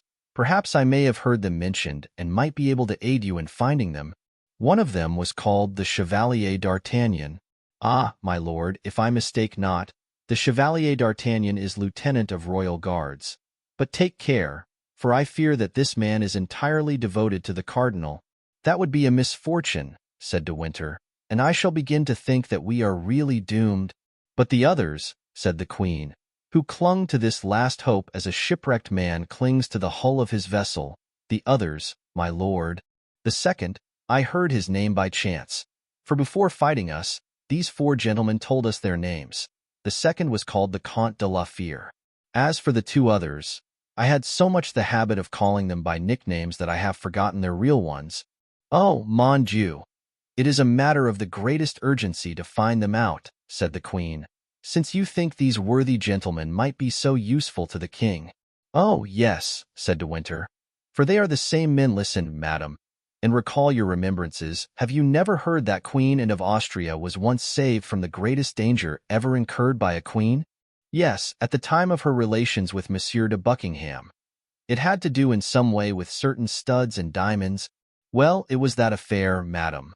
These men are the ones who saved her, and I smile with pity when I reflect that if the names of those gentlemen are unknown to you, it is because the Queen has forgotten them, who ought to have made them the first noblemen of the realm. Well then, my lord, they must be found. But what can 4 men, or rather 3 men do? For I tell you, you must not count on Monsieur d'Artagnan. It will be 1 valiant sword the less, but there will remain still 3, without reckoning my own. Now 4 devoted men around the king to protect him from his enemies, to be at his side in battle, to aid him with counsel, to escort him in flight, are sufficient, not to make the king a conqueror, but to save him if conquered. And whatever Mazarin may say, once on the shores of France your royal husband may find as many retreats and asylums as the seabird finds in a storm. Seek, then, my lord, seek these gentlemen, and if they will consent to go with you to England, I will give to each a duchy the day that we reascend the throne, besides as much gold as would pave Whitehall. Seek them, my lord, and find them, I conjure you. I will search for them, madam, said De Winter, and doubtless I shall find them. But time fails me. Has your majesty forgotten that the king expects your reply and awaits it in agony? Then indeed we are lost, cried the queen, in the fullness of a broken heart. At this moment the door opened and the young Henrietta appeared. Then the queen, with that wonderful strength which is the privilege of parents, repressed her tears and motioned to De Winter to change the subject. But that act of self-control, effective as it was, did not escape the eyes of the young princess. She stopped on the threshold, breathed a sigh, and addressing the queen, "Why, then, do you always weep, mother, when I am away from you?" she said. The queen smiled, but instead of answering, "See, De Winter," she said, "I have at least gained one thing in being only half a queen, and that is that my children call me mother instead of madam." Then turning toward her daughter, "What do you want, Henrietta?" she demanded. "My mother," replied the young princess, "a cavalier has just entered the Louvre and wishes to present his respects to your majesty. He arrives from the army and has, he says, a letter to remit to you, on the part of the Marechal de Grimaud, I think." "Ah," said the queen to De Winter, "he is one of my faithful adherents. But do you not observe, my dear lord, that we are so poorly served that it is left to my daughter to fill the office of doorkeeper?" "Madam, have pity on me," exclaimed De Winter. "You wring my heart." "And who is this cavalier, Henrietta?" asked the queen. "I saw him from the window, madam. He is a young man that appears scarce 16 years of age, and is called the Viscount de Bragelonne." The queen, smiling, made a sign with her head. The young princess opened the door and Raoul appeared on the threshold. Advancing a few steps toward the queen, he knelt down. "Madam," said he, "I bear to your majesty a letter from my friend the Count de Guiche, who told me he had the honor of being your servant. This letter contains important news and the expression of his respect." At the name of the Count de Guiche a blush spread over the cheeks of the young princess, and the queen glanced at her with some degree of severity. "You told me that the letter was from the Marechal de Grimaud, Henrietta," said the queen. "I thought so, madam," stammered the young girl. "It is my fault, madam," said Raoul. "I did announce myself, in truth, as coming on the part of the Marechal de Grimaud, but being wounded in the right arm, he was unable to write, and therefore the Count de Guiche acted as his secretary." "There has been fighting, then?" asked the queen, motioning to Raoul to rise. "Yes, madam," said the young man. At this announcement of a battle having taken place, the princess opened her mouth as though to ask a question of interest, but her lips closed again without articulating a word, while the color gradually faded from her cheeks. The queen saw this, and doubtless her maternal heart translated the emotion, for addressing Raoul again, "And no evil has happened to the young Count de Guiche?" she asked. "For not only is he our servant, as you say, sir, but more, he is one of our friends." "No, madam," replied Raoul. "On the contrary, he gained great glory and had the honor of being embraced by His Highness, the Prince, on the field of battle." The young princess clapped her hands, and then, Ashamed of having been betrayed into such a demonstration of joy, she half turned away and bent over a vase of roses, as if to inhale their odor. "Let us see," said the queen, "what the count says," and she opened the letter and read, "Madam, being unable to have the honor of writing to you myself, by reason of a wound I have received in my right hand, I have commanded my son, the Count de Guiche, who, with his father, is equally your humble servant, to write to tell you that we have just gained the Battle of Lens, and that this victory cannot fail to give great power to Cardinal Mazarin and to the Queen over the affairs of Europe.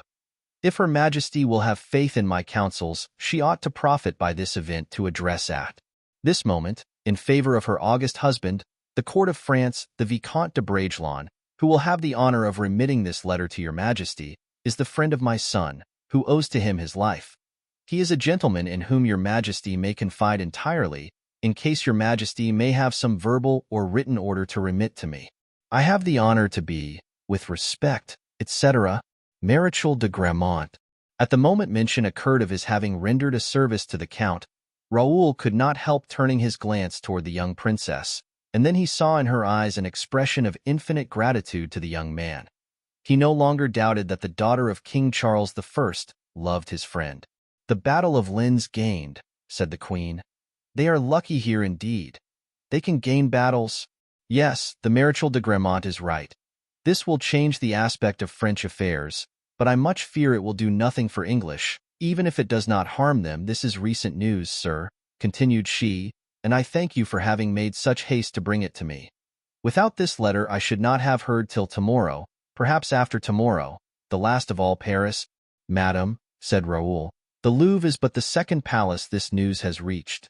It is as yet unknown to all, and I had sworn to the Count de Guiche to remit this letter to your Majesty before even I should embrace my guardian." "Your guardian? Is he, too, a Bragelonne?" asked Lord de Winter. "I once knew a Bragelonne. Is he still alive?" "No, sir, he is dead, and I believe it is from him my guardian, whose near relation he was, inherited the estate from which I take my name." "And your guardian, sir?" asked the queen, who could not help feeling some interest in the handsome young man before her. "What is his name?" "The Comte de la Fere, madam," replied the young man, bowing.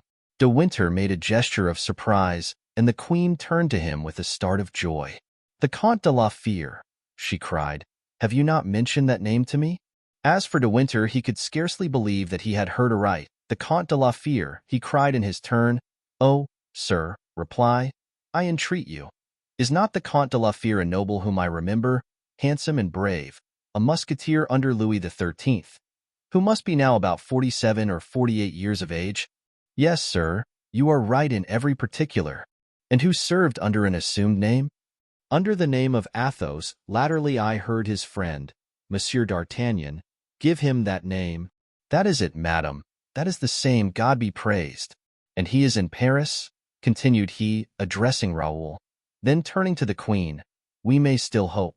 Providence has declared for us, since I have found this brave man again in so miraculous a manner. And, sir, where does he reside, pray?" "The Comte de la Fere lodges in the Rue Guénégaud, Hôtel du Grand Roi Charlemagne." "Thanks, sir. Inform this dear friend that he may remain within, that I shall go and see him immediately." "Sir, I obey with pleasure, if Her Majesty will permit me to depart." "Go, Monsieur de Bragelonne," said the queen, "and rest assured of our affection." Raoul bent respectfully before the two princesses, and bowing to De Winter, departed. The queen and De Winter continued to converse for some time in low voices, in order that the young princess should not overhear them, but the precaution was needless. She was in deep converse with her own thoughts. Then, when De Winter rose to take leave, "Listen, my lord," said the queen. "I have preserved this diamond cross which came from my mother, and this order of St. Michael which came from my husband. They are worth about 50,000 pounds. I had sworn to die of hunger rather than part with these precious pledges. But now that this ornament may be useful to him or his defenders, everything must be sacrificed. Take them, and if you need money for your expedition, sell them fearlessly, my lord, but should you find the means of retaining them, remember, my lord, that I shall esteem you as having rendered the greatest service that a gentleman can render to a queen, and in the day of my prosperity he who brings me this order and this cross shall be blessed by me and my children. Madam, replied De Winter, your majesty will be served by a man devoted to you. I hasten to deposit these two objects in a safe place. Nor should I accept them if the resources of our ancient fortune were left to us. But our estates are confiscated, our ready money is exhausted, and we are reduced to turn to service everything we possess, and an hour hence I shall be with the Comte de la Fere, and tomorrow your majesty shall have a definite reply. The queen tendered her hand to Lord de Winter, who, kissing it respectfully, went out and traversed alone and unconducted those large, dark, and deserted apartments, brushing away tears which, blasé as he was by 50 years spent as a courtier, he could not withhold at the spectacle of royal distress so dignified, yet so intense. Chapter 40. Uncle and Nephew. The horse and servant belonging to De Winter were waiting for him at the door. He proceeded toward his abode very thoughtfully, looking behind him from time to time to contemplate the dark and silent frontage of the Louvre. It was then that he saw a horseman, as it were, detach himself from the wall and follow him at a little distance. In leaving the Palais Royal, he remembered to have observed a similar shadow. Tony, he said, motioning to his groom to approach. Here I am, my lord. Did you remark that man who is following us? Yes, my lord. Who is he? I do not know. Only he has followed your grace from the Palais Royal, stopped at the Louvre to wait for you, and now leaves the Louvre with you. Some spy of the cardinal, said De Winter to him, aside. Let us pretend not to notice that he is watching us. And spurring on he plunged into the labyrinth of streets which led to his hotel, situated near the Marais. For having for so long a time lived near the Place Royale, Lord de Winter naturally returned to lodge near his ancient dwelling. The unknown spurred his horse to a gallop. De Winter dismounted at his hotel and went up into his apartment, intending to watch the spy.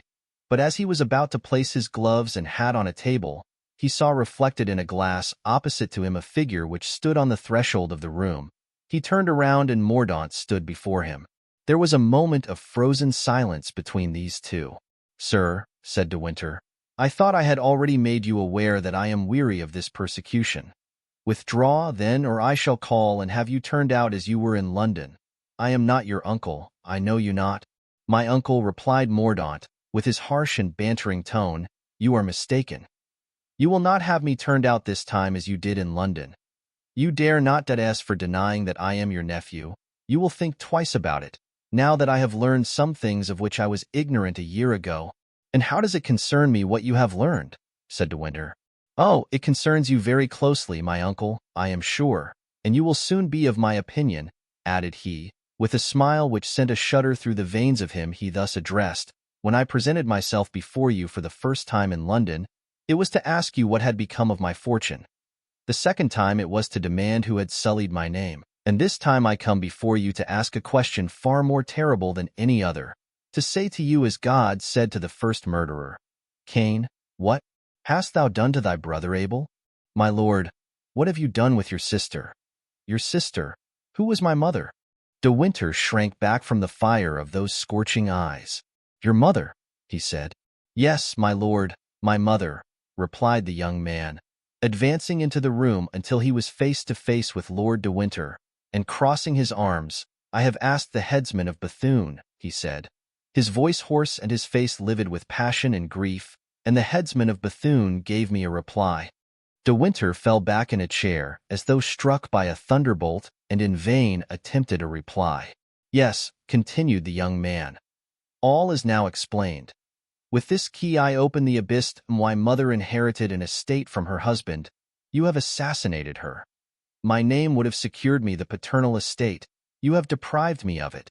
You have despoiled me of my fortune. I am no longer astonished that you knew me, not that I am not surprised that you refused to recognize me. When a man is a robber, it is hard to call him nephew whom he has impoverished. When one is a murderer, to recognize the man whom one has made an orphan.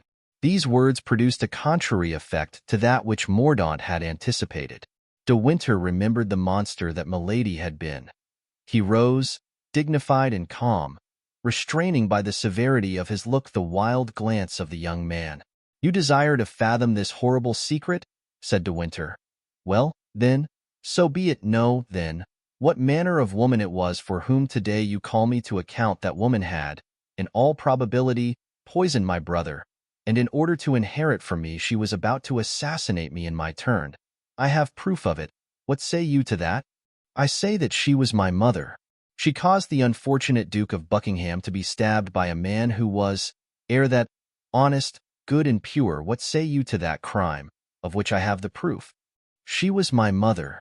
On our return to France, she had a young woman who was attached to one of her opponents poisoned in the convent of the Augustines at Bethune. Will this crime persuade you of the justice of her punishment? For of all this I have the proofs. She was my mother, cried the young man, who uttered these 3 successive exclamations with constantly increasing force.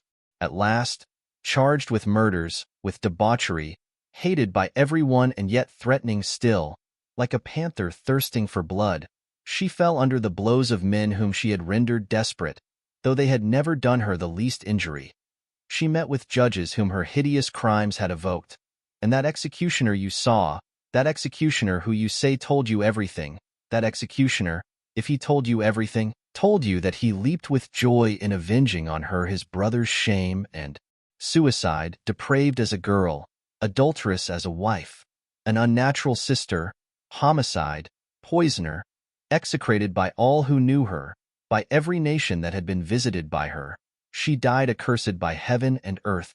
A sob which Mordaunt could not repress burst from his throat, and his livid face became suffused with blood. He clenched his fists, sweat covered his face, his hair, like Hamlet's, stood on end, and racked with fury he cried out, "Silence, sir! She was my mother. Her crimes, I know them not.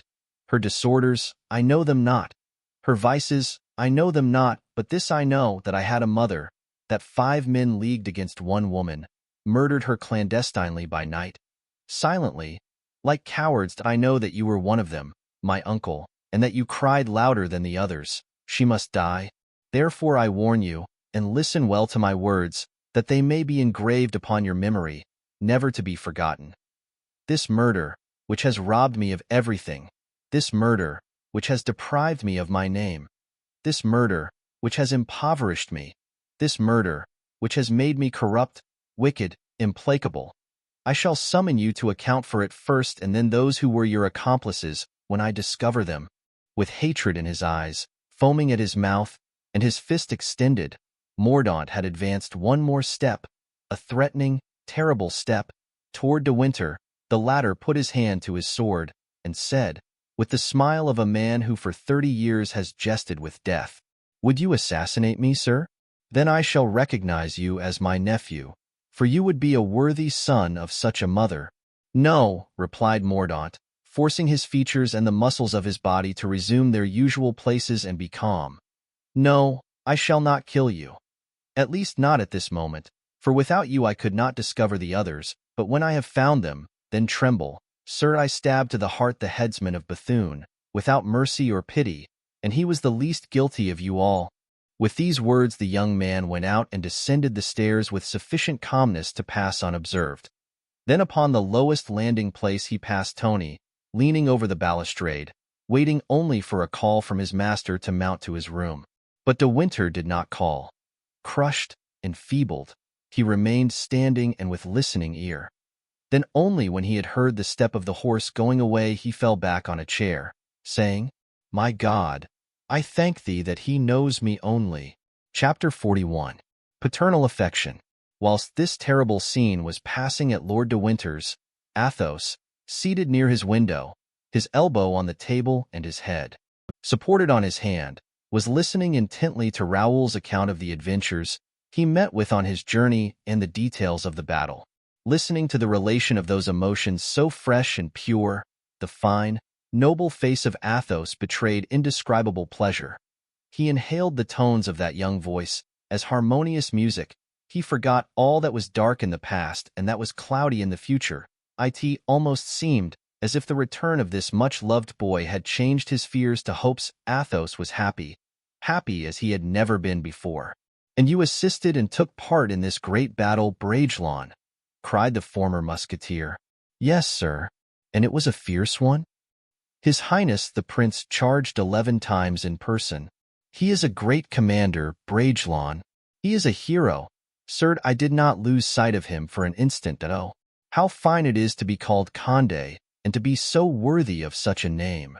He was calm and radiant, was he not? As calm as at parade, radiant as at a fete. When we went up to the enemy, it was slowly.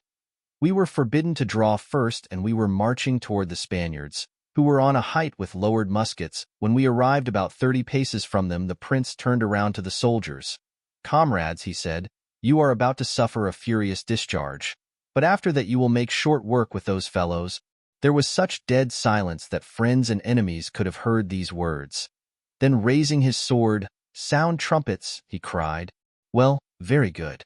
You will do as much when the opportunity occurs, will you, Raoul?" "I know not, sir, but I thought it really very fine and grand." "Were you afraid, Raoul?" asked the count. "Yes, sir," replied the young man naively. "I felt a great chill at my heart, and at the word fire, which resounded in Spanish from the enemy's ranks, I closed my eyes and thought of you." "In honest truth, Raoul," said Athos, pressing his hand. "Yes, sir." At that instant there was such a rataplan of musketry that one might have imagined the infernal regions had opened. Those who were not killed felt the heat of the flames. I opened my eyes, astonished to find myself alive and even unhurt.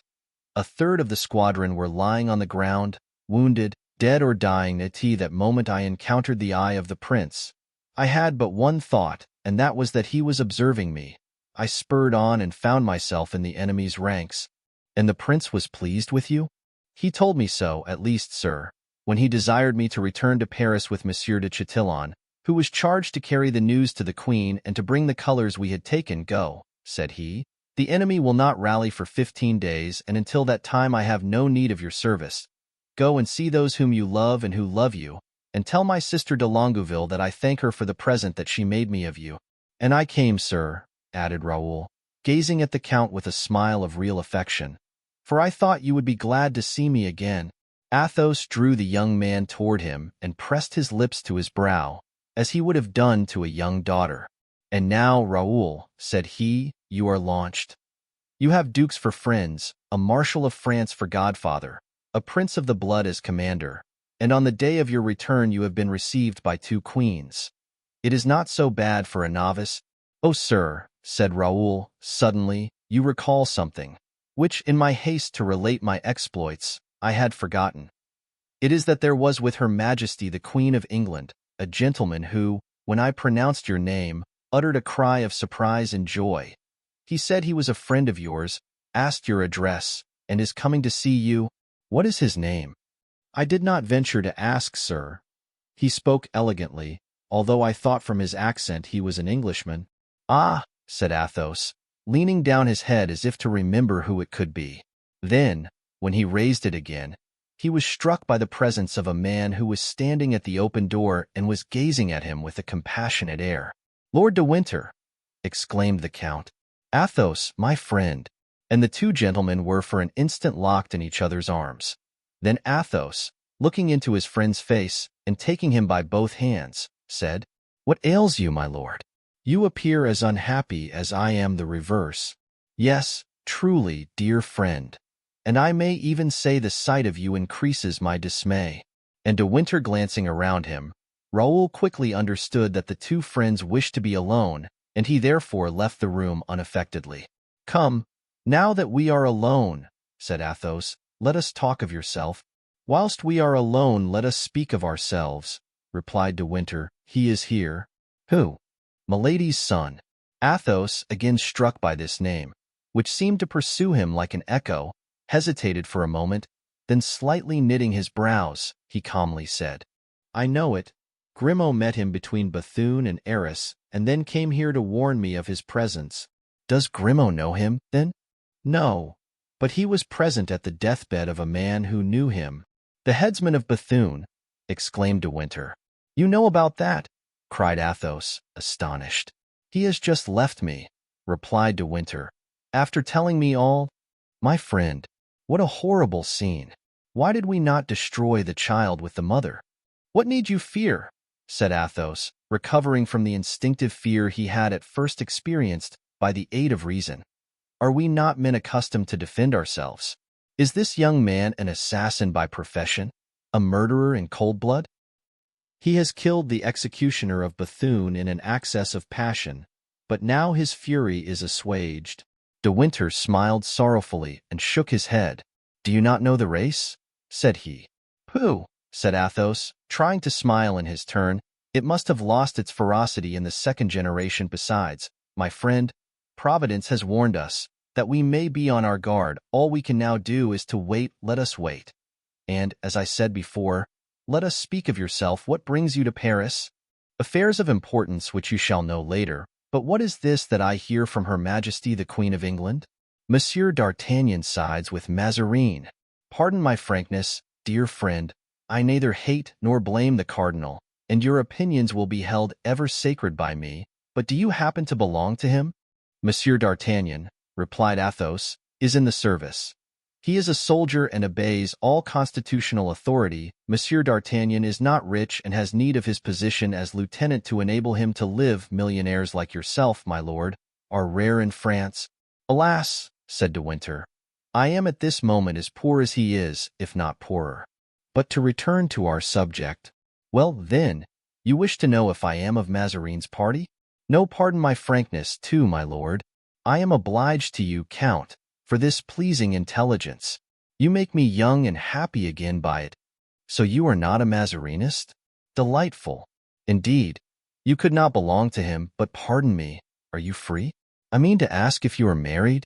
As to that, no, replied Athos, laughing, because that young man, so handsome, so elegant, so polished, is a child I have adopted, and who does not even know who was his father. Very well. You are always the same. Athos, great and generous, are you still friends with Monsieur Porthos and Monsieur Aramis? Add Monsieur d'Artagnan. My lord, we still remain 4 friends devoted to each other. But when it becomes a question of serving the cardinal or of fighting him, of being Mazarinists or Frondists, then we are only 2. Is Monsieur Aramis with d'Artagnan? Asked Lord de Winter. No, said Athos. Monsieur Aramis does me the honor to share my opinions. Could you put me in communication with your witty and agreeable friend? Is he much changed? He has become an abbé, that is all. You alarm me. His profession must have made him renounce any great undertakings. On the contrary, said Athos, smiling, he has never been so much a musketeer as since he became an abbé, and you will find him a veritable soldier. Could you engage to bring him to me tomorrow morning at 10 o'clock, on the Pont du Louvre? Oh, exclaimed Athos, smiling. You have a duel in prospect? Yes, Count, and a splendid duel, too. A duel in which I hope you will take your part. Where are we to go, my lord? To Her Majesty the Queen of England, who has desired me to present you to her. This is an enigma, said Athos, but it matters not. Since you know the solution of it, I ask no further. Will your lordship do me the honor to sup with me? Thanks, Count. No, replied De Winter. I own to you that young man's visit has subdued my appetite, and probably will rob me of my sleep. What undertaking can have brought him to Paris? It was not to meet me that he came, for he was ignorant of my journey. This young man terrifies me, my lord. There lies in him a sanguinary predisposition. What occupies him in England? He is one of Cromwell's most enthusiastic disciples, but what attached him to the cause? His father and mother were Catholics, I believe. His hatred of the king, who deprived him of his estates and forbade him to bear the name of De Winter. And what name does he now bear? Mordaunt, a Puritan, yet disguised as a monk he travels alone in France. Do you say as a monk? It was thus, and by mere accident, may God pardon me if I blaspheme, that he heard the confession of the executioner of Bethune. Then I understand it all. He has been sent by Cromwell to Mazarin, and the queen guessed rightly. We have been forestalled. Everything is clear to me now. Adieu, Count, till tomorrow. But the night is dark, said Athos, perceiving that Lord de Winter seemed more uneasy than he wished to appear. And you have no servant? I have Tony, a safe if simple youth. Halloo, there, Grimaud, Olivain, and Blaisois. Call the Viscount and take the musket with you. Blaisois was the tall youth, half groom, half peasant, whom we saw at the Château de Bragelonne, whom Athos had christened by the name of his province. "Viscount," said Athos to Raoul as he entered, "you will conduct my lord as far as his hotel and permit no one to approach him." "Oh, Count," said De Winter, "for whom do you take me?" "For a stranger who does not know Paris," said Athos, "and to whom the Viscount will show the way." De Winter shook him by the hand. "Grimaud," said Athos, "put yourself at the head of the troop and beware of the monk." Grimaud shuddered and, nodding, awaited the departure, regarding the butt of his musket with silent eloquence. Then, obeying the orders given him by Athos, he headed the small procession, bearing the torch in one hand and the musket in the other, until it reached De Winter's inn, when, pounding on the portal with his fist, he bowed to my lord and faced about without a word. The same order was followed in returning, nor did Grimaud's searching glance discover anything of a suspicious appearance, save a dark shadow, as it were, in ambuscade, at the corner of the Rue Guénégaud and of the quay. He fancied, also, that in going he had already observed the street watcher who had attracted his attention. He pushed on toward him, but before he could reach it the shadow had disappeared into an alley, into which Grimaud deemed it scarcely prudent to pursue it. The next day, on awaking, the Count perceived Raoul by his bedside. The young man was already dressed and was reading a new book by M. Chapelain. "Already up, Raoul?" exclaimed the Count. "Yes, sir," replied Raoul with slight hesitation. "I did not sleep well." "You, Raoul, not sleep well? Then you must have something on your mind," said Athos. "Sir, you will perhaps think that I am in a great hurry to leave you when I have only just arrived. But have you only 2 days of leave, Raoul?" "On the contrary, sir, I have 10. Nor is it to the camp I wish to go." "Where, then?" said Athos, smiling. "If it be not a secret, you are now almost a man, since you have made your first passage of arms, and have acquired the right to go where you will without consulting me." "Never, sir," said Raoul. "As long as I possess the happiness of having you for a protector, shall I deem I have the right of freeing myself from a guardianship so valuable to me. I have, however, a wish to go and pass a day at Blois. You look at me, and you are going to laugh at me." "No, on the contrary, I am not inclined to laugh," said Athos, suppressing a sigh. "You wish to see Blois again. It is but natural. Then you permit me to go. You are not angry in your heart?" exclaimed Raoul, joyously. "Certainly. And why should I regret what gives you pleasure?" "Oh, how kind you are!" exclaimed the young man, pressing his guardian's hand. "And I can set out immediately?" "When you like, Raoul." "Sir," said Raoul as he turned to leave the room, "I have thought of one thing, and that is about the Duchess of Chevreuse, who was so kind to me, and to whom I owe my introduction to the prince. And you ought to thank her, Raoul. Well, try the Hôtel de Luynes, Raoul, and ask if the Duchess can receive you. I am glad to see you pay attention to the usages of the world. You must take Grimaud and Olivain." "Both, sir?" asked Raoul, astonished. "Both." Raoul went out, and when Athos heard his young, joyous voice calling to Grimaud and Olivain, he sighed. "It is very soon to leave me," he thought, "but he follows the common custom. Nature has made us thus. She makes the young look ever forward, not behind. He certainly likes the child. But will he love me less as his affection grows for her?" And Athos confessed to himself that he was unprepared for so prompt a departure. But Raoul was so happy that this reflection effaced everything else from the consideration of his guardian. Everything was ready at 10 o'clock for the departure, and as Athos was watching Raoul mount, a groom rode up from the Duchess de Chevreuse. He was charged to tell the Comte de la Fère that she had learned of the return of her youthful protégé, and also the manner he had conducted himself on the field, and she added that she should be very glad to offer him her congratulations. "Tell her Grace," replied Athos, "that the Viscount has just mounted his horse to proceed to the Hôtel de Luynes." Then, with renewed instructions to Grimaud, Athos signified to Raoul that he could set out, and ended by reflecting that it was perhaps better that Raoul should be away from Paris at that moment. Chapter 42. Another queen in want of help. Athos had not failed to send early to Aramis and had given his letter to Blaisois, the only serving man whom he had left. Blaisois found Bazin donning his beadle's gown, his services being required that day at Notre Dame. Athos had desired Blaisois to try to speak to Aramis himself. Blaisois, a tall, simple youth, who understood nothing but what he was expressly told, asked, therefore, for the Abbé de Herblay, and in spite of Bazin's assurances that his master was not at home, he persisted in such a manner as to put Bazin into a passion. Blaisois, seeing Bazin in clerical guise, was a little discomposed at his denials, and wanted to pass at all risks, believing, too, that the man with whom he had to do was endowed with the virtues of his cloth, namely, patience and Christian charity. But Bazin, still the servant of a musketeer, when once the blood mounted to his fat cheeks, seized a broomstick and began belaboring Blaisois, saying, "You have insulted the church, my friend. You have insulted the church." At this moment Aramis, aroused by this unusual disturbance, cautiously opened the door of his room, and Blaisois, looking reproachfully at the Cerberus, drew the letter from his pocket and presented it to Aramis. "From the Comte de la Fere," said Aramis, "all right," and he retired into his room without even asking the cause of so much noise. Blaisois returned disconsolate to the hotel of the Grand Roi Charlemagne, and when Athos inquired if his commission was executed, he related his adventure. "You foolish fellow," said Athos, laughing, "and you did not tell him that you came from me?" "No, sir." At 10 o'clock Athos, with his habitual exactitude, was waiting on the Pont du Louvre, and was almost immediately joined by Lord de Winter.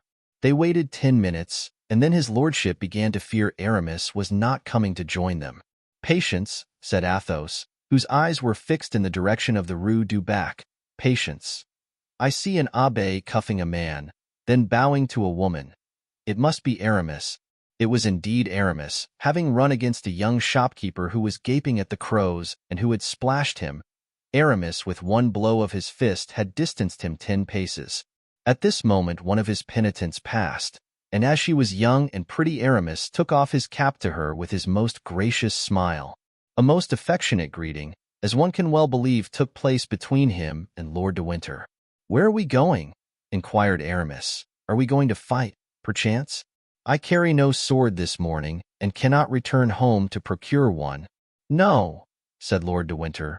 "We are going to pay a visit to Her Majesty the Queen of England."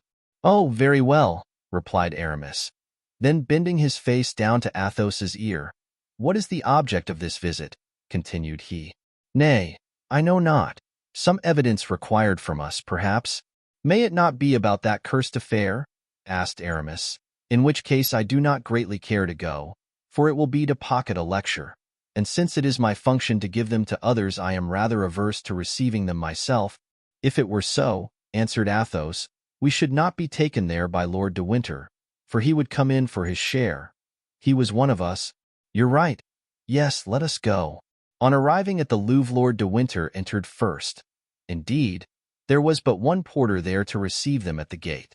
It was impossible in daylight, for the impoverished state of the habitation grudging charity had conceded to an unfortunate queen to pass unnoticed by Athos, Aramis, and even the Englishmen. Large rooms, completely stripped of furniture, bare walls upon which, here and there, shone the old gold moldings which had resisted time and neglect, windows with broken panes, impossible to close, no carpets, neither guards nor servants. This is what first met the eyes of Athos, to which he, touching his companion's elbow, directed his attention by his glances.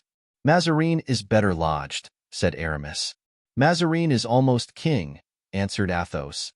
"Madame Henrietta is almost no longer queen." "If you would condescend to be clever, Athos," observed Aramis, "I really do think you would be wittier than poor Monsieur de Voiture." Athos smiled. The queen appeared to be impatiently expecting them, for at the first slight noise she heard in the hall leading to her room, she came herself to the door to receive these courtiers in the corridors of misfortune. "Enter, you are welcome, gentlemen," she said. The gentlemen entered and remained standing, but at a motion from the queen they seated themselves. Athos was calm and grave, but Aramis was furious. The sight of such royal misery exasperated him, and his eyes examined every new trace of poverty that presented itself. "You are examining the luxury I enjoy," said the queen, glancing sadly around her. "Madam," replied Aramis, "I must ask your pardon. but I know not how to hide my indignation at seeing how a daughter of Henry I is treated at the court of France." "Monsieur Aramis is not an officer?" asked the Queen of Lord de Winter. "That gentleman is the Abbé de Herblay," replied he. "Aramis blushed, madam," he said. "I am an abbé, it is true, but I am so against my will, I never had a vocation for the bands. My cassock is fastened by one button only, and I am always ready to become a musketeer once more this morning. Being ignorant that I should have the honor of seeing your majesty, I encumbered myself with this dress, but you will find me none the less a man devoted to your majesty's service, in whatever way you may see fit to use me." "The Abbé de Herblay," resumed de Winter, "is one of those gallant musketeers formerly belonging to His Majesty King Louis XIII, of whom I have spoken to you, madam." Then turning to Athos, he continued, "And this gentleman is that noble Count de la Fère, whose high reputation is so well known to your majesty." "Gentlemen," said the queen, "a few years ago I had around me ushers, treasures, armies, and by the lifting of a finger all these were busied in my service. Today, look around you, and it may astonish you, that in order to accomplish a plan which is dearer to me than life, I have only Lord de Winter, the friend of 20 years, and you, gentlemen, whom I see for the first time and whom I know but as my countrymen." "It is enough," said Athos, bowing low. "If the lives of 3 men can purchase yours, madam." "I thank you, gentlemen, but hear me," continued she.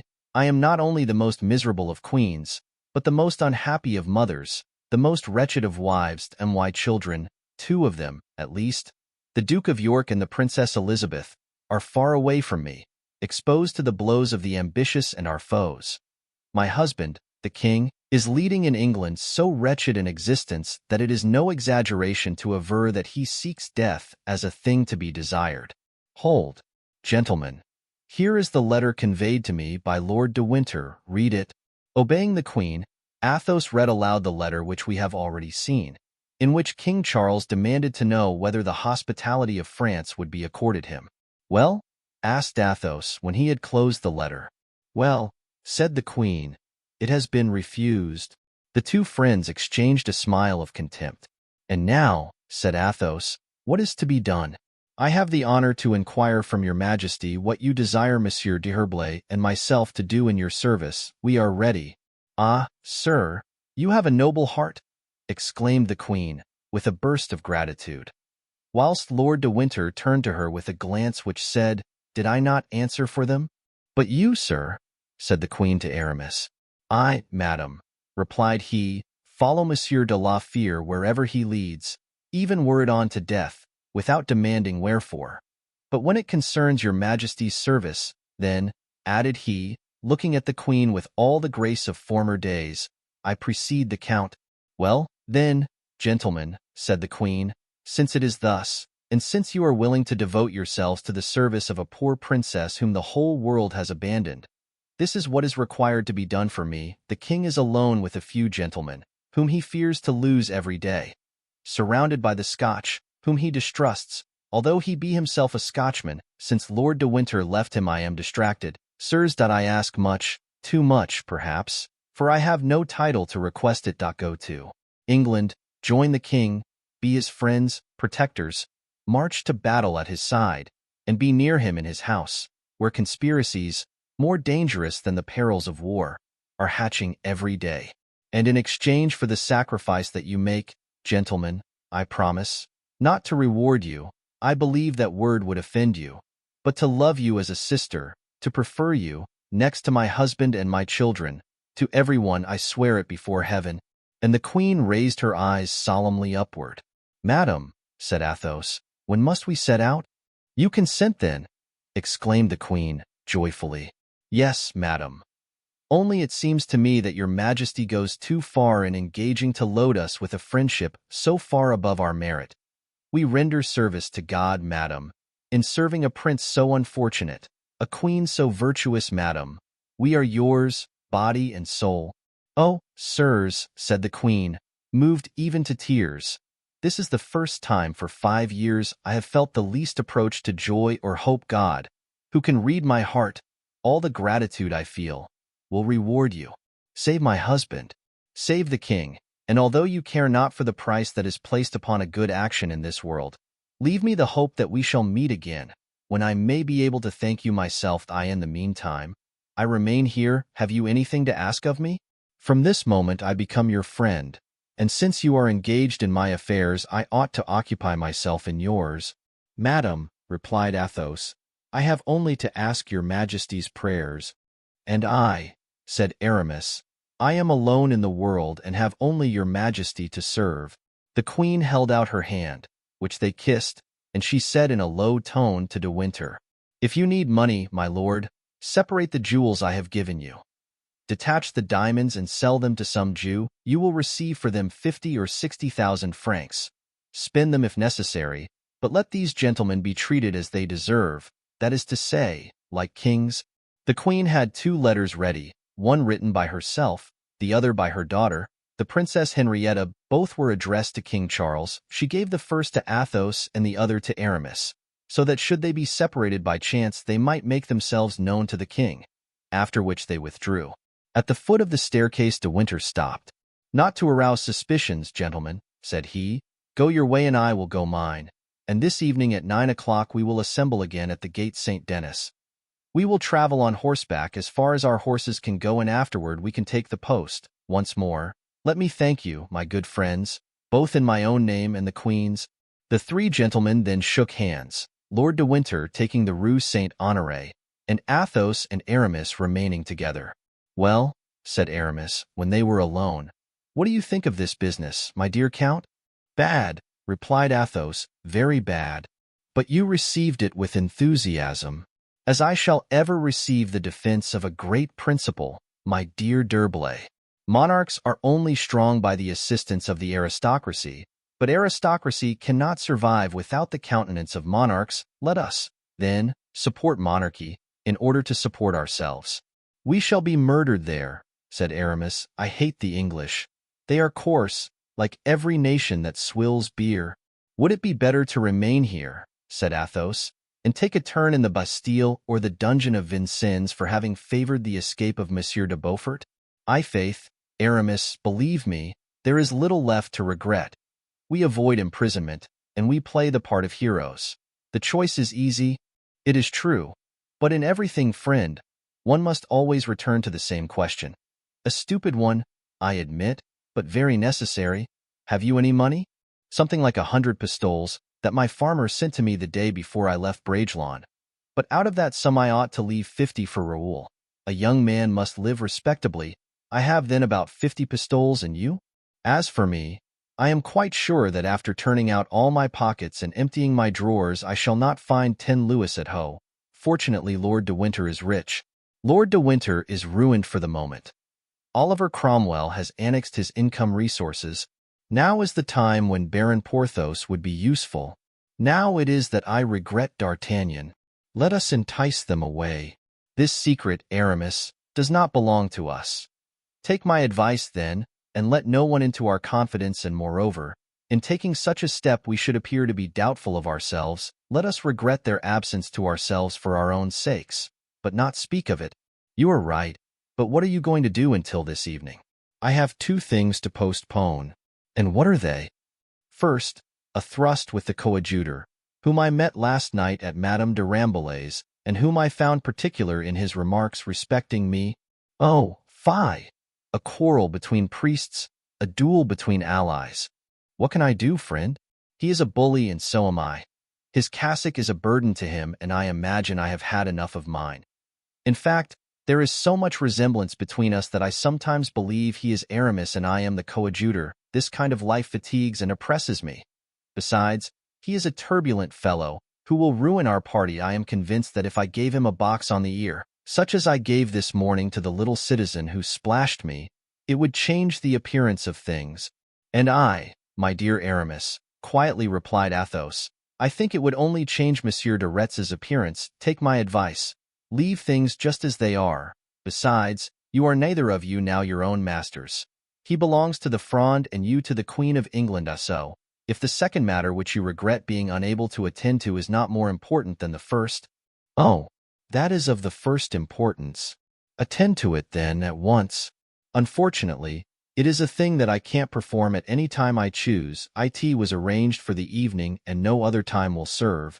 I understand, said Athos, smiling. Midnight? About that time.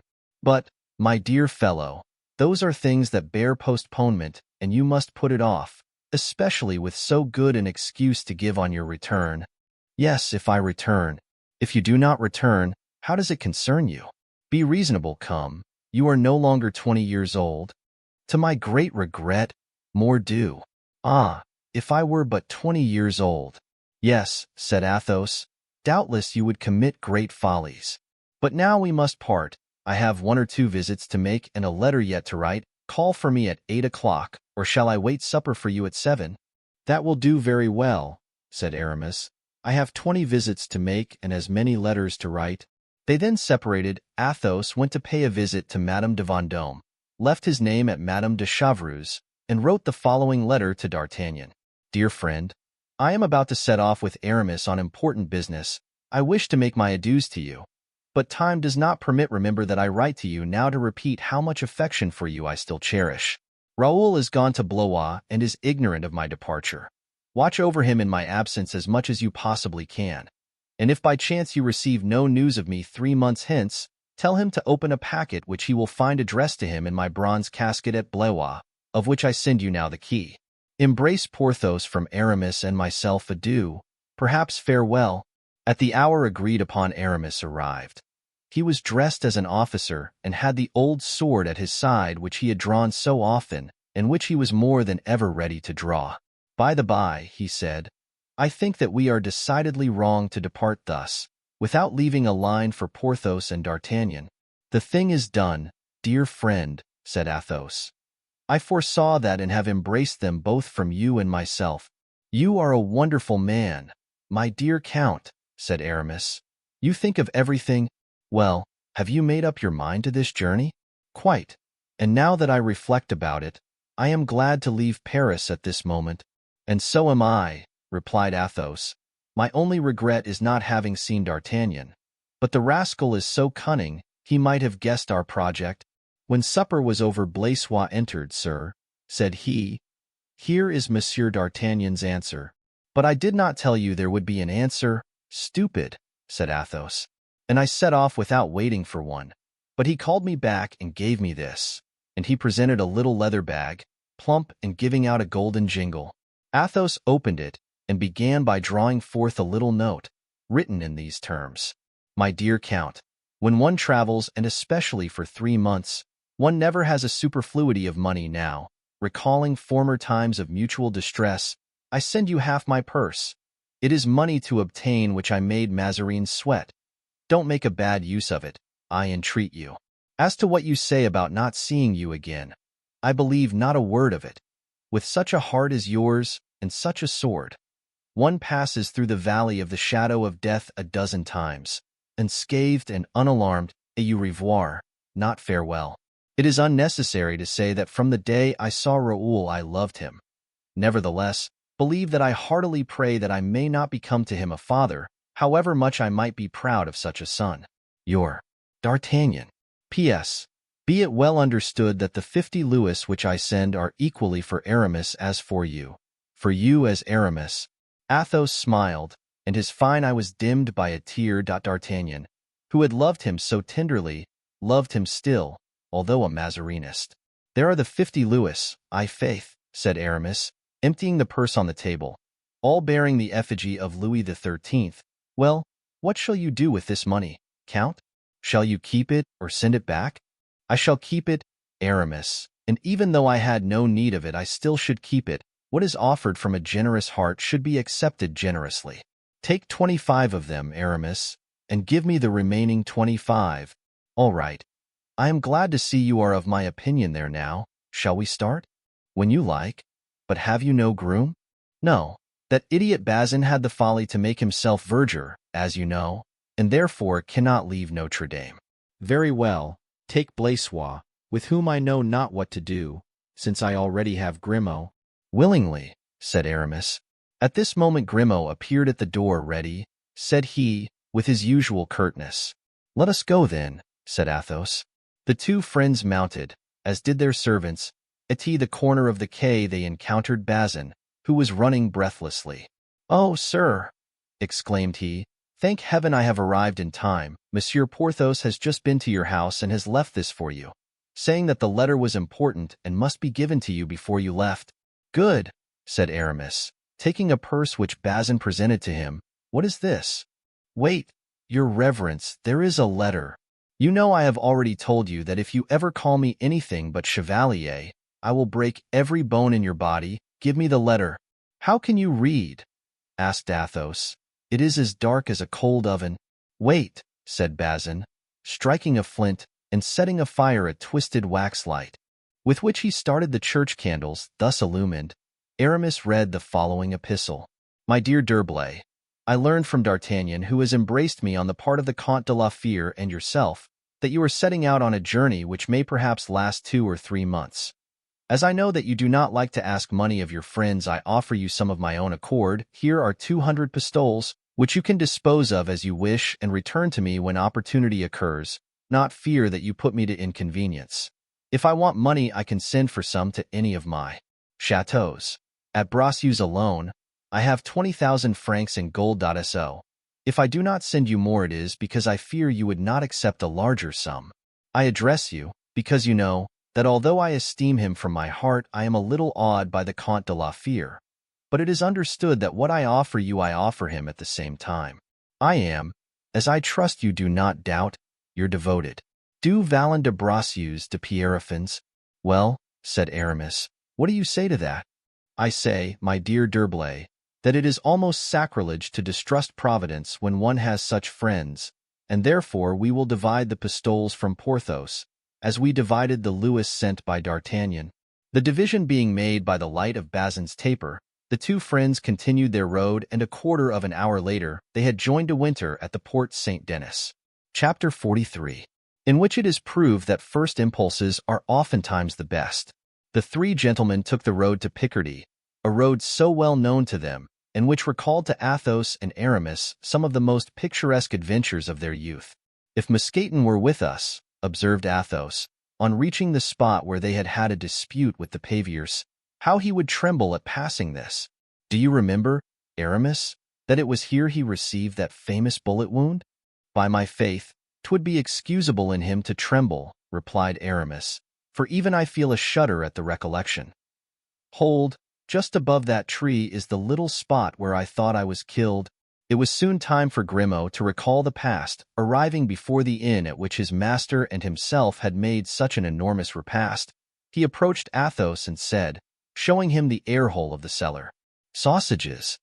Athos began to laugh, for this juvenile escapade of his appeared to be as amusing as if someone had related it of another person. At last, after traveling 2 days and a night, they arrived at Boulogne toward the evening. Favored by magnificent weather, Boulogne was a strong position, then almost a deserted town, built entirely on the heights. What is now called the Lower Town did not then exist. "Gentlemen," said De Winter, on reaching the gate of the town, "let us do here as at Paris. Let us separate to avoid suspicion. I know an inn, little frequented, but of which the host is entirely devoted to me. I will go there, where I expect to find letters, and you go to the first tavern in the town, to Lippe du Grand Henri for instance, refresh yourselves, and in 2 hours be upon the jetty. Our boat is waiting for us there."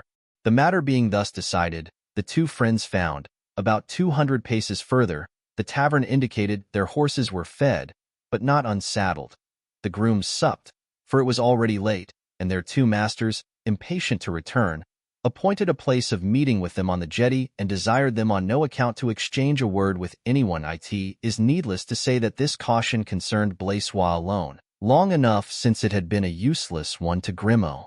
Athos and Aramis walked down toward the port from their dress, covered with dust, and from a certain easy manner by means of which a man accustomed to travel is always recognizable. The two friends excited the attention of a few promenaders. There was more especially one upon whom their arrival had produced a decided impression. This man, whom they had noticed from the first for the same reason they had themselves been remarked by others, was walking in a listless way up and down the jetty. From the moment he perceived them, he did not cease to look at them, and seemed to burn with the wish to speak to them. On reaching the jetty, Athos and Aramis stopped to look at a little boat made fast to a pile and ready-rigged as if waiting to start. "That is doubtless our boat," said Athos. "Yes," replied Aramis, "and the sloop out there making ready to sail must be that which is to take us to our destination. Now," continued he, "if only De Winter does not keep us waiting, it is not at all amusing here. There is not a single woman passing." "Hush," said Athos, "we are overheard."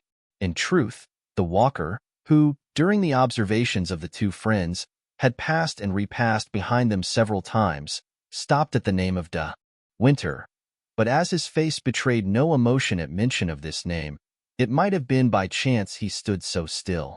"Gentlemen," said the man, who was young and pale, bowing with ease and courtesy, "pardon my curiosity, but I see you come from Paris, or at least that you are strangers at Boulogne." "We come from Paris, yes," replied Athos, with the same courtesy. "What is there we can do for you?" "Sir," said the young man, "will you be so good as to tell me if it be true that Cardinal Mazarin is no longer minister?" "That is a strange question," said Aramis. "He is and he is not," replied Athos. "That is to say, he is dismissed by one half of France, but by intrigues and promises he makes the other half sustain him. You will perceive that this may last a long time. However, sir," said the stranger, "he has neither fled nor is in prison?" "No, sir, not at this moment at least." "Sirs, accept my thanks for your politeness," said the young man, retreating. "What do you think of that interrogator?" asked Aramis. "I think he is either a dull provincial person or a spy in search of information." "And you replied to him with that notion?" "Nothing warranted me to answer him otherwise. He was polite to me, and I was so to him. But if he be a spy, what do you think a spy would be about here? We are not living in the time of Cardinal Richelieu, who would have closed the ports on bare suspicion. It matters not. You were wrong to reply to him as you did," continued Aramis, following with his eyes the young man, now vanishing behind the cliffs. "And you," said Athos, "you forget that you committed a very different kind of imprudence in pronouncing Lord de Winter's name. Did you not see that at that name the young man stopped? More reason, then, when he spoke to you, for sending him about his business." "A quarrel?" asked Athos. "And since when have you become afraid of a quarrel?"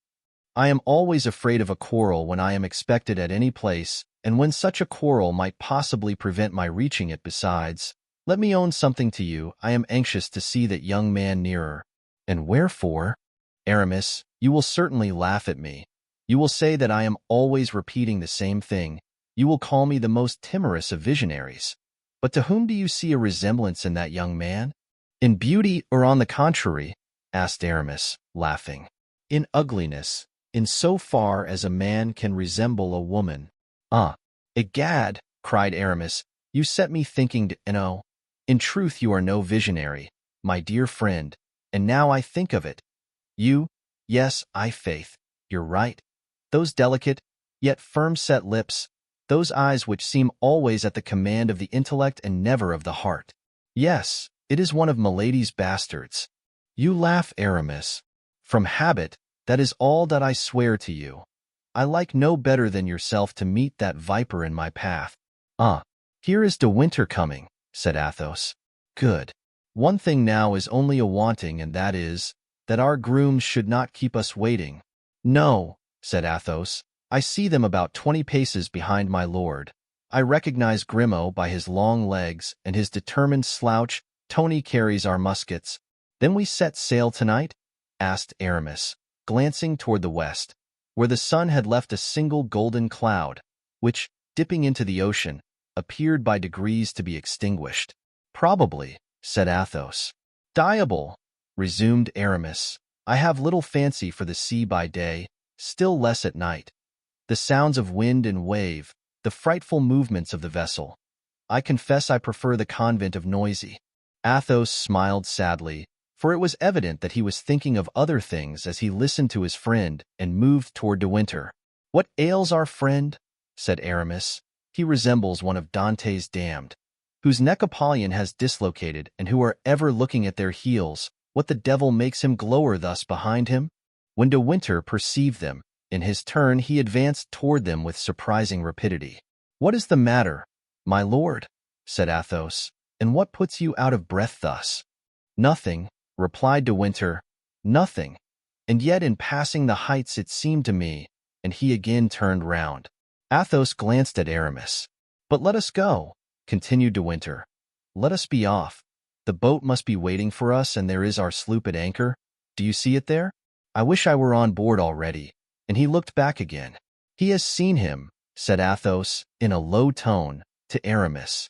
They had reached the ladder which led to the boat. De Winter made the grooms who carried the arms and the porters with the luggage descend first, and was about to follow them.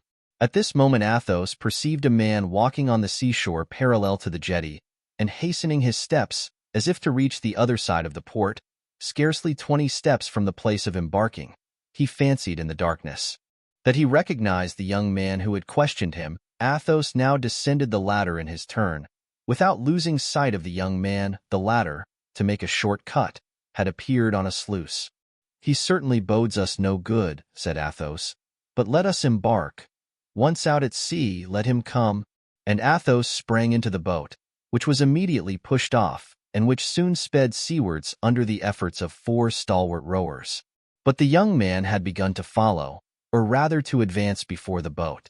She was obliged to pass between the point of the jetty, surmounted by a beacon just lighted, and a rock which jutted out. They saw him in the distance climbing the rock in order to look down upon the boat as it passed. "But," said Aramis, "that young fellow is decidedly a spy." "Which is the young man?" asked De Winter, turning around. "He who followed us and spoke to us awaits us there. Behold." De Winter turned and followed the direction of Aramis's finger. The beacon bathed with light the little strait through which they were about to pass, and the rock where the young man stood with bare head and crossed arms. "It is he!" exclaimed De Winter, seizing the arm of Athos. "It is he! I thought I recognized him, and I was not mistaken." "Whom do you mean?" asked Aramis. "Milady's son," replied Athos. "The monk!" exclaimed Grimaud. The young man heard these words and bent so forward over the rock that one might have supposed he was about to precipitate himself from it. "Yes, it is I, my uncle, I, the son of Milady, I, the monk, I, the secretary and friend of Cromwell. I know you now, both you and your companions." In that boat sat 3 men, unquestionably brave, whose courage no man would have dared dispute. Nevertheless, at that voice, that accent, and those gestures, they felt a chill access of terror cramp their veins. As for Grimaud, his hair stood on end and drops of sweat ran down his brow. "Ah," exclaimed Aramis, "that is the nephew, the monk, and the son of Milady, as he says himself." "Alas, yes," murmured De Winter. "Then wait," said Aramis.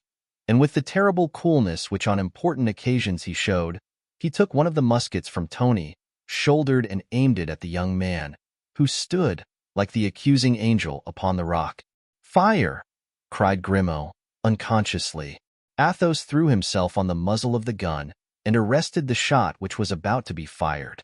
"The devil take you," said Aramis. "I had him so well at the point of my gun, I should have sent a ball into his breast." "It is enough to have killed the mother," said Athos, hoarsely. "The mother was a wretch, who struck at us all and at those dear to us." "Yes, but the son has done us no harm." Grimaud, who had risen to watch the effect of the shot, fell back hopeless, wringing his hands. The young man burst into a laugh. "Ah, it is certainly you," he cried. "I know you even better now." His mocking laugh and threatening words passed over their heads, carried by the breeze, until lost in the depths of the horizon. Aramis shuddered. "Be calm," exclaimed Athos, "for heaven's sake. Have we ceased to be men?" "No," said Aramis, "but that fellow is a fiend, and ask the uncle whether I was wrong to rid him of his dear nephew." De Winter only replied by a groan. "It was all up with him," continued Aramis. "I much fear that with all your wisdom such mercy yet will prove supernal folly." Athos took Lord de Winter's hand and tried to turn the conversation. "When shall we land in England?" he asked. But de Winter seemed not to hear his words and made no reply. "Hold, Athos," said Aramis. "Perhaps there is yet time. See if he is still in the same place." Athos turned around with an effort. The sight of the young man was evidently painful to him, And there he still was, in fact, on the rock, the beacon shedding around him, as it were, a doubtful aureole. "Decidedly, Aramis," said Athos, "I think I was wrong not to let you fire."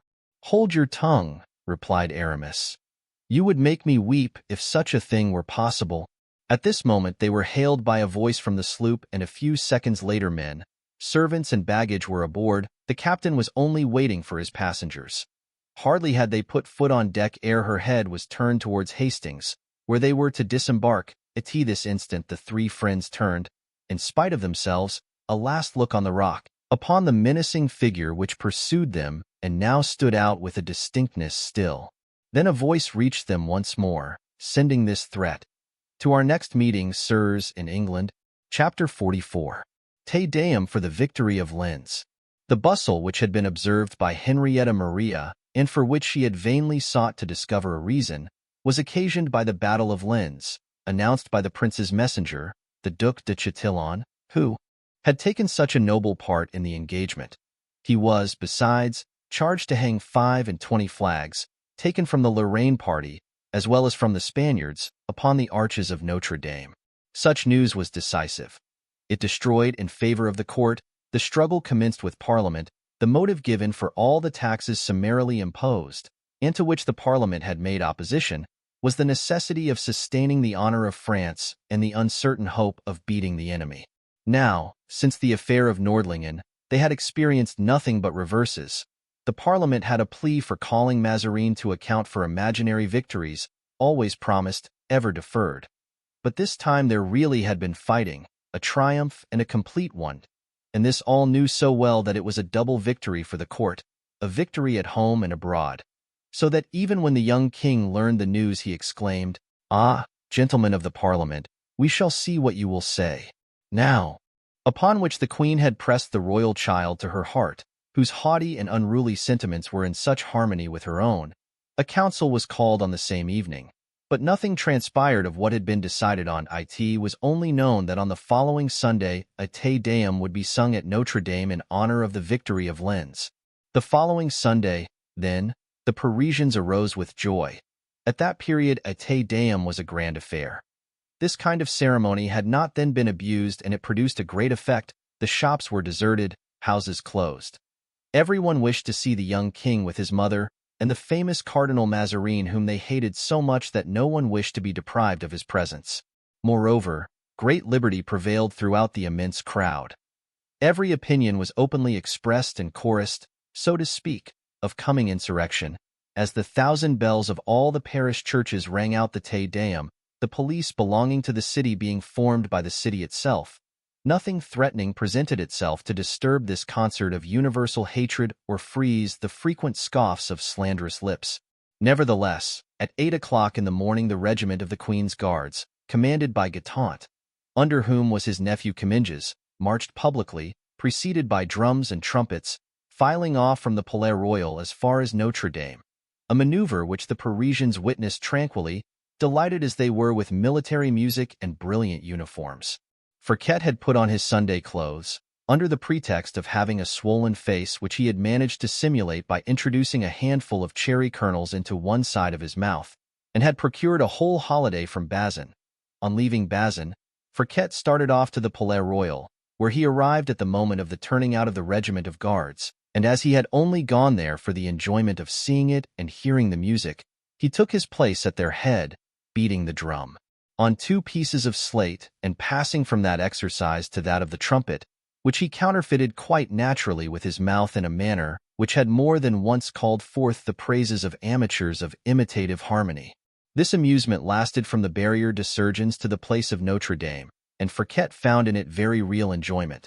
But when at last the regiment separated, penetrated the heart of the city, and placed itself at the extremity of the Rue Saint-Christophe, near the Rue Cocatrix, in which Broussel lived, then Fouquet remembered that he had not had breakfast, and after thinking in which direction he had better turn his steps in order to accomplish this important act of the day, he reflected deeply and decided that Councillor Broussel should bear the cost of this repast.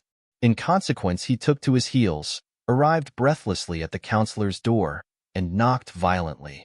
His mother, the councillor's old servant, opened it. "What doest thou here?" Good for nothing, she said, and why art thou not at Notre Dame? I have been there, mother, said Fouquet, but I saw things happen of which Master Broussel ought to be warned, and so with Monsieur Bazin's permission, you know, mother, Monsieur Bazin, the verger, I came to speak to Monsieur Broussel. And what hast thou to say, boy, to Monsieur Broussel? I wish to tell him, replied Fouquet, screaming with all his might, that there is a whole regiment of guards coming this way, and as I hear everywhere that at the court they are ill-disposed to him, I wish to warn him, that he may be on his guard. Broussel heard the scream of the young oddity, and, enchanted with this excess of zeal, came down to the first floor, for he was, in truth, working in his room on the second. Well, said he, friend, what matters the regiment of guards to us? And art thou not mad to make such a disturbance? Knowest thou not that it is the custom of these soldiers to act thus, and that it is usual for the regiment to form themselves into two solid walls when the king goes by? Fouquet counterfeited surprise, and twisting his new cap around in his fingers, said, It is not astonishing for you to know it, Monsieur Broussel, who knows everything. But as for me, by holy truth, I did not know it, and I thought I would give you good advice. You must not be angry with me for that, Monsieur Broussel. On the contrary, my boy, on the contrary, I am pleased with your zeal, Dame Nanette. Look for those apricots which Madame de Longueville sent to us yesterday from Oise, and give half a dozen of them to your son, with a crust of new bread. Oh, thank you, sir. Thank you, Monsieur Broussel, said Fouquet. I am so fond of apricots. Broussel then proceeded to his wife's room and asked for breakfast. It was 9 o'clock. The councillor placed himself at the window. The street was completely deserted, but in the distance was heard, like the noise of the tide rushing in, the deep hum of the populous waves increasing now around Notre Dame.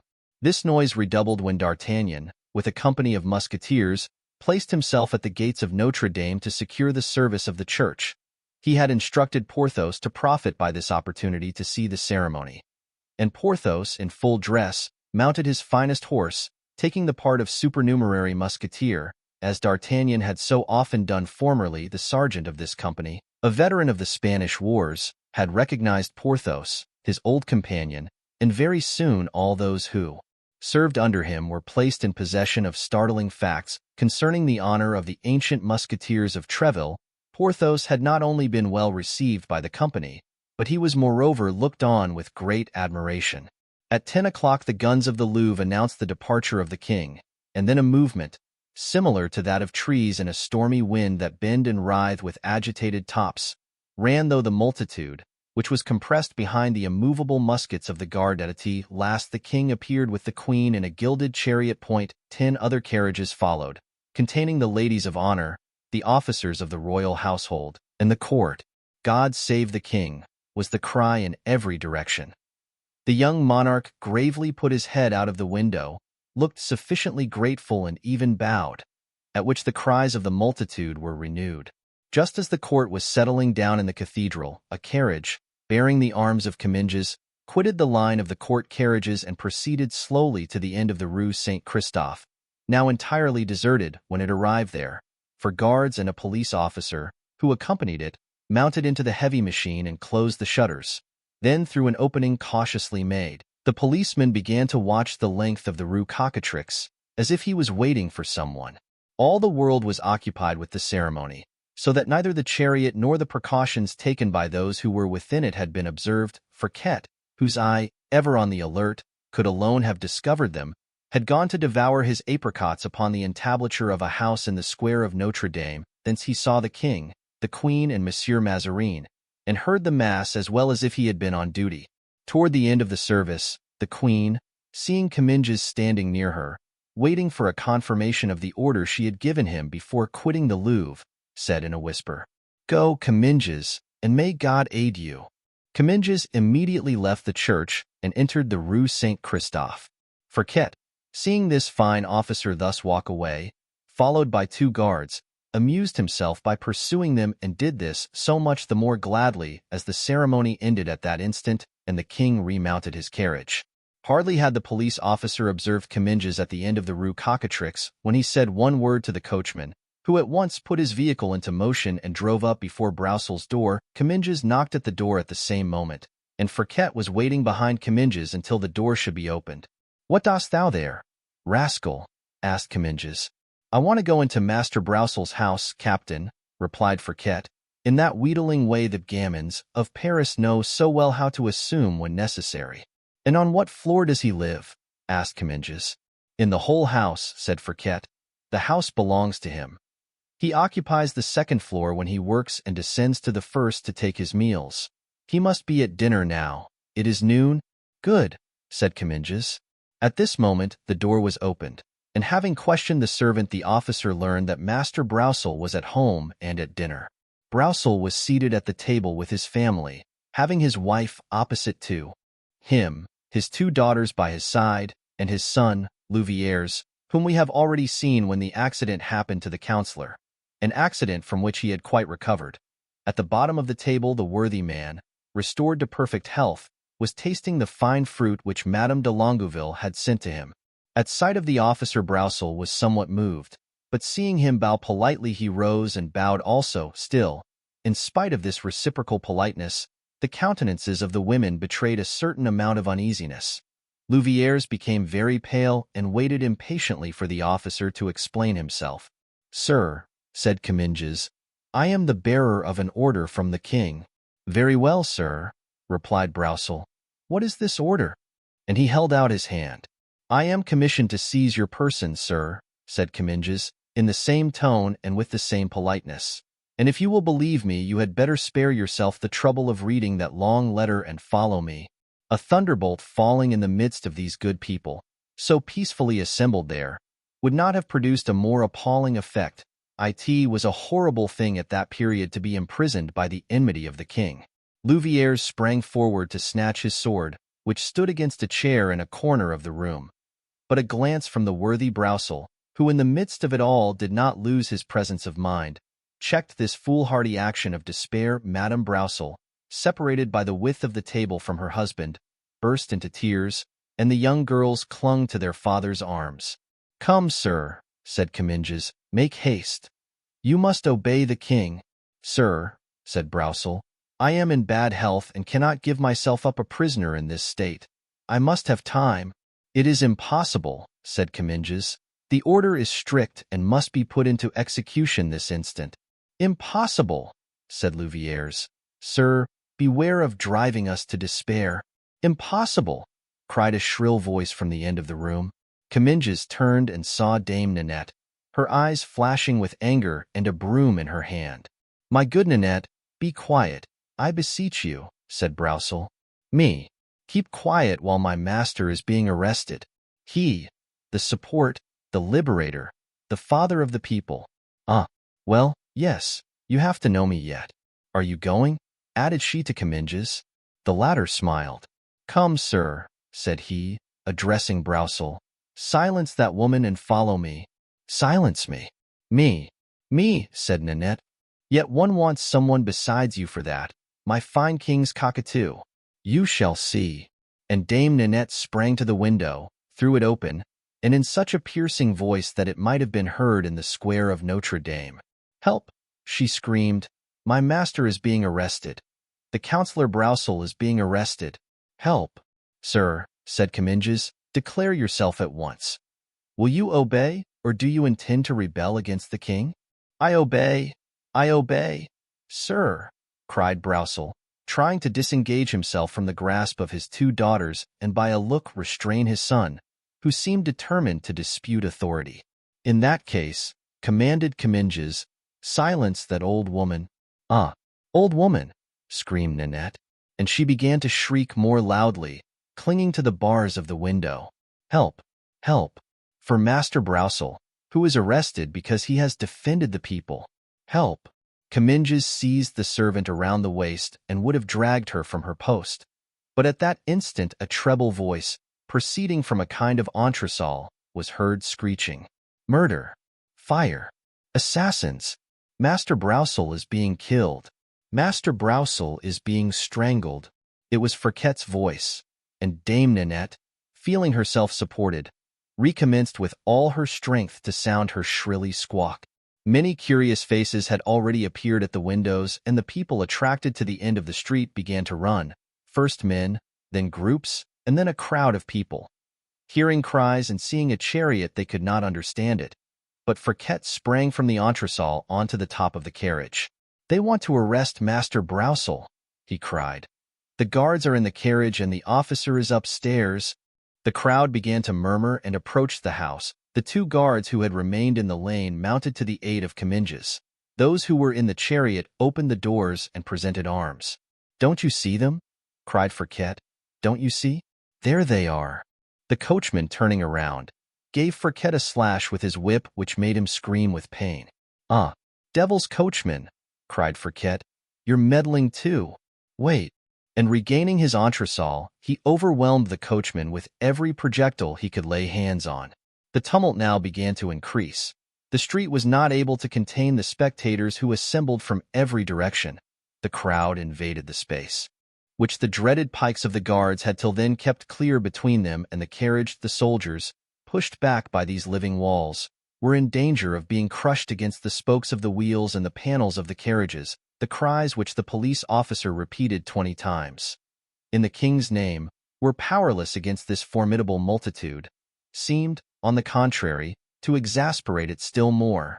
When, at the shout, "In the name of the king," an officer ran up, and seeing the uniforms ill-treated, he sprang into the scuffle sword in hand, and brought unexpected help to the guards. This gentleman was a young man, scarcely 16 years of age, now white with anger.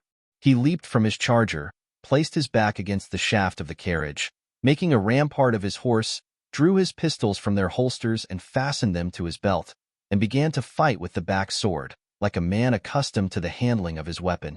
During 10 minutes he alone kept the crowd at bay. At last Comminges appeared, pushing Broussel before him. "Let us break the carriage," cried the people. "In the king's name," cried Comminges. "The first who advances is a dead man," cried Raoul, for it was in fact he, who, feeling himself pressed and almost crushed by a gigantic citizen, pricked him with the point of his sword and sent him howling back. Comminges, so to speak, threw Broussel into the carriage and sprang in after him. At this moment a shot was fired, and a ball passed through the hat of Comminges and broke the arm of one of the guards. Comminges looked up and saw amidst the smoke the threatening face of Louviers appearing at the window of the second floor. "Very well, sir," said Comminges, "you shall hear of this anon." "And you of me, sir," said Louviers, "and we shall see then who can speak the loudest." Fouquet and Nanette continued to shout. The cries, the noise of the shot, and the intoxicating smell of powder produced their usual maddening effects. "Down with the officer! Down with him!" was the cry.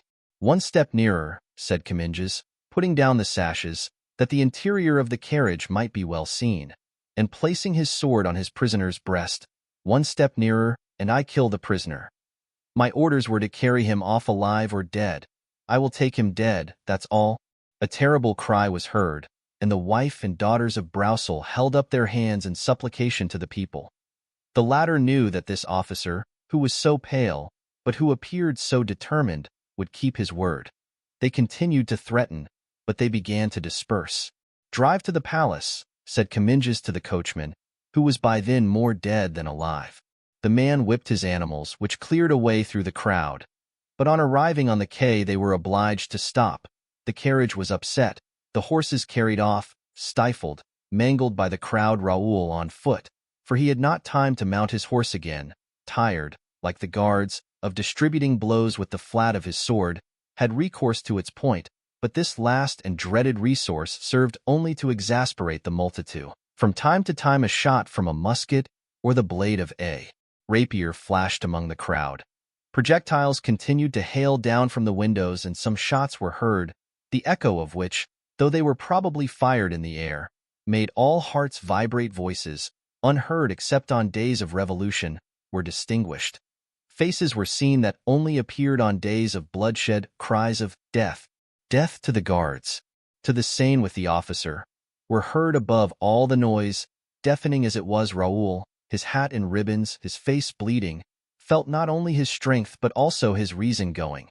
A red mist covered his sight, and through this mist he saw 100 threatening arms stretched over him, ready to seize upon him when he fell. The guards were unable to help anyone. Each one was occupied with his self-preservation. All was over. Carriages, horses, guards, and perhaps even the prisoner were about to be torn to shreds, when all at once a voice well known to Raoul was heard, and suddenly a great sword glittered in the air. At the same time the crowd opened, upset, trodden down, and an officer of the musketeers, striking and cutting right and left, rushed up to Raoul and took him in his arms just as he was about to fall. "God's blood!" cried the officer. "Have they killed him? Woe to them if it be so." And he turned around, so stern with anger, strength, and threat, that the most excited rebels hustled back on one another in order to escape, and some of them even rolled into the Seine. "Monsieur d'Artagnan," murmured Raoul. "Yes, Steph, in person, and fortunately it seems for you, my young friend. Come on, here, you others," he continued, rising in his stirrups, raising his sword, and addressing those musketeers who had not been able to follow his rapid onslaught. "Come, sweep away all that for me. Shoulder muskets, present arms, aim." At this command the mountain of populace thinned so suddenly that D'Artagnan could not repress a burst of Homeric laughter. "Thank you, D'Artagnan," said Comminges, showing half of his body through the window of the broken vehicle. "Thanks, my young friend. Your name, that I may mention it to the Queen?" Raoul was about to reply when D'Artagnan bent down to his ear. "Hold your tongue," said he, "and let me answer. Do not lose time. Comminges," he continued, "get out of the carriage if you can and make another draw up. Be quick, or in 5 minutes the mob will be on us again with swords and muskets, and you will be killed. Hold. There's a carriage coming over yonder." Then bending again to Raoul, he whispered, "Above all things do not divulge your name." "That's right, I will go," said Comminges, "and if they come back, fire." "Not at all, not at all," replied D'Artagnan. "Let no one move. On the contrary, one shot at this moment would be paid for dearly tomorrow." Comminges took his 4 guards and as many musketeers and ran to the carriage, from which he made the people inside dismount, and brought them to the vehicle which had upset.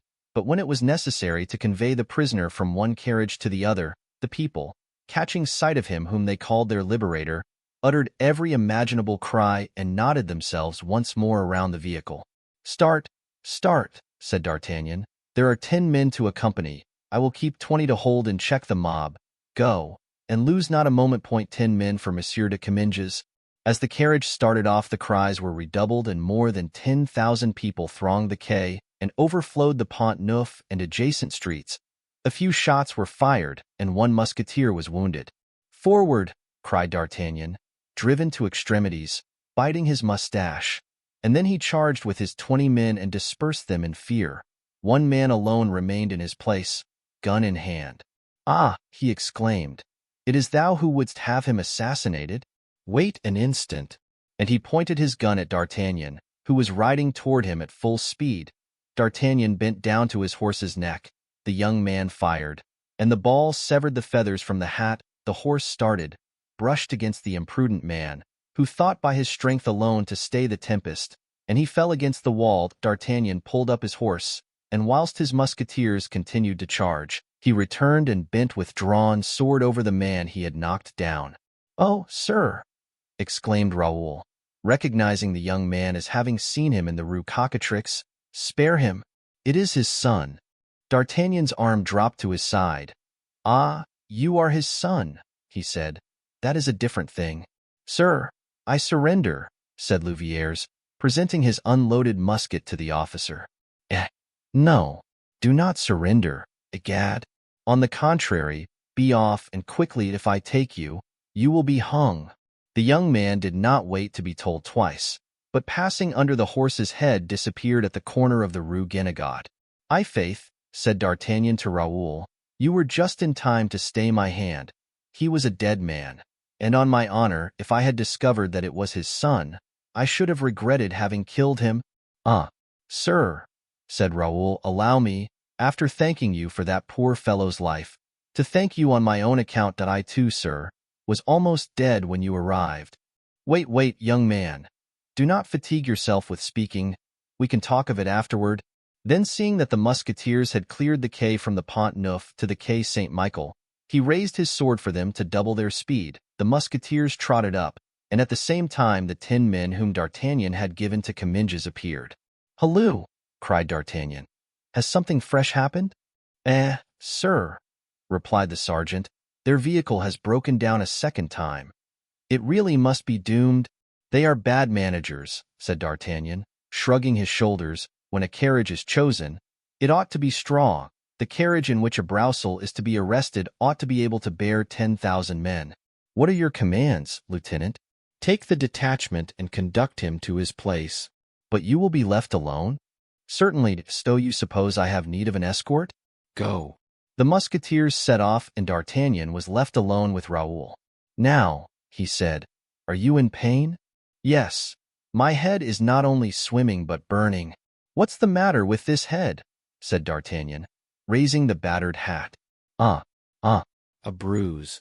"Yes, I think I received a flower pot upon my head." "Brutes," said D'Artagnan, "but were you not on horseback?" "You have spurs." "Yes, but I got down to defend Monsieur de Comminges, and my horse was taken away. Here it is, I see." At this very moment Fouquet passed, mounted on Raoul's horse, waving his party-colored cap and crying, "Broussel! Broussel! Halloo! Stop, rascal!" cried D'Artagnan. "Bring hither that horse." Fouquet heard perfectly, but he pretended not to do so, and tried to continue his road. D'Artagnan felt inclined for an instant to pursue Master Fouquet, but not wishing to leave Raoul alone, he contented himself with taking a pistol from the holster and cocking it. Fouquet had a quick eye and a fine ear. He saw D'Artagnan's movement, heard the sound of the click, and stopped at once. "It is you, your honor," he said, advancing toward D'Artagnan, "and I am truly pleased to meet you." D'Artagnan looked attentively at Fouquet, and recognized the little chorister of the Rue de la Calandre. "'Tis thou, rascal," said he, "come here. So thou hast changed thy trade. Thou art no longer a choir boy nor a tavern boy. Thou hast become a horse stealer?" "Your honor, how can you say so?" exclaimed Fouquet. "I was seeking the gentleman to whom this horse belongs, an officer, brave and handsome as a youthful Caesar." Then, pretending to see Raoul for the first time, "But if I mistake not," continued he, "here he is. You won't forget the boy, sir?" Raoul put his hand in his pocket. "What are you about?" asked D'Artagnan. "To give 10 francs to this honest fellow," replied Raoul, taking a pistole from his pocket. 10 kicks on his back," said D'Artagnan. "Be off, you little villain, and forget not that I have your address." Fouquet, who did not expect to be let off so cheaply, bounded off like a gazelle up the quai à la Rue Dauphine, and disappeared. Raoul mounted his horse, and both leisurely took their way to the Rue Tiquetonne. D'Artagnan watched over the youth as if he had been his own son. They arrived without accident at the Hôtel de la Chevrette. The handsome Madeleine announced to D'Artagnan that Planchet had returned, bringing Mousqueton with him, who had heroically borne the extraction of the ball, and was as well as his state would permit. D'Artagnan desired Planchet to be summoned, but he had disappeared. "Then bring some wine," said D'Artagnan. "You are much pleased with yourself," said he to Raoul when they were alone. "Are you not?" "Well, yes," replied Raoul. "It seems to me I did my duty. I defended the king." "And who told you to defend the king?" "The Comte de la Fère himself." "Yes, the king. But today you have not fought for the king. You have fought for Mazarin, which is not quite the same thing." "But you yourself?" "Oh, for me. That is another matter. I obey my captain's orders. As for you, your captain is the prince. Understand that rightly. You have no other, but has one ever seen such a wild fellow?" continued he, making himself a Mazarinist and helping to arrest Broussel. "Breathe not a word of that, or the Comte de la Fère will be furious." "You think the count will be angry with me?" "Think it? I'm certain of it. Were it not for that, I should thank you, for you have worked for us. However, I scold you instead of him and in his place. The storm will blow over more easily, believe me, and moreover, my dear child," continued D'Artagnan, "I am making use of the privilege conceded to me by your guardian." "I do not understand you, sir," said Raoul. D'Artagnan rose, and taking a letter from his writing desk, presented it to Raoul. The face of the latter became serious when he had cast his eyes upon the paper. "Oh," Mon Dieu, he said, raising his fine eyes to D'Artagnan, moist with tears, the Count has left Paris without seeing me? He left 4 days ago, said D'Artagnan. But this letter seems to intimate that he is about to incur danger, perhaps death. He, incur danger of death. No, be not anxious. He is traveling on business and will return ere long. I hope you have no repugnance to accept me as your guardian in the interim. Oh, no, Monsieur d'Artagnan, said Raoul. You are such a brave gentleman, and the Comte de la Fere has so much affection for you. Egad, love me too. I will not torment you much, but only on condition that you become a Frondist, my young friend, and a hearty Frondist too. But can I continue to visit Madame de Chevreuse? I should say you could, and the coadjutor and Madame de Longueville, and if the worthy Broussel were there, whom you so stupidly helped arrest, I should tell you to excuse yourself to him at once and kiss him on both cheeks. Well, sir, I will obey you, although I do not understand you. It is unnecessary for you to understand, Hold, continued D'Artagnan, turning toward the door which had just opened. Here is Monsieur du Vallon, who comes with his coat torn. Yes, but in exchange, said Porthos, covered with perspiration and soiled by dust. In exchange, I have torn many skins those wretches wanted to take away. My sword. Deuce take him, what a popular commotion, continued the giant in his quiet manner. But I knocked down more than 20 with the hilt of Balizard. A draught of wine, D'Artagnan. Oh, I'll answer for you, said the Gascon, filling Porthos's glass to the brim. But when you have drunk, give me your opinion. Upon what? Asked Porthos. Look here, resumed D'Artagnan. Here is Monsieur de Bragelonne, who determined at all risks to aid the arrest of Broussel, and whom I had great difficulty to prevent defending Monsieur de Comminges. The devil, said Porthos, and his guardian. What would he have said to that? Do you hear? Interrupted D'Artagnan. Become a Frondist, my friend, belong to the Fronde, and remember that I fill the Count's place in everything. And he jingled his money. Will you come? Said he to Porthos. Where? Asked Porthos, filling a second glass of wine. To present our respects to the cardinal. Porthos swallowed the second glass with the same grace with which he had imbibed the first, took his beaver and followed D'Artagnan. As for Raoul, he remained bewildered with what he had seen, having been forbidden by D'Artagnan to leave the room until the tumult was over. Chapter 45. The Beggar of Saint Eustache. D'Artagnan had calculated that in not going at once to the Palais Royal, he would give Comminges time to arrive before him, and consequently to make the cardinal acquainted with the eminent services which he, D'Artagnan, and his friend had rendered to the Queen's party in the morning. They were indeed admirably received by Mazarin, who paid them numerous compliments, and announced that they were more than half on their way to obtain what they desired, namely, D'Artagnan his captaincy, Porthos his barony. D'Artagnan would have preferred money in hand to all that fine talk, for he knew well that to Mazarin it was easy to promise and hard to perform, but, though he held the cardinal's promises as of little worth, he affected to be completely satisfied, for he was unwilling to discourage Porthos. Whilst the two friends were with the cardinal, the queen sent for him Mazarin, thinking that it would be the means of increasing the zeal of his two defenders if he procured them personal thanks from the queen, motioned them to follow him. D'Artagnan and Porthos pointed to their dusty and torn dresses, but the cardinal shook his head. Those costumes, he said, are of more worth than most of those which you will see on the backs of the queen's courtiers. They are costumes of battle. D'Artagnan and Porthos obeyed. The court of Anne of Austria was full of gaiety and animation. For, after having gained a victory over the Spaniard, it had just gained another over the people. Broussel had been conducted out of Paris without further resistance, and was at this time in the prison of Saint-Germain, while Blancmesnil, who was arrested at the same time, but whose arrest had been made without difficulty or noise, was safe in the castle of Vincennes. Comminges was near the queen, who was questioning him upon the details of his expedition, and everyone was listening to his account, when D'Artagnan and Porthos were perceived at the door, behind the cardinal. Ah, madam, said Comminges, hastening to D'Artagnan, here is one who can tell you better than myself, for he was my protector. Without him I should probably at this moment be a dead fish in the nets at St. Cloud, for it was a question of nothing less than throwing me into the river. Speak, D'Artagnan, Speak. D'Artagnan had been 100 times in the same room with the Queen since he had become lieutenant of the Musketeers, but Her Majesty had never once spoken to him. "Well, sir," at last said Anne of Austria, "you are silent, after rendering such a service?" "Madam," replied D'Artagnan, "I have naught to say, save that my life is ever at your Majesty's service, and that I shall only be happy the day I lose it for you." "I know that, sir. I have known that," said the Queen, "a long time.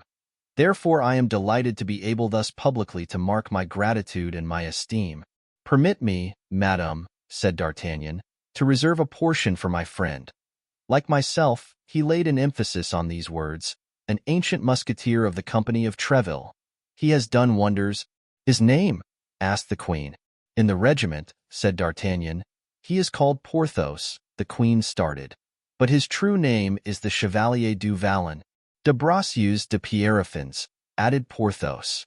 "These names are too numerous for me to remember them all, and I will content myself with the first," said the Queen. Graciously Porthos bowed. At this moment, the coadjutor was announced.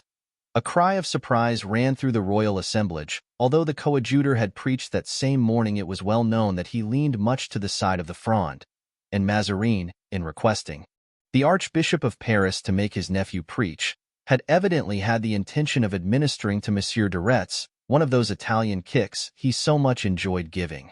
The fact was, in leaving Notre Dame, the coadjutor had learned the event of the day. Although almost engaged to the leaders of the Fronde, he had not gone so far, but that retreat was possible should the court offer him the advantages for which he was ambitious, into which the coadjutorship was but a stepping stone. Monsieur de Retz wished to become archbishop in his uncle's place, and cardinal, like Mazarin. And the popular party could with difficulty accord him favors so entirely royal. He therefore hastened to the palace to congratulate the Queen on the Battle of Lens, determined beforehand to act with or against the court, as his congratulations were well or ill received. The coadjutor possessed, perhaps, as much wit as all those put together who were assembled at the court to laugh at him. His speech, therefore, was so well turned that in spite of the great wish felt by the courtiers to laugh, they could find no point on which to vent their ridicule. He concluded by saying that he placed his feeble influence at Her Majesty's command. During the whole time he was speaking, the Queen appeared to be well pleased with the coadjutor's harangue, but terminating as it did with such a phrase, the only one which could be caught at by the jokers, and turned around and directed a glance toward her favorites, which announced that she delivered up the coadjutor to their tender mercies. Immediately the wits of the court plunged into satire. Nogent Bouton, the fool of the court, exclaimed that the Queen was very happy to have the succor of religion at such a moment. This caused a universal burst of laughter. The Count de Villeroy said that he did not know how any fear could be entertained for a moment, when the court had to defend itself against the Parliament and the citizens of Paris. His Holiness the coadjutor, who by a signal could raise an army of curates, church porters, and vergers. The Marechal de la Meilleraie added that in case the coadjutor should appear on the field of battle, it would be a pity that he should not be distinguished in the mêlée by wearing a red hat, as Henry IV had been distinguished by his white plume at the Battle of Ivry. During this storm, Gondy, who had it in his power to make it most unpleasant for the jesters, remained calm and stern. The Queen at last asked him if he had anything to add to the fine discourse he had just made to her. "Yes, madam," replied the coadjutor. "I have to beg you to reflect twice ere you cause a civil war in the kingdom." The Queen turned her back, and the laughing recommenced. The coadjutor bowed and left the palace, casting upon the cardinal such a glance as is best understood by mortal foes. That glance was so sharp that it penetrated the heart of Mazarin, who, reading in it a declaration of war, seized D'Artagnan by the arm and said, "If occasion requires, monsieur, you will remember that man who has just gone out, will you not?" "Yes, my lord," he replied. Then, turning toward Porthos, "The devil," said he, "this has a bad look. I dislike these quarrels among men of the church." Gondy withdrew, distributing benedictions on his way, and finding a malicious satisfaction in causing the adherents of his foes to prostrate themselves at his feet. "Oh," he murmured, as he left the threshold of the palace, "ungrateful court, faithless court, cowardly court, I will teach you how to laugh tomorrow, but in another manner." But whilst they were indulging in extravagant joy at the Palais Royal, to increase the hilarity of the queen, Mazarin, a man of sense and whose fear, moreover, gave him foresight, lost no time in making idle and dangerous jokes. He went out after the coadjutor, settled his account, locked up his gold, and had confidential workmen to contrive hiding places in his walls. On his return home, the coadjutor was informed that a young man had come in after his departure and was waiting for him. He started with delight when, on demanding the name of this young man, he learned that it was Louvieres. He hastened to his cabinet. Broussels' son was there, still furious, and still bearing bloody marks of his struggle with the king's officer. The only precaution he had taken in coming to the archbishopric was to leave his arquebuse in the hands of a friend. The coadjutor went to him and held out his hand. The young man gazed at him as if he would have read the secret of his heart. "My dear Monsieur Louvieres," said the coadjutor, "believe me, I am truly concerned for the misfortune which has happened to you." "Is that true? And do you speak seriously?" asked Louvieres. "From the depth of my heart," said Gondy. "In that case, my lord, the time for words has passed and the hour for action is at hand. My lord, in 3 days, if you wish it, my father will be out of prison, and in 6 months you may be cardinal." The coadjutor started. "Oh, let us speak frankly," continued Louvieres, "and act in a straightforward manner. 30,000 crowns in alms is not given, as you have done for the last 6 months, out of pure Christian charity. That would be too grand. You are ambitious. It is natural. You are a man of genius, and you know your worth. As for me, I hate the court and have but one desire at this moment: vengeance. Give us the clergy and the people, of whom you can dispose, and I will bring you the citizens and the parliament. With these 4 elements, Paris is ours in a week. And believe me, Monsieur Coadjutor, the court will give from fear what it will not give from good will." It was now the coadjutor's turn to fix his piercing eyes on Louvieres. "But, Monsieur Louvieres, are you aware that it is simply civil war you are proposing to me? You have been preparing long enough, my lord, for it to be welcome to you now." "Never mind," said the coadjutor. "You must be well aware that this requires reflection." "And how many hours of reflection do you ask?" 12 hours, sir. Is it too long? It is now noon. At midnight I will be at your house. If I should not be in, wait for me. Good. At midnight, my lord. At midnight, my dear Monsieur Louvieres. When once more alone, Gondy sent to summon all the curates with whom he had any connection to his house. 2 hours later, 30 officiating ministers from the most populous, and consequently the most disturbed parishes of Paris had assembled there. Gondy related to them the insults he had received at the Palais Royal and retailed the jests of Beautin, the Count de Villeroy, and Marechal de la Miller. The curates asked him what was to be done. "Simply this," said the coadjutor, "you are the directors of all consciences. Well, undermine in them the miserable prejudice of respect and fear of kings. Teach your flocks that the queen is a tyrant, and repeat often and loudly, so that all may know it, that the misfortunes of France are caused by Mazarin, her lover and her destroyer. Begin this work today, this instant even, and in 3 days I shall expect the result. For the rest, if any one of you have further or better counsel to expound, I will listen to him with the greatest pleasure." 3 curates remained, those of St. Mary, St. Sulpice, and St. Eustache. The others withdrew. "You think, then, that you can help me more efficaciously than your brothers?" said Gondy. "We hope so," answered the curates. "Let us hear, Monsieur de St. Mary. You begin." "My lord, I have in my parish a man who might be of the greatest use to you." "Who and what is this man?" "A shopkeeper in the Rue de Lombards, who has great influence upon the commerce of his quarter." "What is his name?" "He is named Planchet, who himself also caused a rising about 6 weeks ago. But as he was searched for after this emeute, he disappeared." "And can you find him?" "I hope so. I think he has not been arrested, and as I am his wife's confessor, if she knows where he is I shall know it too." "Very well, sir. Find this man, and when you have found him bring him to me. We will be with you at 6 o'clock, my lord. Go, my dear curate, and may God assist you." "And you, sir?" continued Gondy, turning to the curate of St. Sulpice. "I, my lord," said the latter. "I know a man who has rendered great services to a very popular prince, and who would make an excellent leader of revolt, him I can place at your disposal. It is Count de Rochefort. I know him also, but unfortunately he is not in Paris, my lord. He has been for 3 days at the Rue Cassette. And wherefore has he not been to see me? He was told. My lord will pardon me.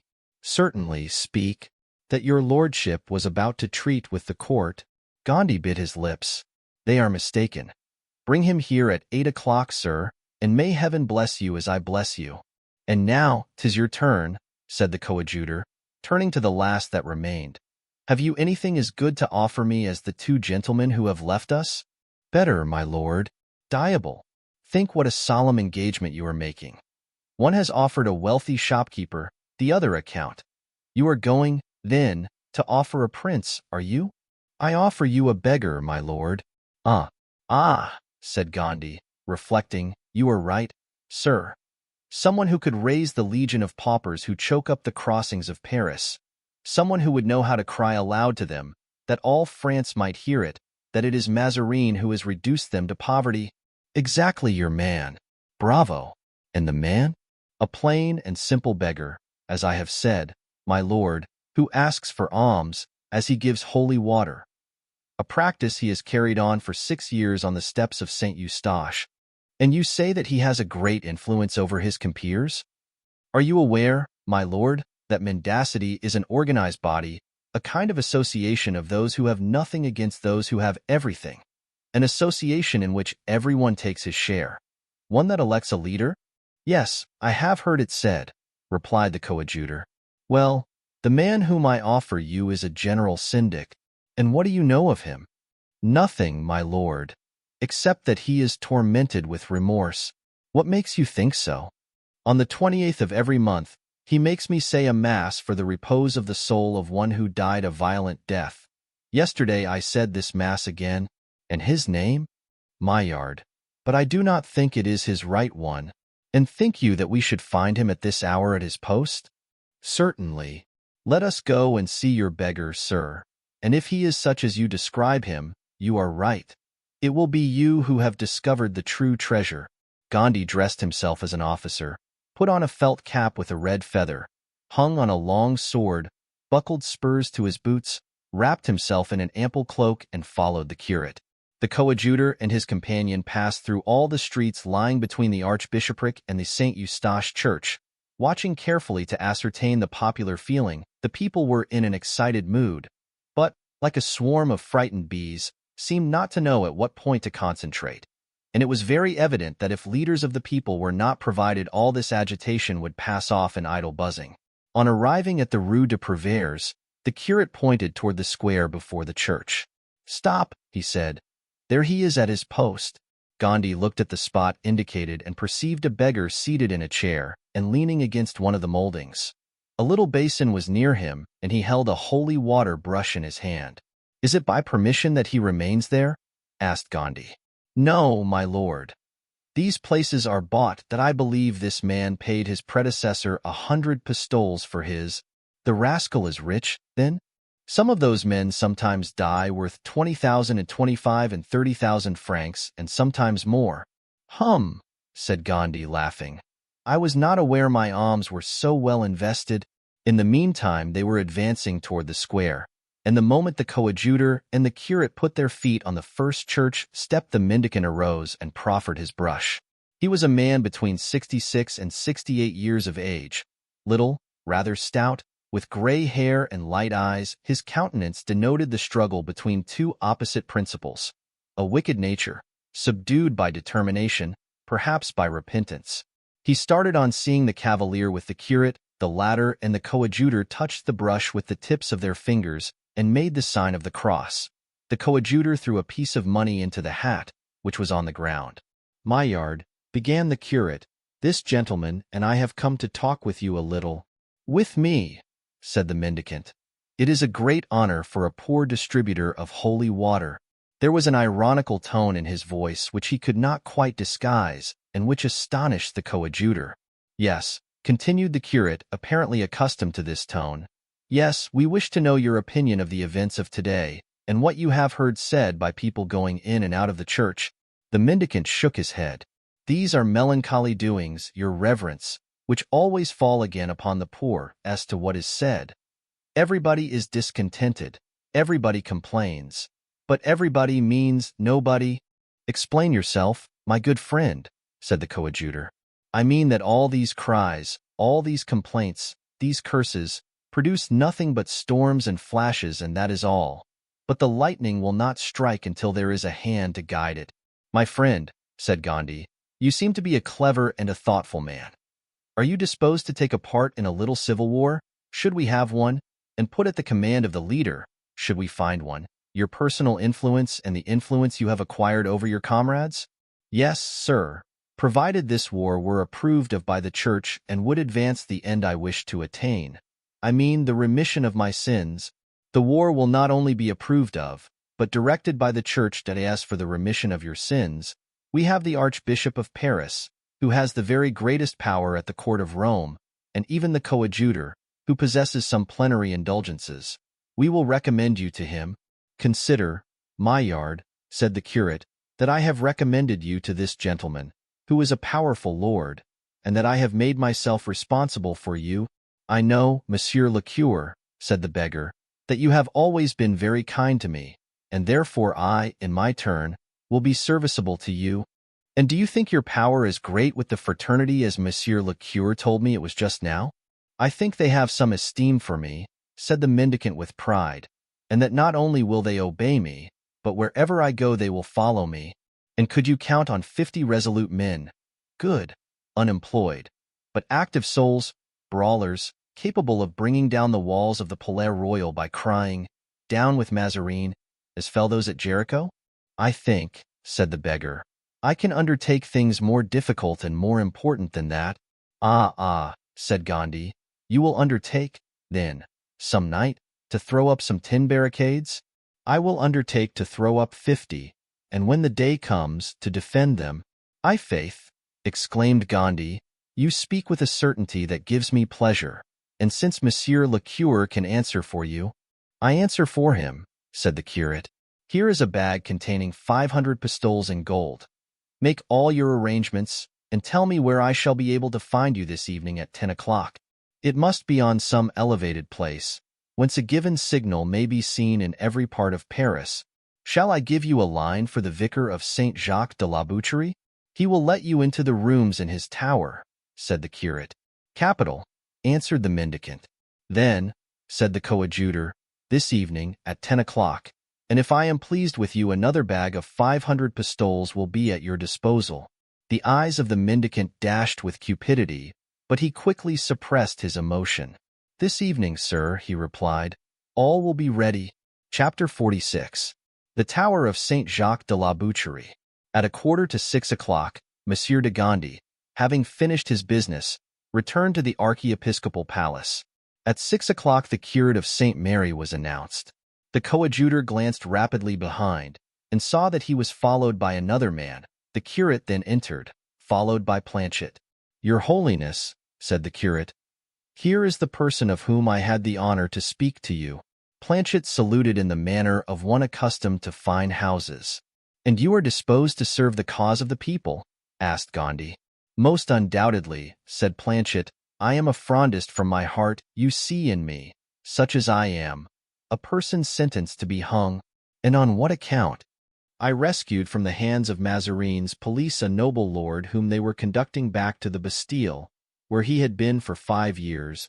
Will you name him? Oh, you know him well, my lord. It is Count de Rochefort. Ah, really, yes, said the coadjutor. I have heard this affair mentioned. You raised the whole district, so they told me. Very nearly, replied Planchet, with a self-satisfied air. And your business is? That of a confectioner, in the Rue de Lombards. Explain to me how it happens that, following so peaceful a business, you had such warlike inclinations. Why does my lord, belonging to the church, now receive me in the dress of an officer, with a sword at his side and spurs to his boots? Not badly answered, I faith, said Gandhi, laughing. But I have, you must know, always had, in spite of my bands, warlike inclinations. Well, my lord, before I became a confectioner, I myself was 3 years sergeant in the Piedmontese regiment. And before I became sergeant, I was for 18 months the servant of Monsieur d'Artagnan, the lieutenant of musketeers?" asked Gondy. "Himself, my lord. But he is said to be a furious Mazarinist." "Phew," whistled Planchet. "What do you mean by that?" "Nothing, my lord. Monsieur d'Artagnan belongs to the service. Monsieur d'Artagnan makes it his business to defend the cardinal, who pays him, as much as we make it ours, we citizens, to attack him, whom he robs. You are an intelligent fellow, my friend. Can we count upon you?" "You may count upon me, my lord, provided you want to make a complete upheaval of the city." "'Tis that exactly how many men, think you, you could collect together tonight?" 200 muskets and 500 halberds. Let there be only one man in every district who can do as much, and by tomorrow we shall have quite a powerful army. Are you disposed to obey Count de Rochefort?" "I would follow him to hell, and that is saying not a little, as I believe him entirely capable of the descent." "Bravo! By what sign tomorrow shall we be able to distinguish friends from foes?" "Every Frondist must put a knot of straw in his hat." "Good. Give the watchword. Do you want money?" "Money never comes amiss at any time, my lord. If one has it not, one must do without it. With it, matters go on much better and more rapidly." Gondy went to a box and drew forth a bag. "Here are 500 pistoles," he said, "and if the action goes off well you may reckon upon a similar sum tomorrow." "I will give a faithful account of the sum to your lordship," said Planchet, putting the bag under his arm. "That is right. I recommend the cardinal to your attention. Make your mind easy, he is in good hands." Planchet went out, the curate remaining for a moment. "Are you satisfied, my lord?" he asked. "Yes. He appears to be a resolute fellow. Well, he will do more than he has promised."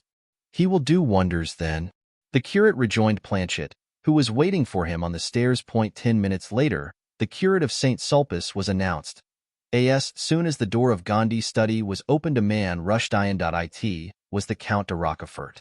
"'Tis you, then, my dear Count," cried Gondy, offering his hand. "You have made up your mind at last, my lord," said Rochefort. "It has been made up a long time," said Gondy. "Let us say no more on the subject. You tell me so. I believe you well. We are going to give a ball to Mazarin." "I hope so. And when will the dance begin?" "The invitations are given for this evening," said the coadjutor, "but the violins will not begin to play until tomorrow morning. You may reckon upon me, and upon 50 soldiers which the Chevalier de Humieres has promised me whenever I need them." "Upon 50 soldiers?" "Yes, he is making recruits, and he will lend them to me. If any are missing when the fete is over, I shall replace them." "Good, my dear Rochefort. But that is not all. What have you done with Monsieur de Beaufort?" "He is in Vendôme, where he will wait until I write to him to return to Paris." "Write to him? Now's the time. You are sure of your enterprise?" "Yes, but he must make haste, for hardly will the people of Paris have revolted before we shall have a score of princes begging to lead them. If he defers, he will find the place of honor taken. Shall I send word to him as coming from you?" "Yes, certainly." "Shall I tell him that he can count on you?" "To the end." "And you will leave the command to him?" "Of the war, yes, but in politics, you must know it is not his element. He must leave me to negotiate for my cardinal's hat in my own fashion." "You care about it, then, so much?" "Since they force me to wear a hat of a form which does not become me," said Gondy, "I wish at least that the hat should be red." "One must not dispute matters of taste and colors," said Rochefort, laughing. "I answer for his consent. How soon can he be here?" "In 5 days. Let him come, and he will find a change. I will answer for it. Therefore, go and collect your 50 men and hold yourself in readiness." "For what?" "For everything. Is there any signal for the general rally?" "A knot of straw in the hat." "Very good. Adieu, my lord." "Adieu, my dear Rochefort." "Ah, Monsieur Mazarin, Monsieur Mazarin," said Rochefort, leading off his curate, who had not found an opportunity of uttering a single word during the foregoing dialogue, "you will see whether I am too old to be a man of action." It was 9:30, and the coadjutor required half an hour to go from the archbishop's palace to the tower of Saint Jacques de la Boucherie. He remarked that a light was burning in one of the highest windows of the tower. "Good," said he. "Our syndic is at his post." He knocked and the door was opened. The vicar himself awaited him, conducted him to the top of the tower, and when there pointed to a little door, placed the light which he had brought with him in a corner of the wall, that the coadjutor might be able to find it on his return, and went down again, although the key was in the door. The coadjutor knocked. "Come in," said a voice which he recognized as that of the mendicant, whom he found lying on a kind of truckle bed. He rose on the entrance of the coadjutor, and at that moment 10 o'clock struck. "Well," said Gondy, "have you kept your word with me?" "Not exactly," replied the mendicant. "How is that? You asked me for 500 men, did you not? Well, I have 10,000 for you. You are not boasting? Do you wish for a proof?" "Yes." There were 3 candles alight, each of which burnt before a window, one looking upon the city, the other upon the Palais Royal, and a third upon the Rue Saint-Denis. The man went silently to each of the candles and blew them out one after the other. "What are you doing?" asked the coadjutor. "I have given the signal." "For what?" "For the barricades. When you leave this, you will behold my men at work. Only take care you do not break your legs in stumbling over some chain, or your neck by falling in a hole." "Good. There is your money, the same sum as that you have received already. Now remember that you are a general and do not go and drink. For 20 years I have tasted nothing but water."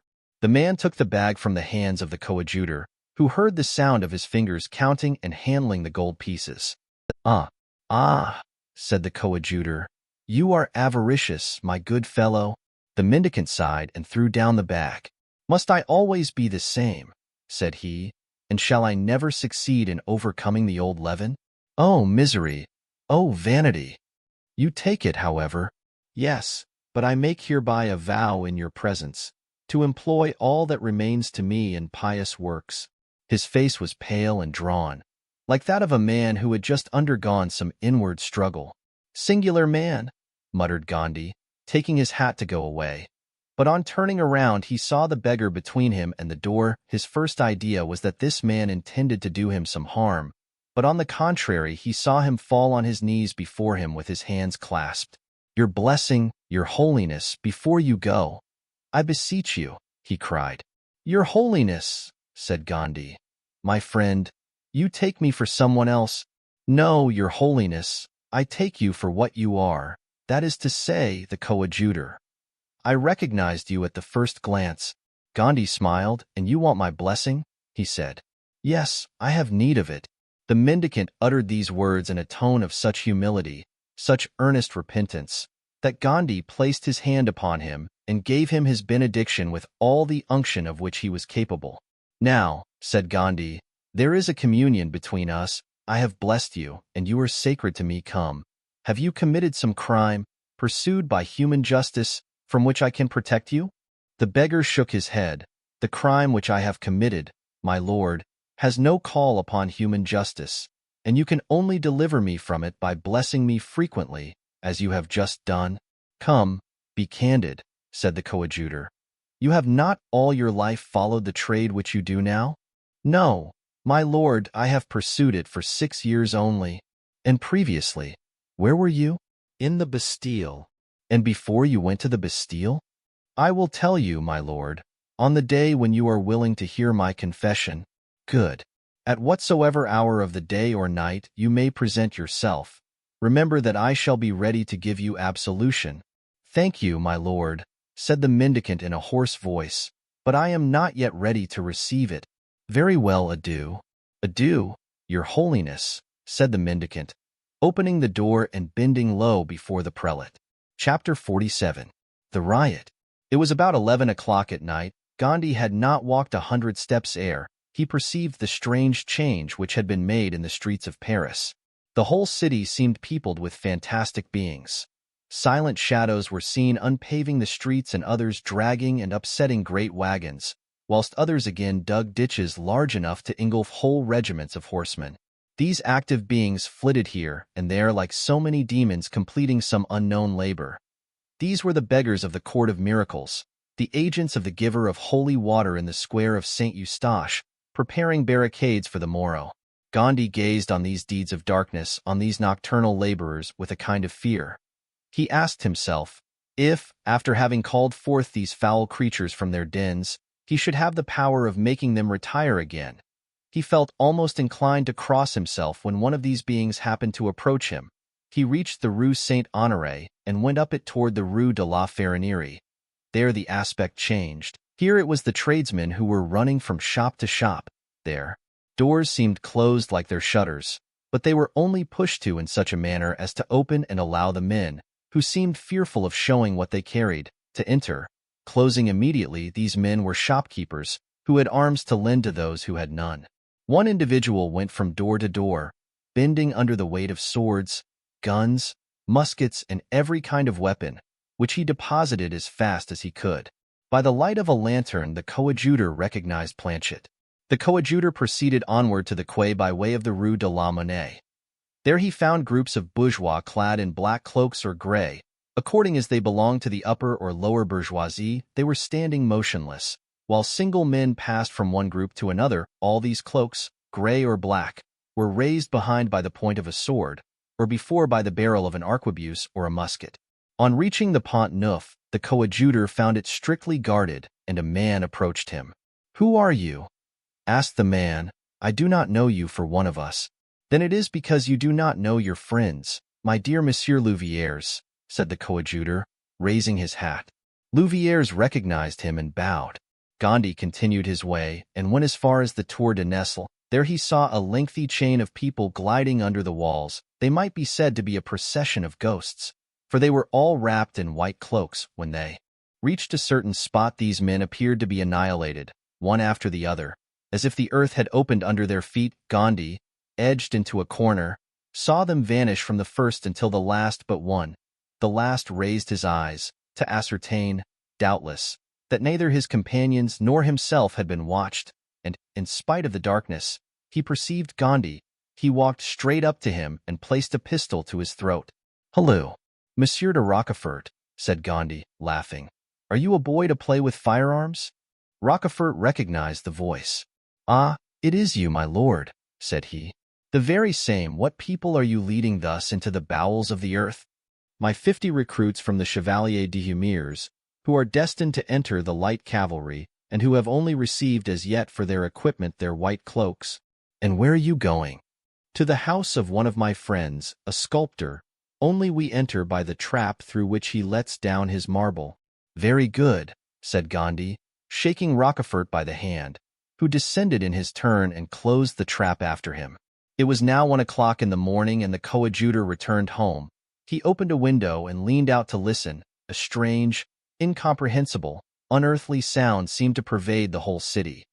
One felt that something unusual and terrible was happening in all the streets, now dark as ocean's most unfathomable caves. From time to time a dull sound was heard, like that of a rising tempest or a billow of the sea, but nothing clear, nothing distinct, nothing intelligible. It was like those mysterious, subterraneous noises that precede an earthquake. The work of revolt continued the whole night thus. The next morning, on awaking, Paris seemed to be startled at her own appearance. It was like a besieged town. Armed men, shouldering muskets, watched over the barricades with menacing looks. Words of command, patrols, arrests, executions, even, were encountered at every step. Those bearing plumed hats and gold swords were stopped and made to cry, "Long live Broussel! Down with Mazarin!" And whoever refused to comply with this ceremony was hooted at, spat upon, and even beaten. They had not yet begun to slay, but it was well felt that the inclination to do so was not wanting. The barricades had been pushed as far as the Palais Royal, from the Rue de Bons Enfants to that of the Ferronnerie, from the Rue Saint-Thomas du Louvre to the Pont Neuf, from the Rue Richelieu to the Porte Saint-Honoré. There were more than 10,000 armed men. Those who were at the front hurled defiance at the impassive sentinels of the regiment of guards posted around the Palais Royal, the gates of which were closed behind them, a precaution which made their situation precarious. Among these, thousands moved, in bands numbering from 100 to 200, pale and haggard men, clothed in rags, who bore a sort of standard on which was inscribed these words: "Behold the misery of the people." Wherever these men passed, frenzied cries were heard, and there were so many of these bands that the cries were to be heard in all directions. The astonishment of Mazarin and of Austria was great when it was announced to them that the city, which the previous evening they had left entirely tranquil, had awakened to such feverish commotion. Nor would either the one or the other believe the reports that were brought to them, declaring they would rather rely on the evidence of their own eyes and ears than a window was opened, and when they saw and heard they were convinced. Mazarin shrugged his shoulders and pretended to despise the populace. But he turned visibly pale and ran to his closet, trembling all over, locked up his gold and jewels in his caskets and put his finest diamonds on his fingers. As for the queen, furious, and left to her own guidance, she went for the Marechal de la Meilleraie, and desired him to take as many men as he pleased, and to go and see what was the meaning of this pleasantry. The marshal was ordinarily very adventurous and was wont to hesitate at nothing, and he had that lofty contempt for the populace which army officers usually profess. He took 150 men and attempted to go out by the Pont du Louvre, but there he met Rochefort and his 50 horsemen, attended by more than 500 men. The marshal made no attempt to force that barrier and returned up the Quai. But at Pont Neuf he found Louviers and his bourgeois. This time the marshal charged, but he was welcomed by musket shots, while stones fell like hail from all the windows. He left there 3 men. He beat a retreat toward the market, but there he met Planchet with his halberdiers. Their halberds were leveled at him threateningly. He attempted to ride over those gray cloaks, but the gray cloaks held their ground and the marshal retired toward the Rue Saint-Honoré, leaving 4 of his guards dead on the field of battle. The marshal then entered the Rue Saint-Honoré, but there he was opposed by the barricades of the mendicant of Saint-Eustache. They were guarded, not only by armed men, but even by women and children. Master Fouquet, the owner of a pistol and of a sword which Louviers had given him, had organized a company of rogues like himself and was making a tremendous racket. The marshal thought this barrier not so well fortified as the others and determined to break through it. He dismounted 20 men to make a breach in the barricade, whilst he and others, remaining on their horses, were to protect the assailants. The 20 men marched straight toward the barrier, but from behind the beams, from among the wagon wheels and from the heights of the rocks, a terrible fusillade burst forth, and at the same time Planchet's halberdiers appeared at the corner of the Cemetery of the Innocents, and Louviers's bourgeois at the corner of the Rue de la Monnaie. The Marechal de la Meilleraie was caught between 2 fires, but he was brave and made up his mind to die where he was. He returned blow for blow, and cries of pain began to be heard in the crowd. The guards, more skillful, did greater execution. But the bourgeois, more numerous, overwhelmed them with a veritable hurricane of iron. Men fell around him as they had fallen at Rocroi or at Lerida. Fontrailles, his aide-de-camp, had an arm broken. His horse had received a bullet in his neck, and he had difficulty in controlling him, maddened by pain. In short, he had reached that supreme moment when the bravest feel a shudder in their veins, when suddenly, in the direction of the Rue de l'Arbre, the crowd opened, crying, "Long live the coadjutor," and Gondy, in surplice and cloak, appeared, moving tranquilly in the midst of the fusillade and bestowing his benedictions to the right and left, as undisturbed as if he were leading a procession of the Fête Dieu. All fell to their knees. The marshal recognized him and hastened to meet him. "Get me out of this, in heaven's name," he said, "or I shall leave my carcass here and those of all my men." A great tumult arose, in the midst of which even the noise of thunder could not have been heard. Gondy raised his hand and demanded silence. All were still. "My children," he said, "this is the Marechal de la Meilleraie, as to whose intentions you have been deceived, and who pledges himself, on returning to the Louvre, to demand of the Queen, in your name, our Broussels release. You pledge yourself to that, Marshal?" added Gondy, turning to La Meilleraie. "Morbleu!" cried the latter. "I should say that I do pledge myself to it. I had no hope of getting off so easily." "He gives you his word of honor," said Gondy. The marshal raised his hand in token of assent. "Long live the coadjutor!" cried the crowd. Some voices even added, "Long live the marshal!" But all took up the cry in chorus, "Down with Mazarin!"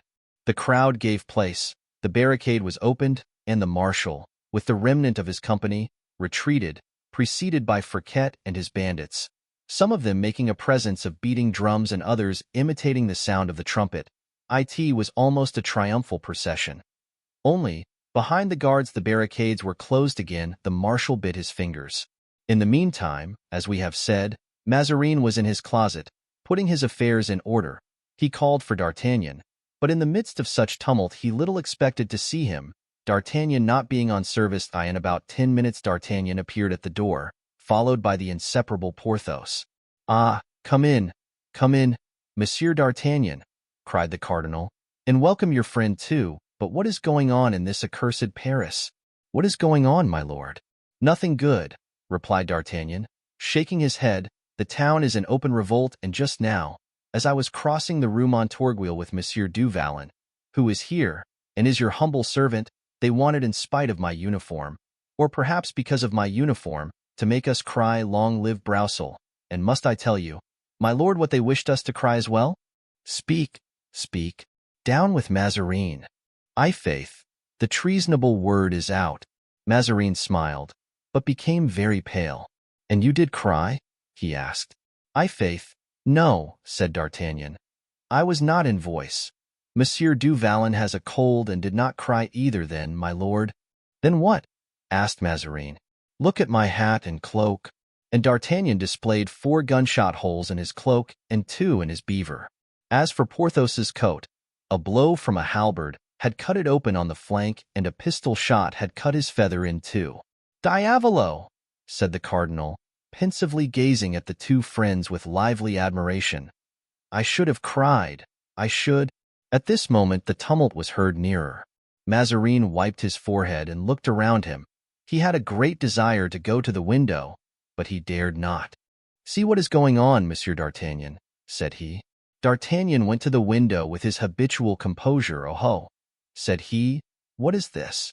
Marechal de la Meilleraie returning without a hat, Fontrailles with his arm in a sling, wounded guards, horses bleeding. Then, what are the sentinels about? They are aiming. They are going to fire. They have received orders to fire on the people if the people approach the Palais Royal," exclaimed Mazarin.